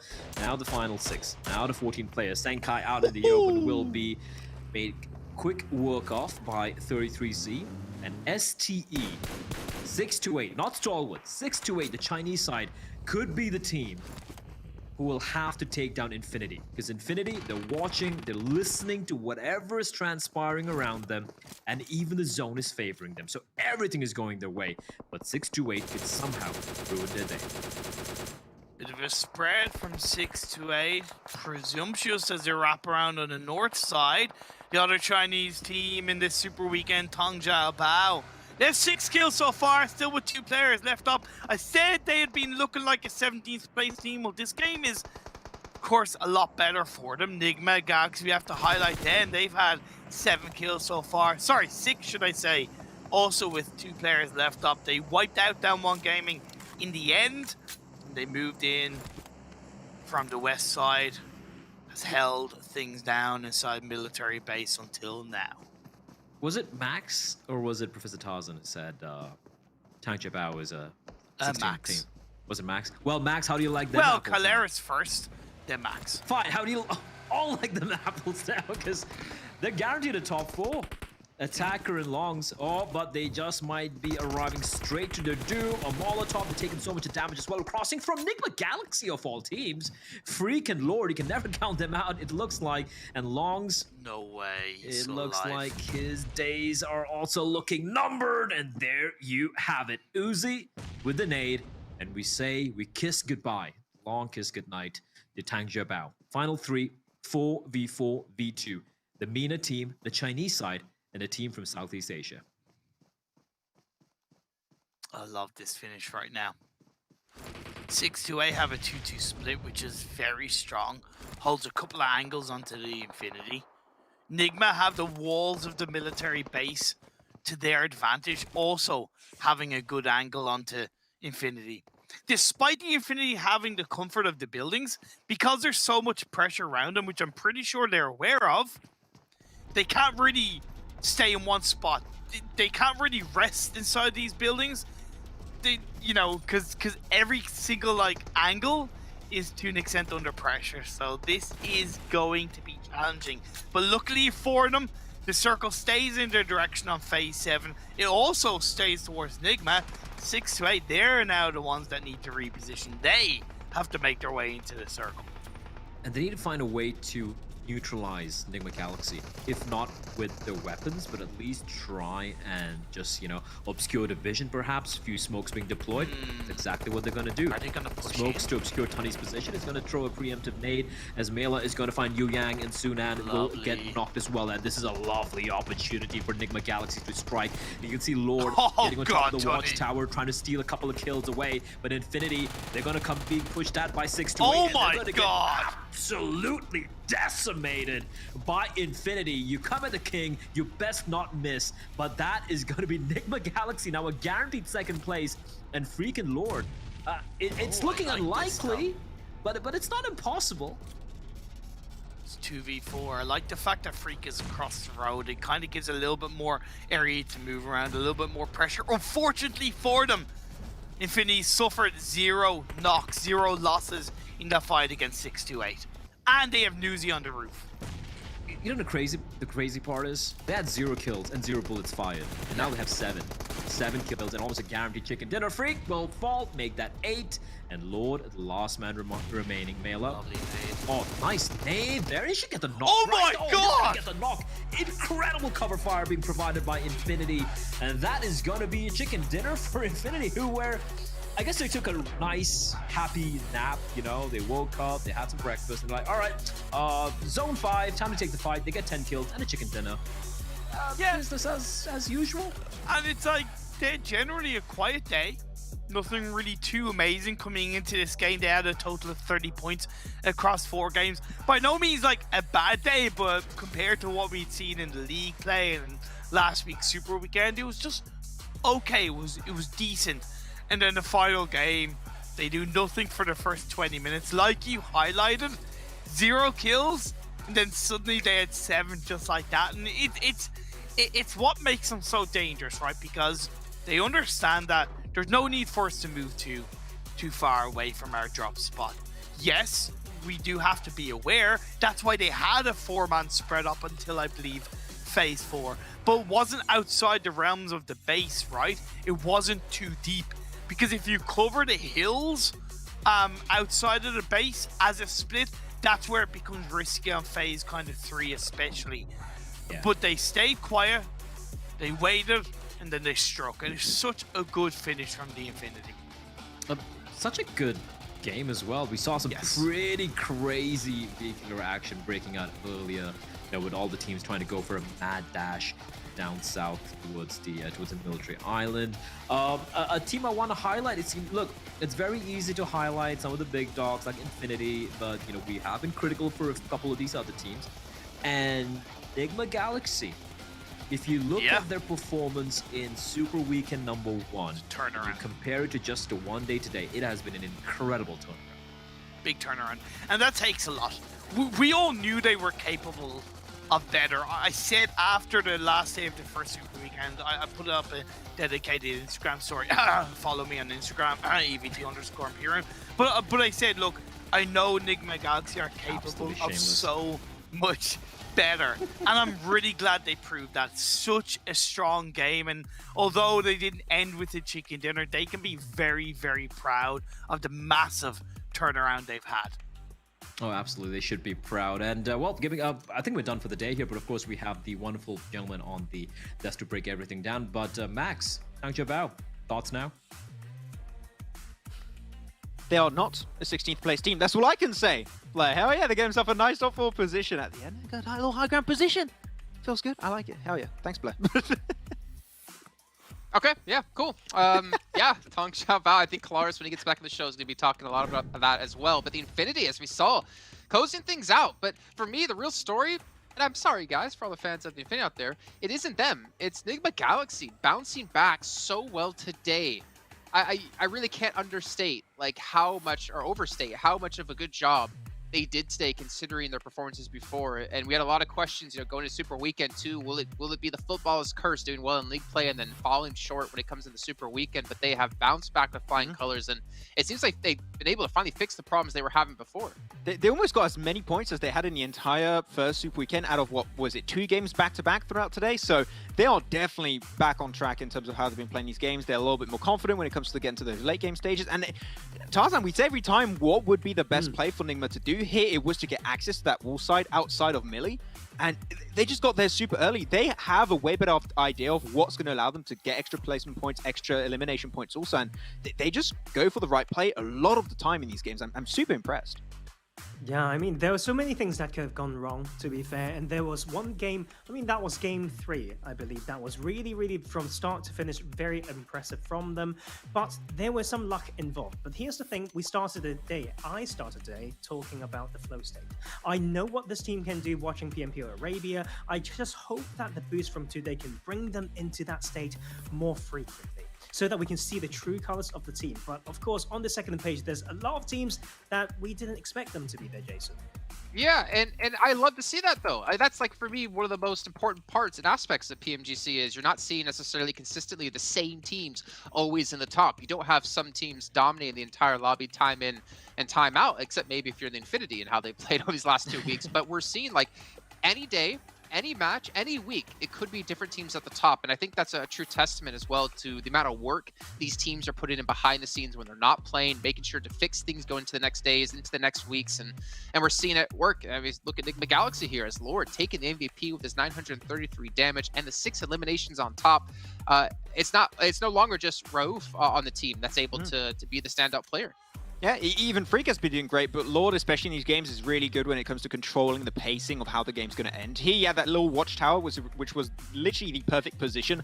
If not for the really good usage of utility, especially grenades and mollies that were thrown away by Infinity, Lord could have got away with literally murder in that game and potentially able to get himself a few extra frags here and there. So really good attempt as we're going to have his head-to-head with Nuzi, which we know, Tarzan, you thought he was going to be MVP and he's still on track to potentially be in the MVP of this tournament, but Nuzi on that rooftop position just made it so easy for them to confirm that game. It's the small things, right? Like when you have a compound and they played it very, very well. Sometimes under that pressure, you don't think about the roof, you don't think about a decent split, but they made it work. And to add on to what Kalara said 2 days ago as well, we thought about bringing Nia in instead of Nuzi might cause a little bit of issue, right? Coming back in, would he need to re-warm up and all that stuff? Seems like we've got our answers, boys. He's fine. He is just the way he was, and he's still fragging out. Yeah, I could have said it better myself. And to be able to consistently do that, and more importantly, do that at such a crucial time, is very important for any team out there. As we can now see our standings here from just the Super Weekend, so just from today so far, we have Enigma Galaxy leading the way at 67 points. Now Bigatron at 53. Bigatron were already behind 47 points going into the Super Weekend, and technically now they're falling even further behind Enigma Galaxy. Yeah. But again, that goalpost will potentially move against them. It might move in their favor depending on how the days go. The important part is chase those teams who are not in the Super Weekend. Try to catch up to them and surpass them. Because if they don't get in next Super Weekend and you do, it's much easier for you to qualify in top 16 to get into those finals. Did I just see 37 eliminations coming out from Genesis Dogma? What? Wow. I mean, these guys are fragging out big time today. I'm really happy to see that come to fruition. But onto the second page throughout this first day, we're still not seeing stars. Unfortunately, the Star Wars that we expected after the start of that first week, right? They're struggling in the Super Weekend itself. They're still safe when it comes to making in that top 16 as of right now, but it's still not playing on par to what we initially expected. It's so hard to pin down what's gone wrong. It's almost like they need to look at a lot of the macros and see when the circle's not on their side, how can they make a game-winning play? I feel like they're a little bit conservative like this time around, but yes. I'm sorry, we gotta jump in on this because well, now it's gone. 4 rivals, second place, 0 chicken dinners. I wanted to bring that up, but as quick as I could, I'm glad you did. It disappeared. Yeah. Before that last game, they were both on 185 points to 4 rivals and the Infinity. So if not for that last chicken dinner from Infinity, 4 rivals could have potentially been first place without a single win. How insane is that? I really got to express how mental of performance it is on 4 rivals right now. Intrigued to see if that's going to be changing so far. But in terms of elimination so far, Noose got a total of 33. And was Dable actually from Genesis Dogma. I mean, out of the 37 they got today, and throughout the entirety of the 98 eliminations picked up so far by Genesis Dogma, they are currently tied with top eliminations total with the Infinity in the Super Weekend. 33 from Daybot and 31 from Satama. And these two guys are fragging out big time. I'm loving it how these two are just working so well together when they have to go for those big breaches towards the end of the games. They're just amazing as an individual duo to breach those compounds. Mm-hmm. It's actually quite magical. I want to say I'm quite fond of the way that Genesis Dogma have been playing in this tournament. It's just so hard to catch. They're so unapologetic to make changes from drops in making cheeky plays. It's a very colorful way to play this game, and I've been taking it so far, and after all, it's working as well. You can see from the stats. So I can't complain. I just can't wait to see what other cards they're going to pull, and that might be the magic from Satar. Well, you know, the magic from Satar, I love how you said that. It's still a great video to see him, and I really want to bring him to one of my birthday parties one day. Maybe not my birthday parties. Maybe when I have kids one day, I can bring him to my birthday parties, do some magic for all of them. But ladies and gentlemen, you guys at home, while we are enjoying the show, enjoying watching all the matches, you should enjoy the chance you can get some permanent items with the fan favorite vote. Just go into the Esports Center and vote for your favorite team, your favorite players, and you get a chance to unlock various pink level permanent items for you and your account, as well as the treasure box. You guys can watch in the Esports Center and on YouTube, and you get points accumulated that you can use to get one of 3 permanent items, but I'm hearing there's going to be 2 more boxes happening as well throughout this event. And at the very end, there is still a tournament going on, the community tournament for PMGC with Game TV. It's open to everyone out there, no matter what skill level. All you need to do is go register to play and get PMGC tokens and Google Play cards for yourself. So a lot for you guys to win. Obviously, a lot for all the teams and players to win with $6 million on the line over the course of this entire event. But as we can see here, a quick little recap of the day. Well, Genesis Dogma, MSC Chonburi, I mean, Damwon, we're seeing like a couple of new names in here that are actually great to see, especially MS Chonburi. I feel like we haven't seen in a very long time, as well as Damwon. Yeah, you've mentioned it many times, Jason. Have we been seeing some improvements from some teams? And I would have to say, by watching the schedule of the day and how these chicken dinners went down, I would have to say yes to that question, actually. Genesis Dogma looking a lot more aggressive from time to time. MSC able to get himself to the late game a lot more. Sometimes maybe you'll got to be a little bit careful how you try and close the march behind yourself to make sure you don't have the same situation to happen with Sung and BTR in that Sanhok game. And talking about that Sanhok game, Sung just played that position so well to be able to snatch away the win literally from BTR and also from the side of MSC. So, I mean, yeah, if we can see even different teams get themselves some wins throughout these next 2 days of Super Weekend, I would be so pumped because it's good to see 3 wins not being given to the top teams. It's just a little bit more, a little bit closer towards the top, I would say now. Oh, for sure. I mean, you're seeing the Infinity having to work even harder to get the better placings, or I guess the consistent placings we saw last week. Before we do head off, though, today, Taurus, I want to give you a chance to give, some highlights for you, your personal highlights of the show today. I'm going to say Enigma Galaxy. I have to say, I have to do it for my boys. I've been casting them, through the 2 seasons of PMPL, and they've really shown some huge evolution in the way they play, ups and downs, and right now I think they're given the opportunity of a lifetime to bring it even further, to allow themselves to be in the clear, and we can see the true colors from that region.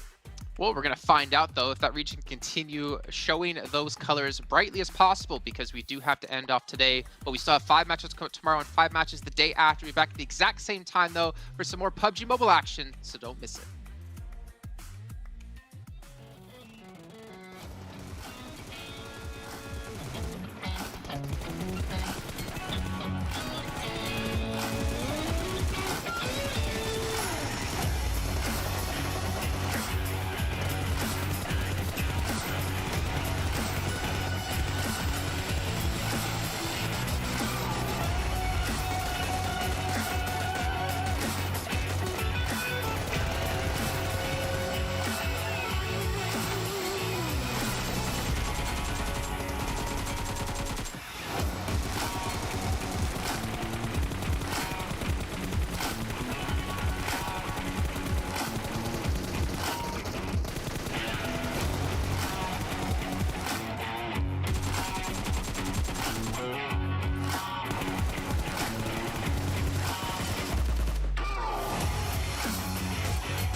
Bye.